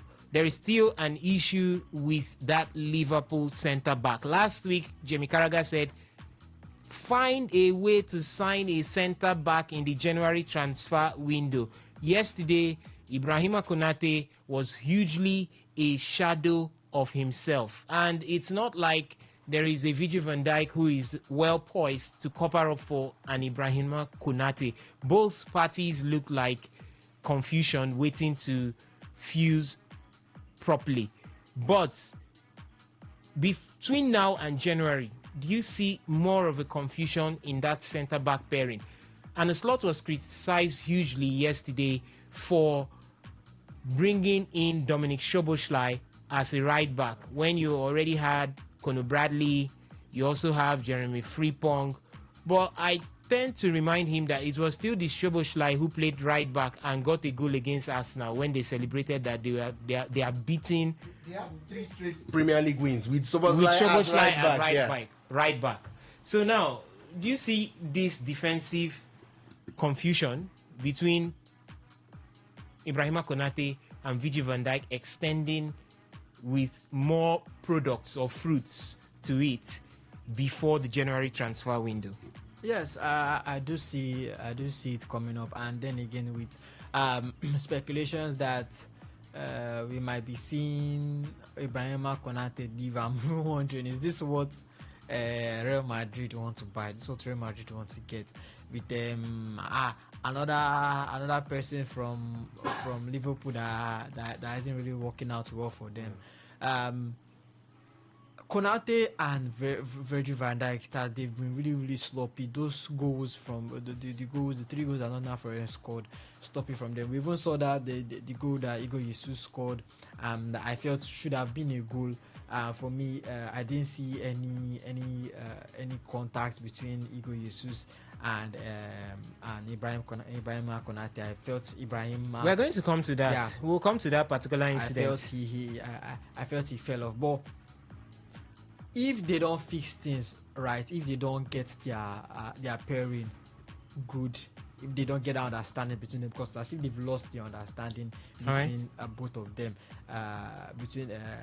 Maybe you drop one of them. Maybe it's sad that Leonie is out.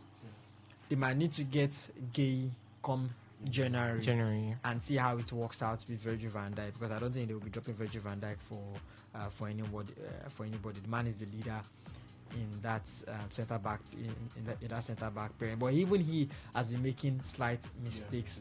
He has been making slight mistakes that you don't expect something from a well-seasoned and experienced defender like Virgil van Dijk. So is it that he's getting old and sluggish? Is it that he's losing it? Same thing as you can say with even Mohamed Salah. I think Salah just got that extension and then he went to sleep. There's no problem with having an experienced head like him, but I think maybe he should be dropped to the bench for now. There is no problem with me with Szoboszlai playing right back. As I said, it's not the first time he played the fast save. He's even very good there. I was talking with Victor. I was like, if he's that good there, are you sure he's not going to bench Frimpong when Frimpong does come back? Because he actually played better. They said no, Frimpong is going to come in and all and get there. So there's no problem with Szoboszlai playing right back. That's Conor Bradley is good, yes, I know. But I think after the game against Real Madrid, their next game against City. Doku just dealt. Doku happened. I'm telling you, Doku just dealt with him, and you have to look at Anslot. the changes he has been he's been making. He does not have a consistent 11 this season. He does not have a consistent 11. The same thing we talked about even when Ten Hag was even the manager. He didn't even have a consistent 11, bringing and chopping in players. Same thing now with Slot. Maybe you say with the bulk of players he has brought in and all. We've talked about reverting to what he did last season, but nothing seems to be working. I think the man is fresh out of ideas. And because when you're changing things, when you're looking at, you start this person next season, you start him this time, you don't start him this time. Florian Wirtz started the last game. This time, I didn't even see him appear. A person that is on good form, Ekitike, started. You remove him, putting an Isak that was silent. I was pressing on my coin yesterday and I asked you. I didn't even notice, even after reading the lineup, I forgot he was on the pitch. Because that was how absent he was. Bringing in Real Ngomo at the end, didn't do anything. KSR who had a good form earlier this season, I think he has already dropped that form because they're not giving him enough chances to capitalize on that. Yeah. So and Slot's dog dispute himself. Okay. And trying to climb out, he's also drawing everyone inside as well. So it's something that they will have to sit down collectively and know how to handle it. Yeah, how they can handle it. All right. Before we go to the phone line to take your reactions on this particular issue, I also want to let you know that Manchester City faltered yesterday. They had the chance on closing in the gap with league leaders Arsenal, but they were not able because they fell 2-1 to a spirited Newcastle side. Chelsea now seated second on the table due to that 2-0 victory over Burnley. It was a beautiful one as they continue on their steady progress. But I don't know if to say Chelsea are a formidable contender to wrestle Arsenal to the English Premier League title. But it is what it is right now in the English Premier League as I'm looking at the table right here. The way it is and it stands, Arsenal sits on top with 26 points, Chelsea with 23, Manchester City with 22, Crystal Palace in fourth with 20, while Brighton and Hove Albion have miraculously jumped into the top 5 right there. It's going to be a season to remember in the English Premier League because so much to fight for. Maybe you don't know who will win it. Brighton could do it at the end of the day. Let's get to the phone line, 0810-9510-951. That's the number to call to talk to us right here in the studio. Hello, caller. Welcome. Good afternoon. Good afternoon to you. That's Lucky calling you from Abia Lucky State. from Abia State. Welcome to the show. Go ahead. My brother, please, I want to ask a question. You know, there's a CAF Champions League yesterday between Rivers United and Pyramid FC. Yes, Pyramid FC. I don't know. Object me in that all right. game. It ended 3-0, but the Nigerian football aspect of the show is definitely going to be handling all of that. But it ended 3-0 in favor of Pyramid. Rivers United were able to hold out Pyramid FC in the first half to a goalless draw, but they fell apart in the second half, conceding 3 goals and losing that game by 3-0. I know that it's going to be like that. Thank you, my brother. Thank you so much for your thoughts right there. Hello, good afternoon to you, Kabulo Barry. Yeah, Kabulo Barry, I call back. You people are talking about Liverpool. Yeah, see, I tell, even from when the season started, when I call now, even I remember one time I talk about defender, and one of you guys just asked me that why would I talk about defender when we have Van Dijk and Konate? I told you that one missing link for that place like Konate. Because me, I play local football. Okay. And I do play defense. But when I see Konate from last season, the way he played, I know that Liverpool needs replacement. And when Liverpool needs replacement and he doesn't buy any replacement for Konate, okay, the other guy that Jurgen Klopp carried from the academy, you sold him. Okay, as you sold him, the one you buy, he has injury. And you have Gomez in your bench. When Jurgen Klopp in the Liverpool, he gets some match where they say Matip go get injury. He will use Gomez with Van Dijk play. The problem of Anslot is that Anslot doesn't have heart to change things. Okay. Because if Jurgen Klopp do not have to change things, where will Liverpool bring Arnold from? Elliot, Jones, Okay. Barkley. Where will those people come from? And a slot had the heart to bring in Gravenberch into the defensive midfield. He doesn't have any heart because he's not him that buy Gravenberch. He's Johan Klopp. Johan Klopp that buy Gravenberch. So he doesn't have any heart. No, but Gravenberch wasn't in use. It wasn't in effective use. It was Arne Slot that brought that revelation.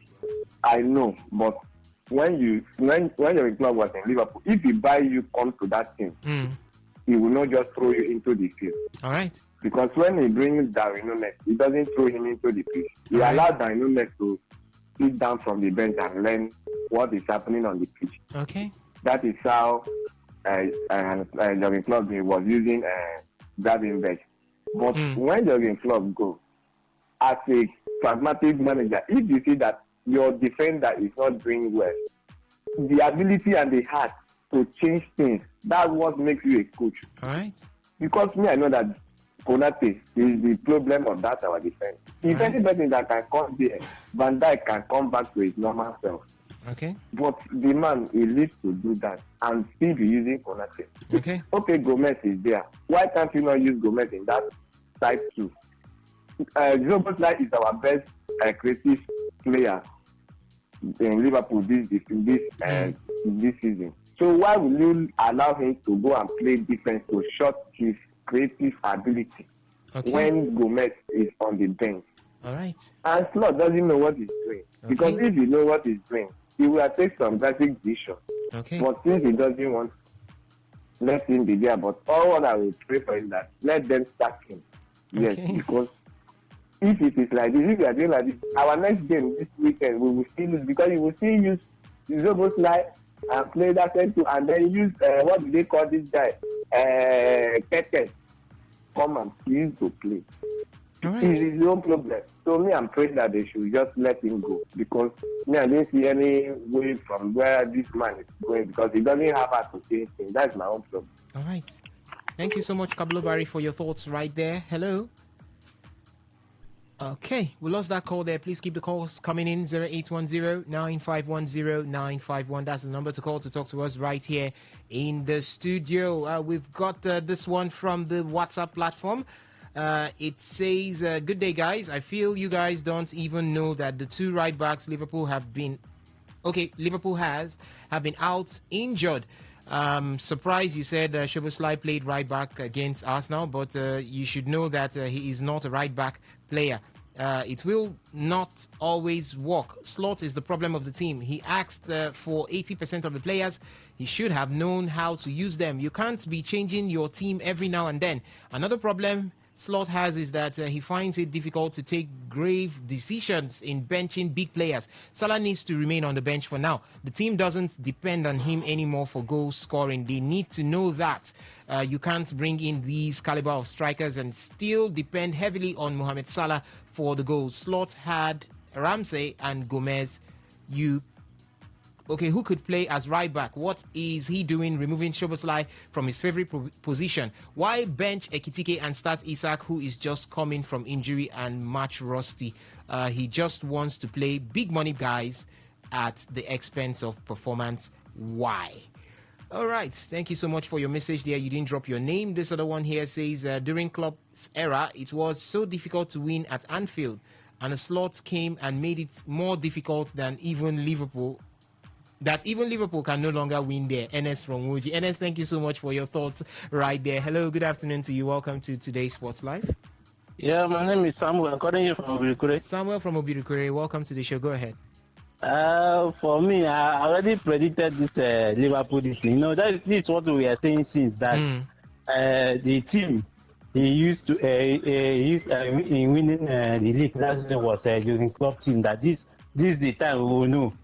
People saying the lie, give him credit, give him this, but the team is playing out now. So you can see now that the team is playing out. I think that theory, that particular thing was very, very right because last season he just came in, everything was going smoothly, no changes. The player understands yourself. You just need to do small things. and the team were going well. He take all the credit now. Luis Diaz has left. Who again? Some few players. He has brought in his own type of player. Now do your own work now. Look at what is going on. They are currently sit 10 or 11. 11th on the table, yeah. Yeah. So this one will go, and other teams on the top are not even doing like a team that will go down. Okay. So that is it. I don't know if you people will not talk about this. Yeah, Serie A is very, very interesting. Yeah, we will by the grace of please, God. I would like you people to talk about that league, because all the teams from 1 to 4 or 5, they are almost in the same point. We will. Right, definitely. thank you. All right, thank you so much for joining us via the phone line. Hello, welcome, Ernest. Yeah, good evening. Good evening, Ernest. Welcome. Thank you very much. Osas. Go ahead. Yeah. You're talking about Liverpool, right? Yes, we are. Okay. I've always known that what this man gave to Liverpool last season was just let me use fluke, because I know that he's not a top coach, a top-notch coach. He just came in and inherited what Johan Klopp. What's his name? Johan Klopp. Yeah, Johan Klopp has done, and because of last season's bad run of form from other things, so he had to utilize that chance and got them trophy last season. Okay. And you can see that throughout that last season, he was, even when he played final against the weaker team, he was unable to. Yes, he was unable to defeat them. So he ran away with the Premier League. Now this season, some of the players that were bought by Jurgen Klopp, he has let them go. Now these are his own. I know that he see a mix of both, but at least he has most of the players he bought to play. Even benching Robertson for this person, Kekes. Look at his real coaching ability is not manifested. We cannot see what he will bring to the table. All right. So, and then again, there are some decisions that as a coach, you don't take them. You understand that? You don't take them. All you need to do is to look for a way. Maybe, for example, he has Ipong. He has another person again, Bradley, that held Mbappe. Okay. Hello? Oh, Hello? we lost Ernest there. Hello? Hello, good evening. Good evening. Yeah, the Liverpool fan. All right, Liverpool fan. Okay, Nonso, welcome. Welcome to the show. Yeah. I don't know, I was thinking the news will break that Slot is out. What is this thing? Calm down. You have to be calming down. I thought you believed in a slot at the beginning of the season. Yes, I did, though. But the young man has turned the thing upside down. Be patient. Be patient. Be patient. Give him time. Do you know how many points we will lose from now to January? Be patient. Just give him time.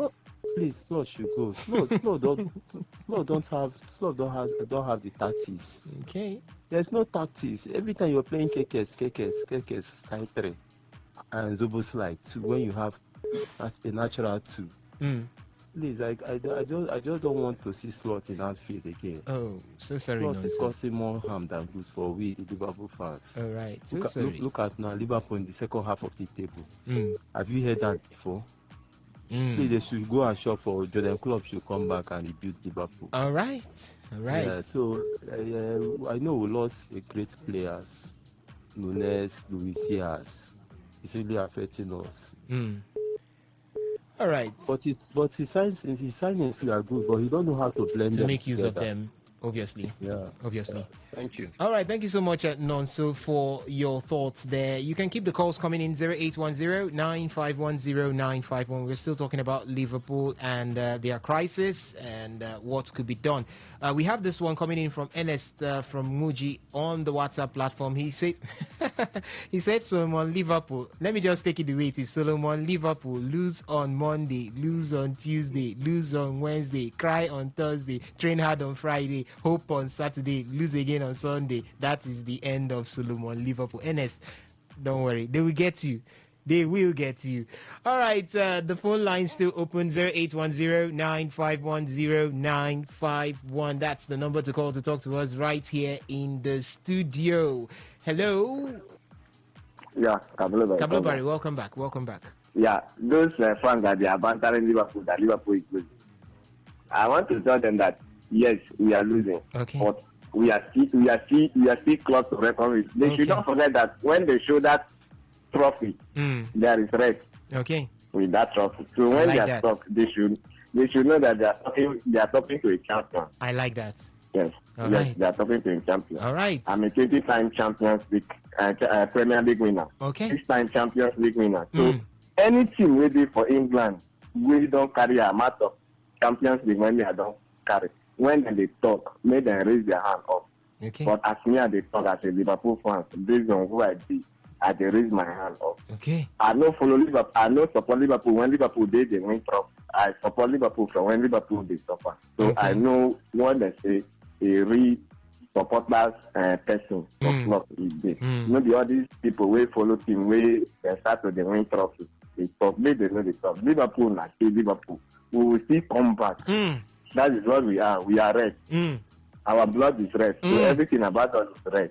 So if they are saying what they are saying, they should know that they are talking to dog that doesn't lie down, that they keep us awake all the time. Okay. When we swing, people will know that we are back. Bam. So these are our times of going down when we are coming. There's the same man that you said, Liverpool is falling. They will still be the same man that they will clap hands for us. Okay. So I like that. Any of those fans, me, I don't even fear that Liverpool is losing. I will be calling because I'm a fan. I'm a lover of football, and I know that my club is a big club in England. So I will not be scared when I'm calling on the radio. All right.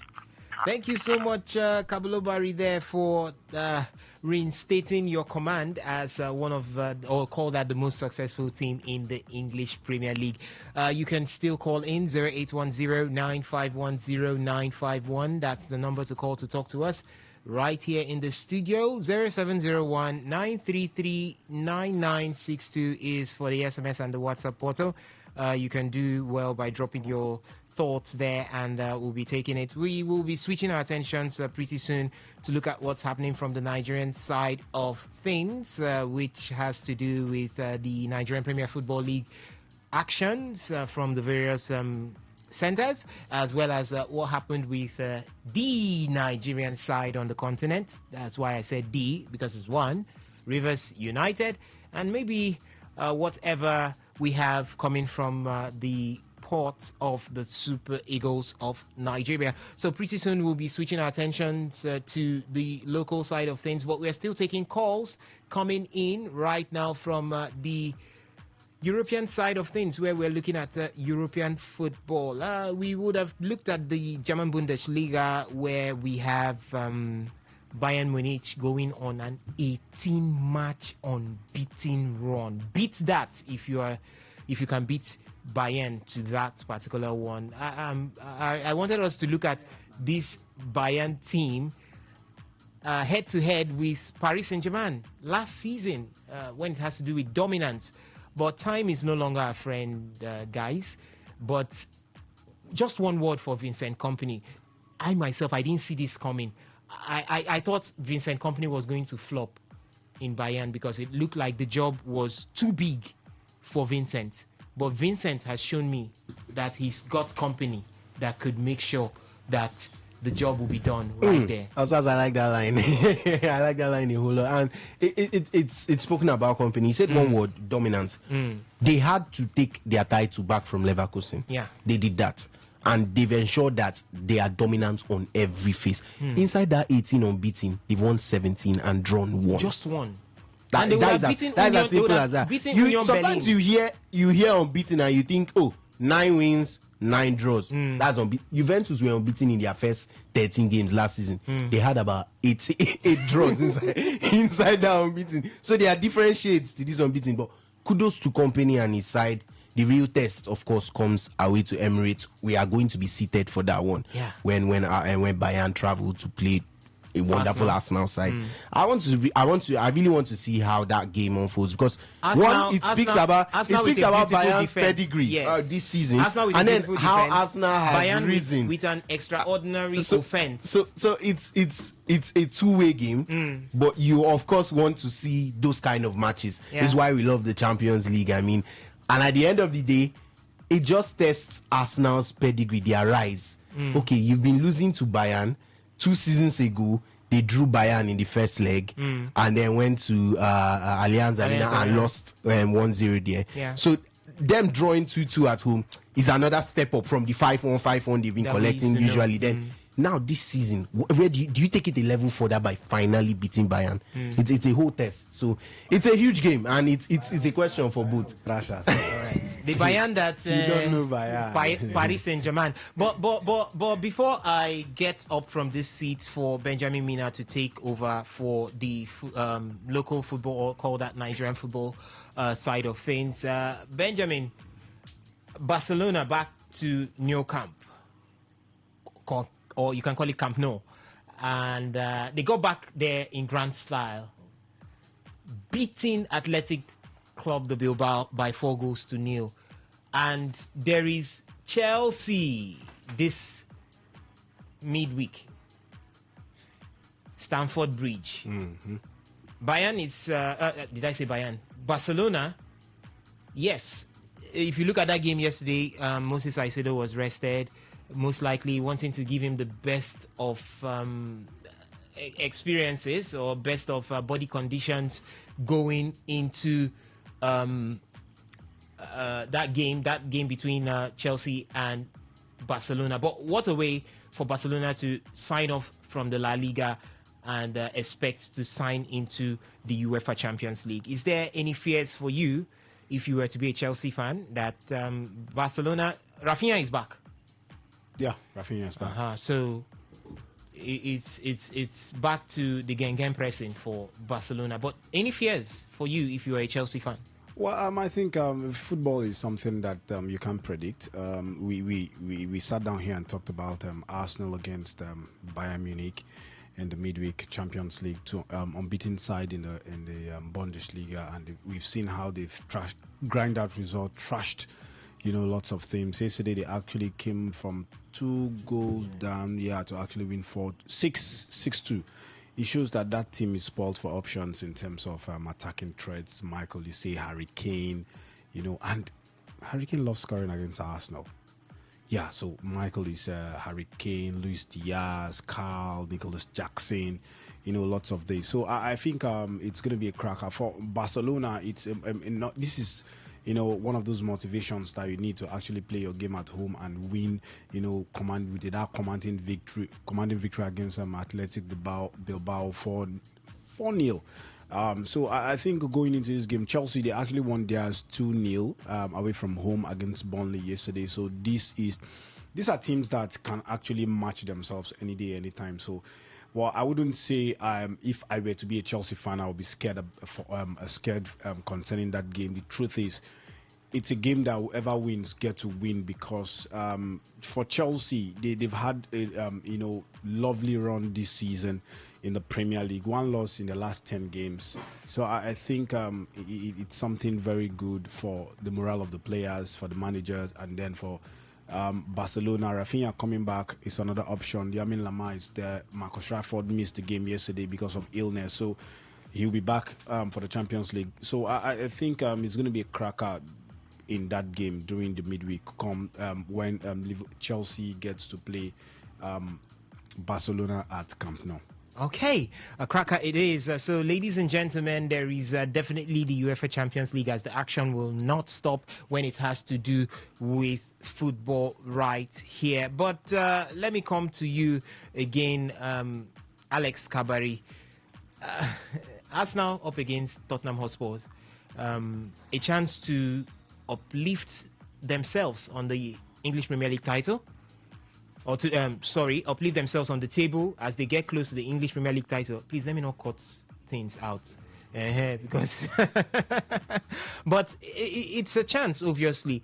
But where do you see this one swinging towards? Because now I think Arsenal has been gifted an open check Manchester City dropped points. Liverpool dropped points. Yes, Chelsea gained points, but it's quite obvious. It's quite most likely that they will still drop points ahead. They weren't too convincing in that game. It's just that Burnley were not astute and direct as they were supposed to be in that particular encounter. But do you see Arsenal extending this lead, maybe with a victory against Tottenham Hotspur? It's the Emirates that we are talking about. Before the game, I would have said Arsenal would have definitely gotten this one. But now, after yesterday's fixtures, I would say the North London derby just got bigger. And now Arsenal know that they absolutely need to pick up all 3 points. I mean, not just pick up all 3 points, but to do it impressively. They also played pretty impressively away to Sunderland, but then at the end of the day, they drew.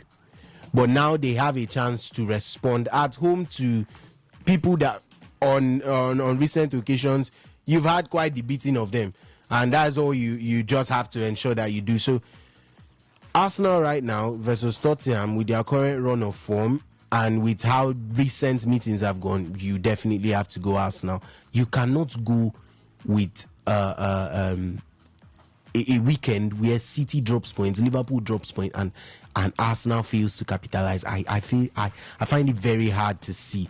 And although Osas mentioned Chelsea, I just want to put in there that Chelsea are inconsistent enough that even their fans do not expect much from Chelsea in a 38 league season. So I do not write them off, but I don't think they'll be able to keep up with them at the end. So whereas your real rivals are the defending champions who are asleep this season, and the City side who are trying to rediscover themselves, Arsenal have it all to do. And what better way than to pick up all 3 points at home to Tottenham in the North London derby?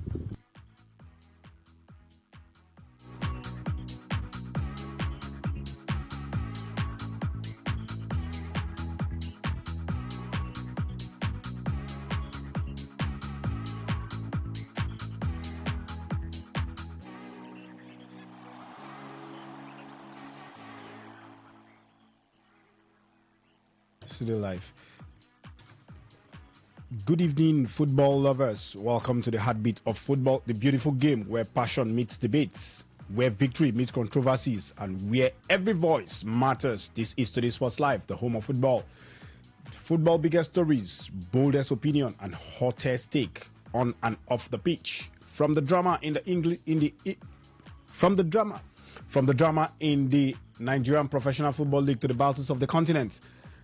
To the Super Eagles coaches carols, we've got it all covered for you this evening. Scrap it, buckle up, and get ready as we dive deep into the stories that shakes the world of local football.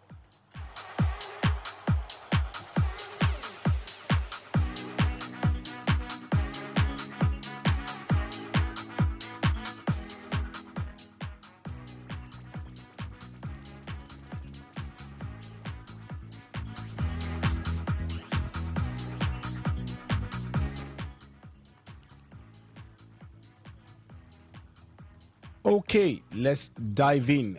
The MPFL fixtures are up and running. Remo Stars actually 2-0 winners, though the game is still on. 38 minutes on the clock against Barra FC. Bayelsa United are actually winning away from home. You heard that, Bayelsa United. They're actually winning away from home.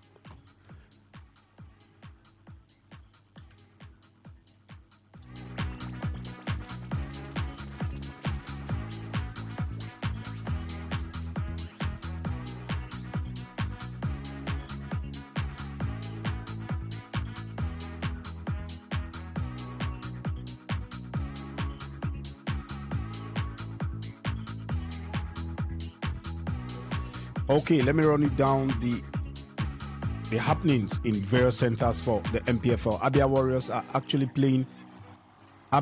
are playing out a goalless draw, 40 minutes on the clock against Bendel Insurance. Kwara United goalless, 38 minutes on the clock against Shooting Stars. Nasarawa United just scored against El Kanemi Warriors, 39 minutes on the clock. Rangers FC are playing out a goalless draw against Niger Tornadoes. Remo Stars, like I said earlier, 42 minutes on the clock, 2-0 winners. Warri Wolves are playing out a 1-1 draw against newly promoted side Kun Khalifat. And Bayelsa United leading away from home against Wiki Tourists. Ovie, let me come to you now. Do you think that Nasarawa United they're actually topping the table right now? Do you think they can actually go all the way, or is just the usual initial gra when the big boys get to turn up? Remo Stars, 2 weeks ago, they were actually wallowing in the relegation waters, but right now they are sitting on the 10th. They are 10th on the log. Do you think Remo Stars could actually shake up and defend their title properly, or they could just end up like Rangers when they won the title and struggle the following season? You said they are struggling, and I do believe this title race is gone, as you want to say it.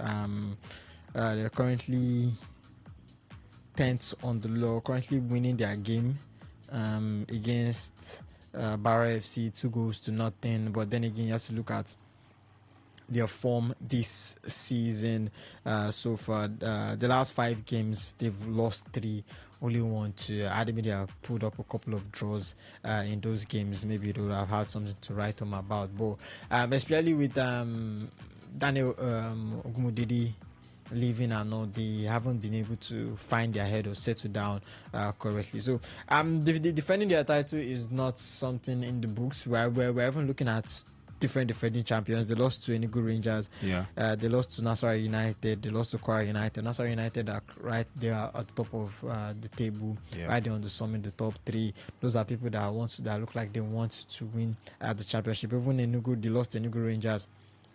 Yes, that came during the Super Eagles game where both coaches were out on official duties and all. So, then again, you're looking at the loss to Sundowns and all. So it's all been spiraling down for Remo Stars. I don't even think it's even about a title defense they should be talking about this season. It's almost the same thing with Liverpool as we're having in the Premier League. Yeah. It's not about a title defense now. It's about how to get themselves out of this water, how to salvage the situation. How to salvage the situation, because you don't want to end the season 10th from people that won the season, that won the Nigeria Premier Football League just last season. At least if they can get maybe top 5. Because I'm looking at it, it's not just enough to just say you want to stay in mid-table, at least top 5, so at least you're fighting for something. There are only 3 spots, unless they want to get to the continent through the Federation's Cup. Through the Federation's Cup, which I don't think that is it is possible, but that is going to be hard to do. But for me, I do see this title race over for them. Okay, do you think that Remo Stars could defend their title? For Ovie, he said the title race is over for Remo Stars. They're actually playing out a 2-0.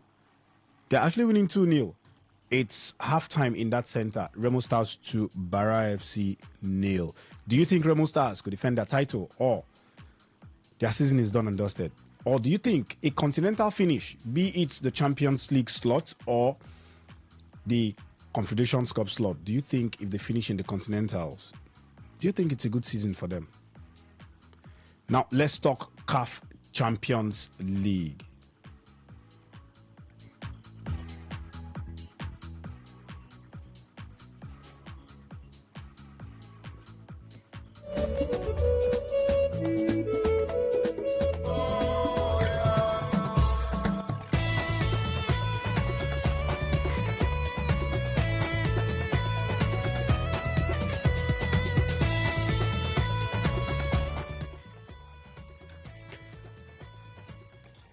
Nigerians club Rivers United opened their CAF Champions League group stage campaign in a disappointing note, falling 3-0 to holders Pyramids at the 30th June Stadium in Cario.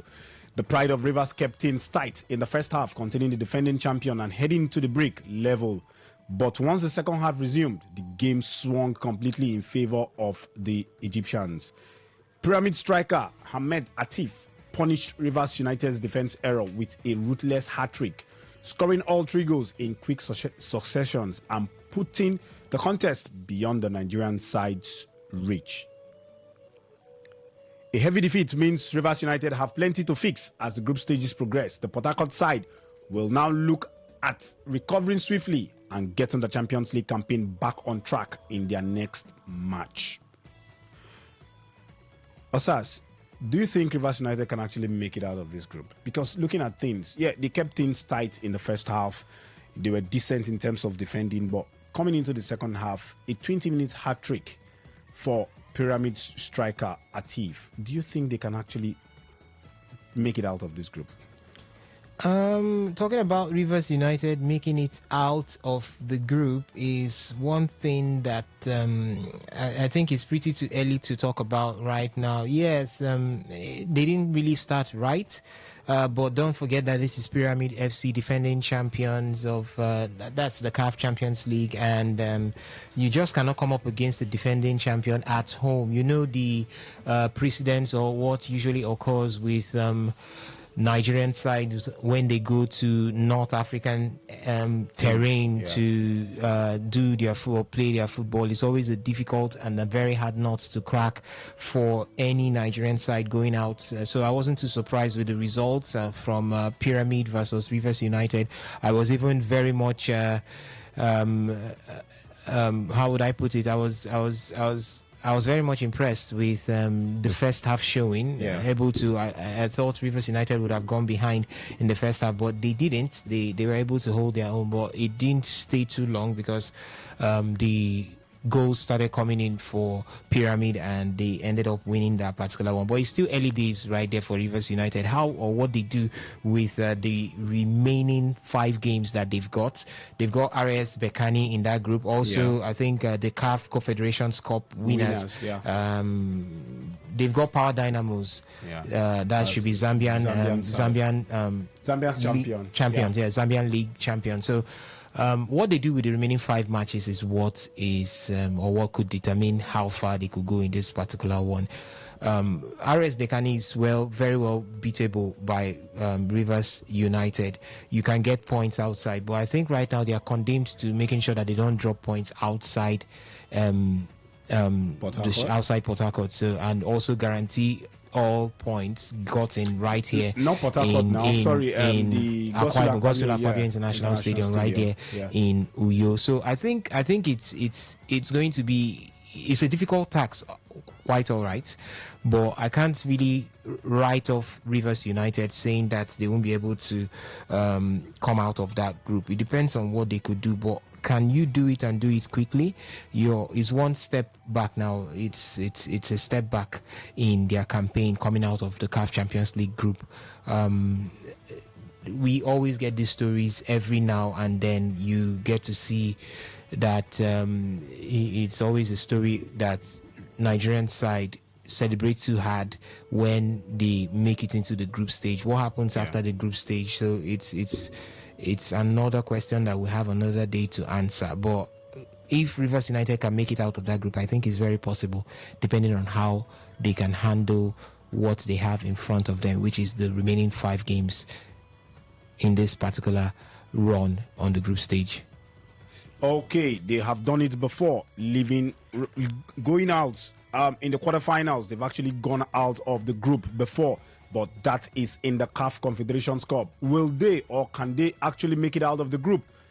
This is the CAF Champions League. This is not the CAF Confederations Cup. But do you think that Rivers United can actually make it out of that group? They've got the defending champion in Pyramid of Egypt. They've got RS Bekani, the CAF Confederations Cup winners, and they've got Power Dynamo, the Zambian champions. Do you think they can actually make out that group?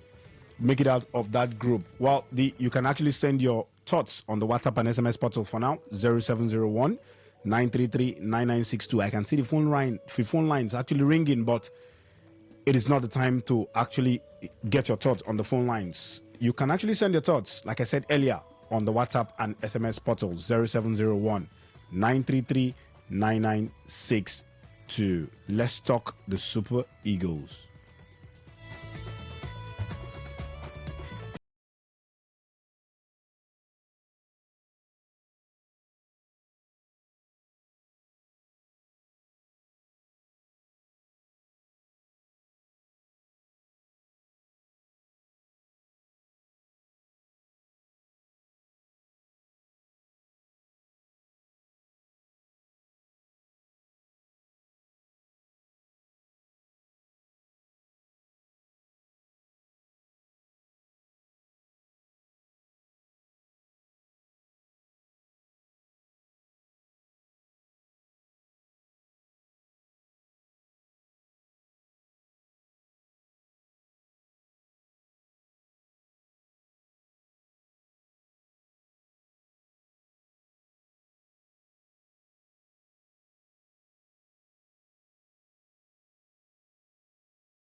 he should lead the team to the 2025 AFCON. Do you think Yakubu Aiyegbeni is right? Now, Alex, let me come to you.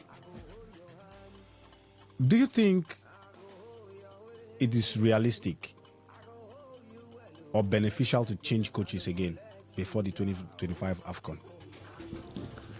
Benjamin, I think that the answer is it's so obvious that even if we were in the midst of a crisis, I think you are going to be placing yourself in between a rock and a hard place.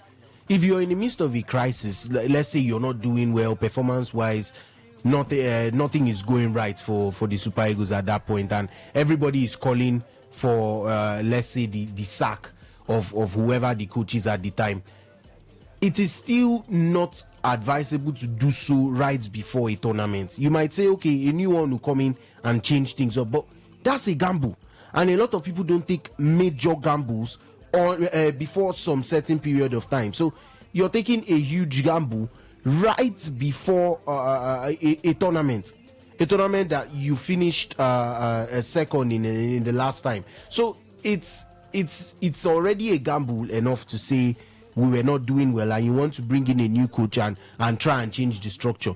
Not to talk of an Eric Schell, who every Nigerian can agree has been really good with this Super Eagles side and has managed to maintain and keep the tempo as it is. It would not make any sense, first of all, Benjamin, to let him go. And it would not make any sense to let him go a month. Is it a month now? I think it's 3 weeks and some days. Yeah, less than a month. Okay, let's just put it as a month to the AFCON. So, of course, I'm always going to stand by the fact that he has given us enough results, and the pattern of play has comparatively improved under Eric Schell, that you can say he can build something. I would argue with some Nigerians who felt aggrieved by Super Eagles not making it to the Intercontinental playoffs, which would have automatically, because most of us would have written it as a bypass to the World Cup. So if you feel aggrieved, I don't think you take it out on Schell. Oh, we missed one game. Without Schell, I guarantee you, even with the points deduction to South Africa, and even with how the rest of the table played out, without Eric Schell, we do not clinch that spot. Okay, there's a caller on the line. Hello, good evening. Hello, good evening. Good evening, your name and your location. Yes, my name is Favor, calling from Eneka. Favor from Eneka, go on with your thoughts. Yes, I just want to contribute to the statement by Yakubu Aiyegbeni. Go on. Okay. I believe that football coaching, being a good coach in football, does not necessarily require you to be an advanced person like Austin Eguavon.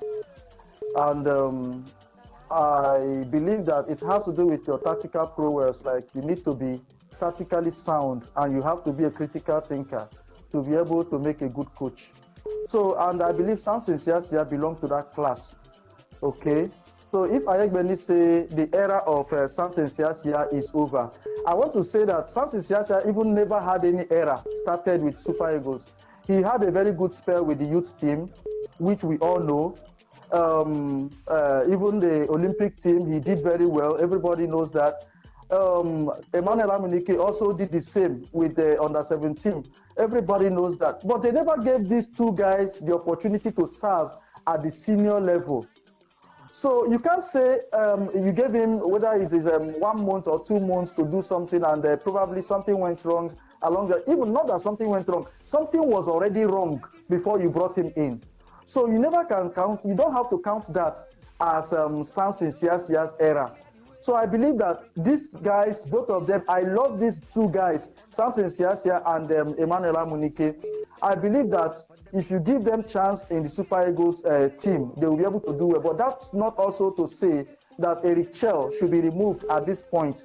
I think Eric Schell is doing well already, and they should allow him to see out the AFCON before any other change can be thought of. So, and I believe that Samson Siasia is a step ahead of Eric Schell, if you ask me.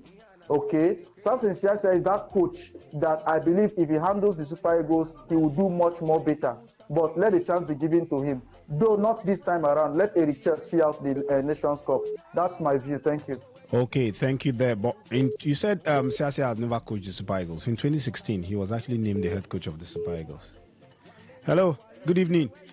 Good evening, guys in the studio. Good evening, your name and your location. Yeah, my name is Larry. I'm calling from Port Harcourt. Larry from Port Harcourt. Go on with your thoughts. Yeah, Yakuba when is on spot on. You know, let's forget all this recycling of coaches. It's not now for the national team.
Nigeria should stop this bringing coach, sacking coach, removing coach, this and this.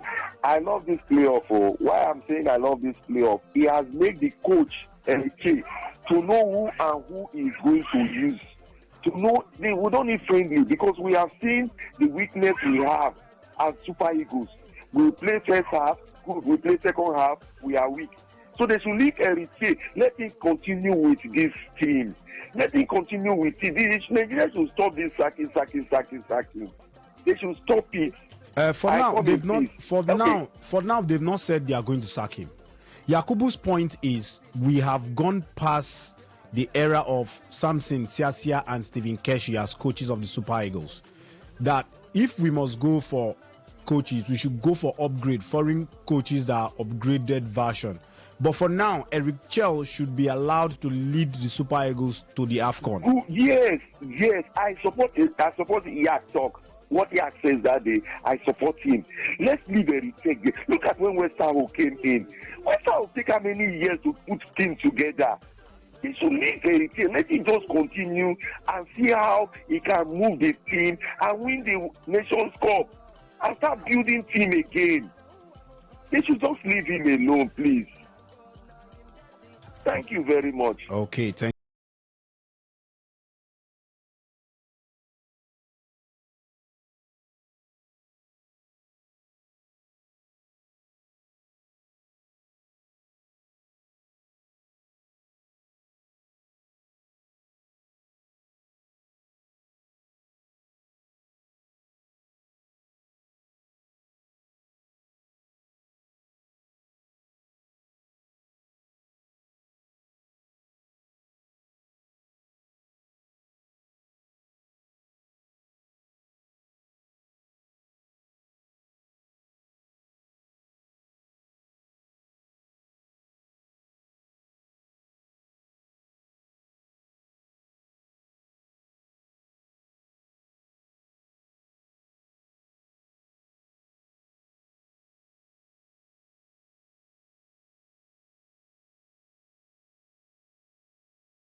thing and all. We need to start working on the same philosophy. So when the players get to the Super Eagles, the same coaches with the same mindset working on them. So they know that when they mature into the senior team, they understand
to be crying all this crying.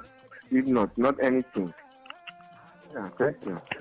Okay, thank you, Kablu Barry, for your thoughts there. 0810-9510-951.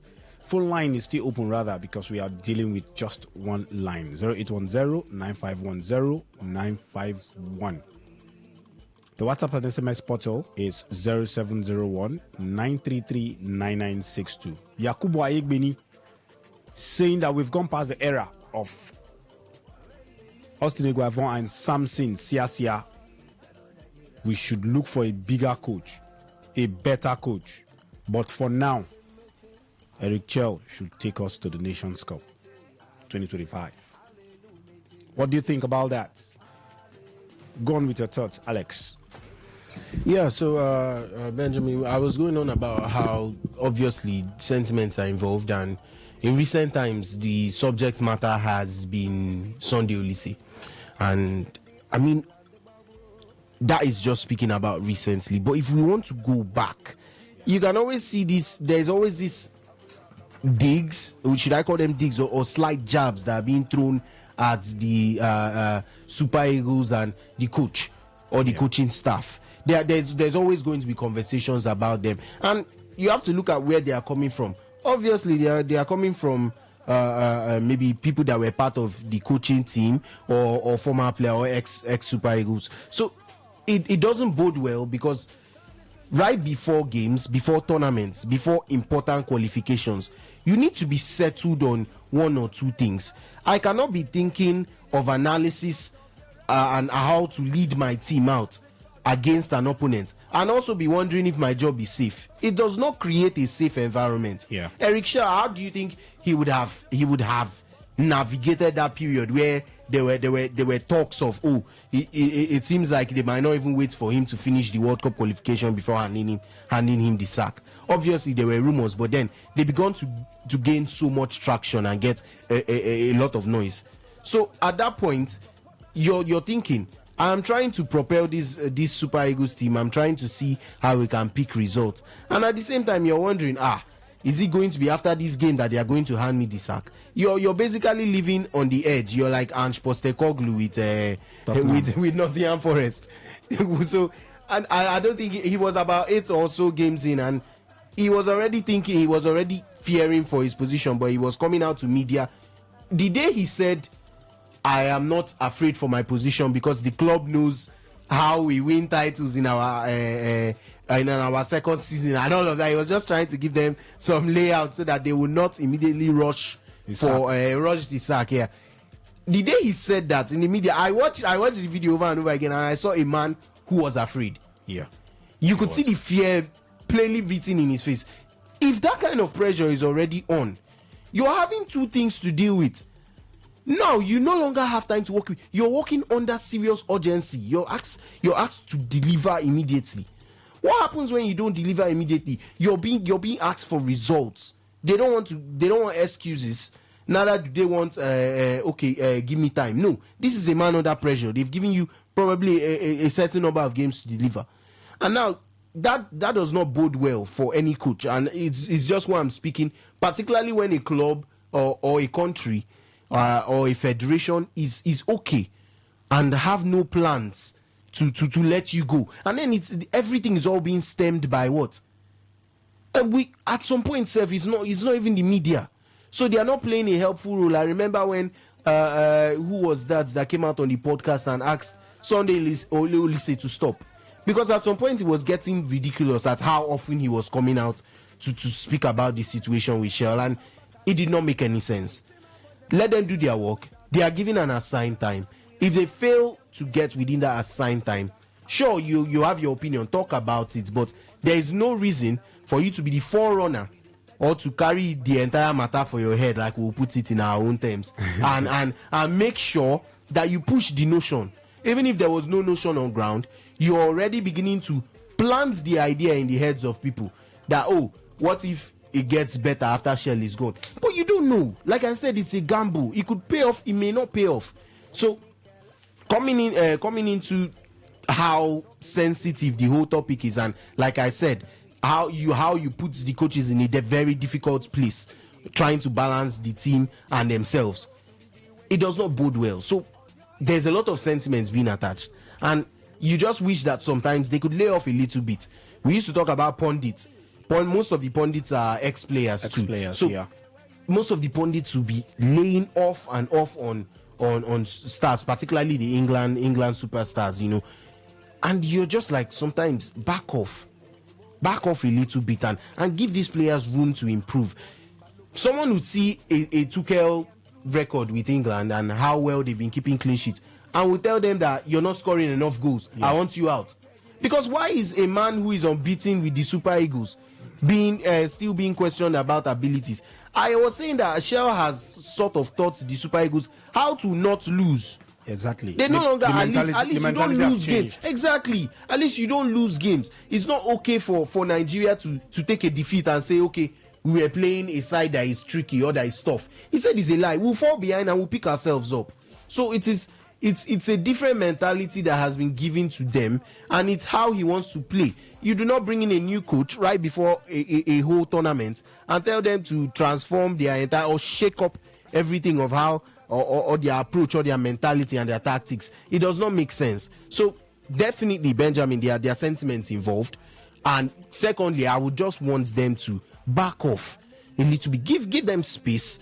Let the NFF decide. And I'm sure that the NFF would want to continue with Shell, at least for the AFCON. And there's a huge chance that even after the AFCON, they might say, okay, depending on how you did, even before the AFCON, I think you're good to go. Let's see what you can build on long term. You give him a new contract and tell him, go ahead, develop players. Let's see your next round of games, be it friendly, be it qualifications.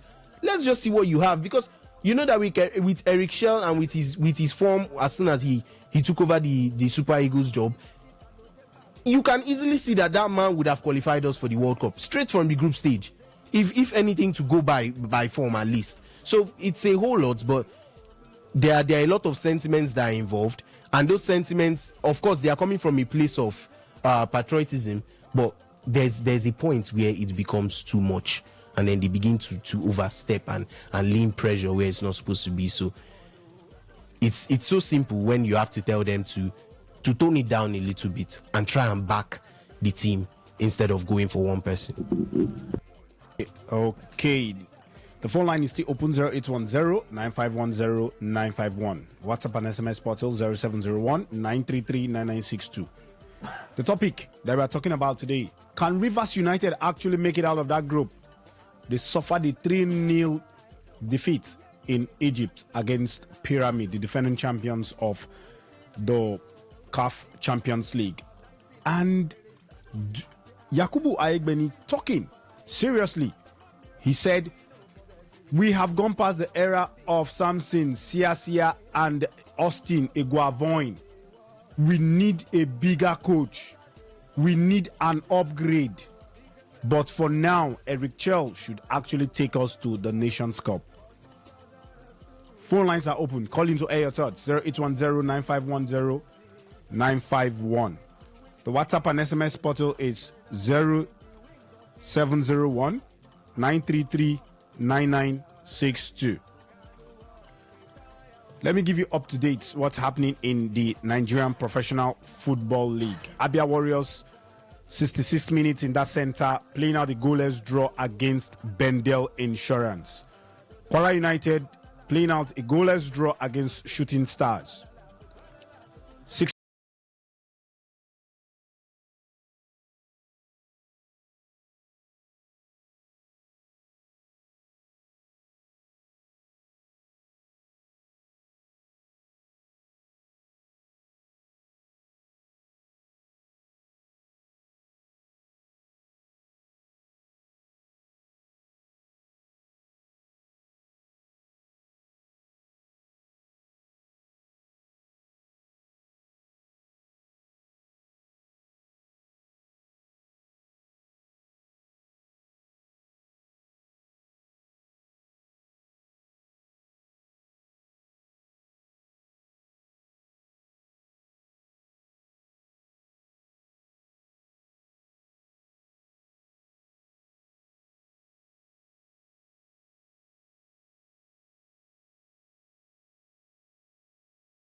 the defense. There is Eberiche Eze pairing, or would I call that a three-man midfield, where you have Eberiche Eze, Martin Zubimendi, and Declan Rice. And up front also, you've got a three-man attack lineup with Bukayo Saka being the captain of the side, together with Mikel Merino at the middle of the pack, and Leandro Trossard coming in from the left side of things. And that's against a Tottenham Hotspur who line up in a 3-4-2-1 formation with Guillermo Vicario in goal, and you've got a three-man back line constituting of Kevin Danso, we've got Mickey van der Ven, and also Christian Romeo, and there is a wing-back pairing of Destiny Udogie from the left side of things, and you've got from the right side, you've got Jed Spence also from that end, and in the midfield there is Bentancur as well as Yao Palinia, and up front we've got Mohamed Kudus right in front of them, pairing with Wilson Odobet, and Richarlison seems to be the man saddled with the duty of getting the goals right there for Tottenham Hotspur. Okay, thank you there for the lineup. Arsenal fans, can you beat Tottenham? It's Arsenal. It's Tottenham. It's Tottenham, the usual Tottenham. Arsenal fans, can you actually beat them? Osas, let me come to you. What qualities should the ideal coach, be it foreign coach or a local coach, what quality can that coach have to actually stabilize the team? Before I begin to talk about the quality of the coach for the Super Eagles of Nigeria, I think I would need to talk about his working environment and the support cast first of all. If the Super Eagles of Nigeria is not drilled, or call it the environment around the Super Eagles of Nigeria is not drilled to be able to get what we mean by talents growing from age to age, from stage to stage, then it's going to be very, very difficult. I see that you have a commercial break, so you might be going out to pay some bills. Definitely continue from where I just stopped. Okay, we'll continue. We'll come back to you later. Let's get to the market and pay some bills. After that, we'll continue with the thought of Asas.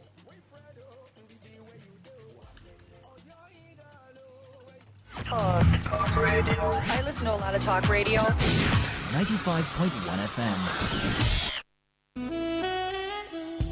Verberge Imperial Hotel. Experience luxury and comfort. Verberge Imperial Hotel is a premier indigenous catering and hotel services provider in Port Harcourt. Our hotel offers a range of well-furnished rooms with modern facilities, ensuring comfortable stay for our guests. Our modern event halls can accommodate over 500 guests, making us the ideal venue for conferences, seminars, weddings, etc. Our state-of-the-art facilities include 24 hours electricity supply, constant and steady internet services, CCTV cameras for enhanced security, fully armed security guards, trained professional personnel. We pose a conducive environment as our hotel is located in a quiet and peaceful environment perfect for relaxation and focus. Our location is at Bank Anthony Avenue off Ordnance Junction, Transamadi, Port Harcourt. Contact us today for inquiries, booking and reservation. Please call 0803-272-4646, 0906-557-0873. Delivering Imperial Hospitality services at Verberg Imperial Hotel.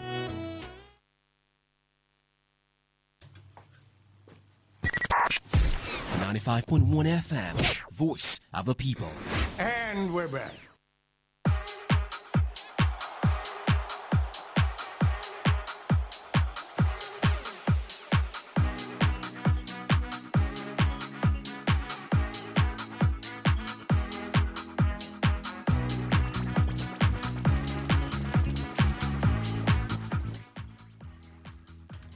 Okay, we are back as promised. Asas, you were actually talking about the working environment. Talking about the working environment for the Super Eagles coach, if you're looking for the best coach for the Super Eagles of Nigeria, because it's bigger than getting a coach. No matter how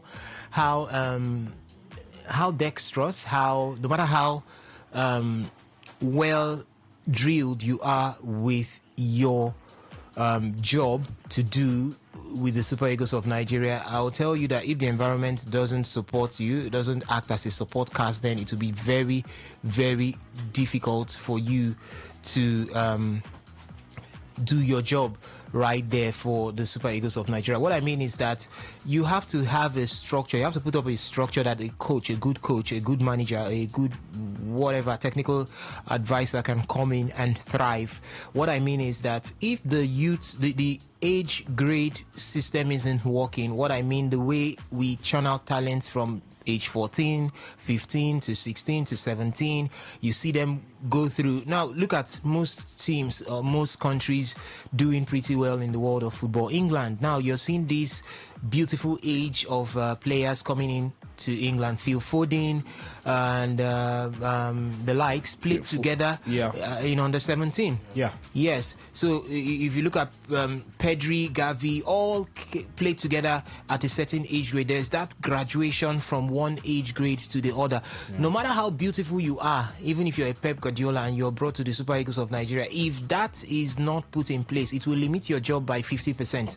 Yes, that's what it will do. So I think before we start thinking of which is the best of coaches for us to have for the Super Eagles of Nigeria, we need to start first thinking what is the way forward for the Super Eagles of Nigeria. Let me let you know, Benjamin, the under 15s, the under 17s, the under 20s, the under 23 they are as important to the Super Eagles of Nigeria as even the players who play right now in the Super Eagles of Nigeria. I think that age grade system is even more important than the crop of players that you just pick from anywhere, because now what the Super Eagles of Nigeria is built with is you just look out anybody who is doing very well in anywhere, wherever he's from, whether he's homegrown or he's from the diaspora, just bring him, invite him, and let's see what he can do. How much can you tell about these players? How much do you know about their playing style? How much do you know about their ability to take on pressure? How much do you know about their tweaking or their ability to adapt? No, we don't have any idea about it. All we know is that Mr. ABC is doing very well in the Belgian league. Call him. Mr. XYZ is doing very well in the Norwegian league. I see that he has been able to score 3 or 4 goals back to back. Call him, please. Let's see what he's got. No. I think the Super Eagles is bigger than that.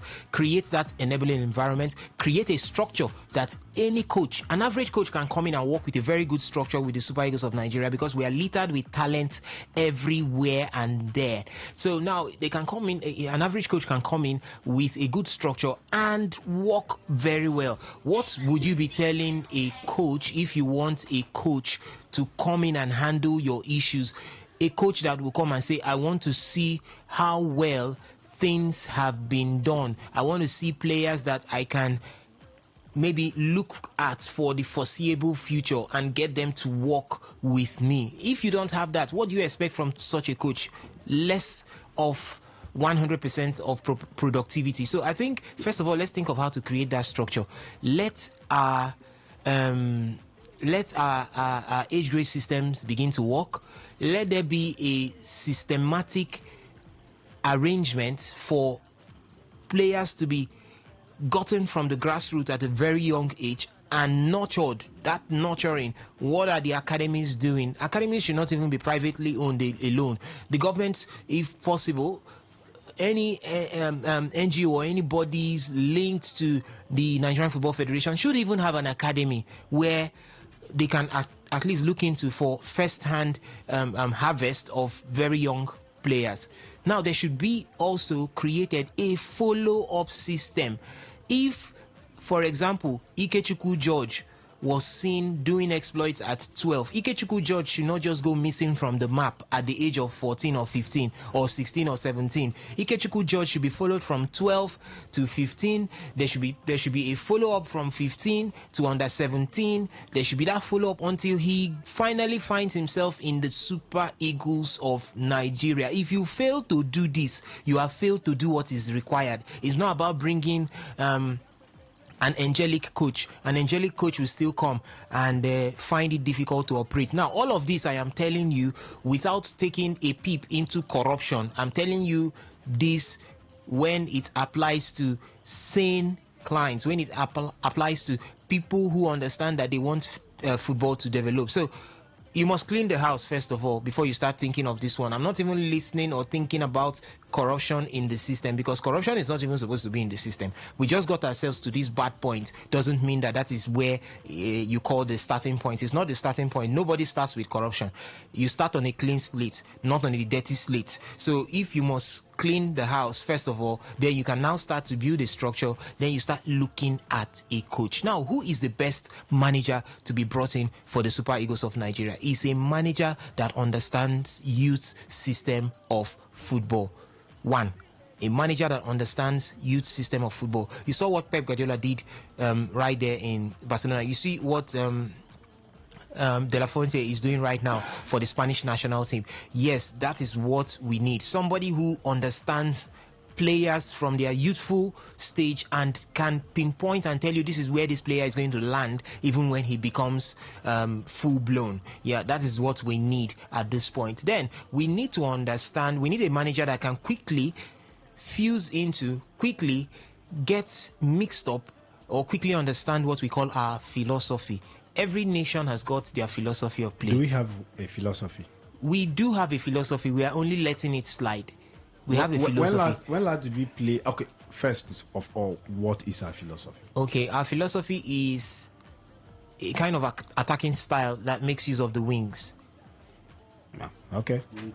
Yes, we make use of the wings. The last time we actually saw that, yeah, the Eric Chell actually plays that. But the last time we saw that work out massively was in the 90s. Early 90s, Yeah. early 80s. Early 80s, early we 90s. had the Shegun Odegbamis Yeah. of the right wings. We had Lawal. We had Amunike. We had Amunike. Yes. We had, coming down to the mid 90s, we had the likes of Tijani Babangida. We had the likes of Pius Ikedia. These were all very good wingers. Then we always have the big man at the middle of the park who helps or who does the talking in from the wings. So creativity usually comes from the wings for the Super Eagles of Nigeria. Talking about the big man, I think we are settled on that case. There is a Victor Osimhen right now. All we need to do is to make sure there is another that can. If you look at Victor Osimhen, you look at Pius Ikedia, sorry, did I say Pius Ikedia? You look at Julius Agaowa, you look at Victor Agali somewhat, you look at Rashidi Yekini, you could see the same traits within these ones I have mentioned, because they are such big figure in the middle of the pack. The same way you see Victor Osimhen play now is the same way Julius Agaowa used to play then, where you will see him do those huge hustling. Yes, he makes himself very big and very present in the center forward position right there. The difference is the back flick when he scores. Yes, that's part of it. So, but he's always there. The same thing with Rashidi Yekini. They are always there. Victor Agali was a bit different because he was very good in the air. Yeah, he was very, very good in the air. Cross the ball in. Yes, and good. But he also has his presence being felt in the box. So we have that. But who is to feed?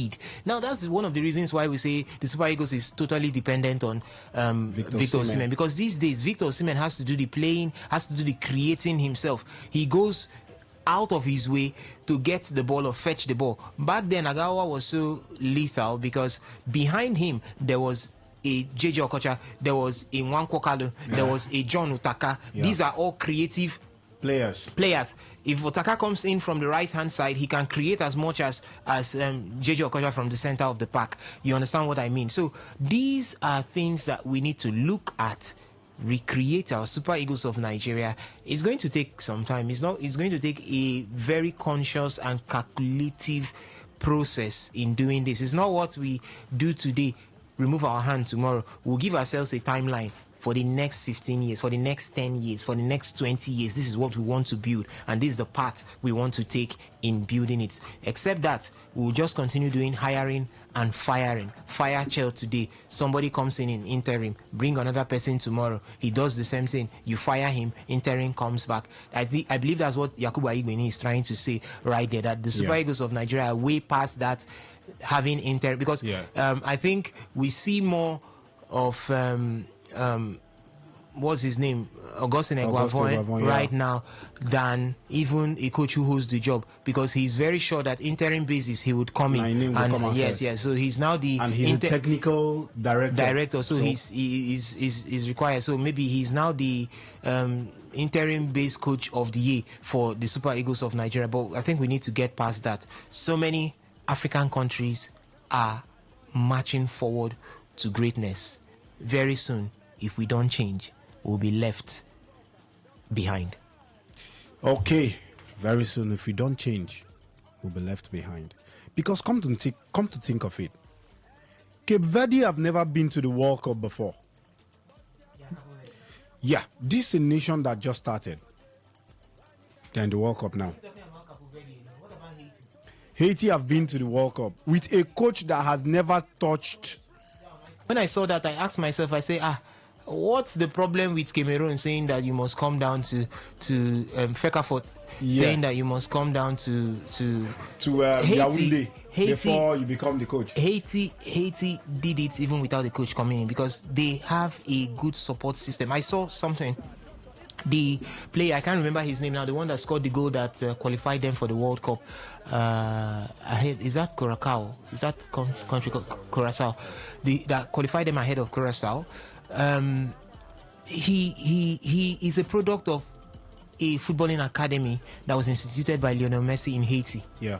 That was in 2000 and either 2000 and. So Messi have a player in the World Cup. Yes. So I saw that picture when Messi went for that when inauguration. When you talk about the academy system, it's quite important, right? Now, we keep clapping for Benjamin Frederick, but a player of the Super Eagle actually made that happen. And as there is another Moses one. Simon Yes, producing an academy. I saw a report of another coming through very soon from the same academy. Yes, and now there's a partnership.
former chairman.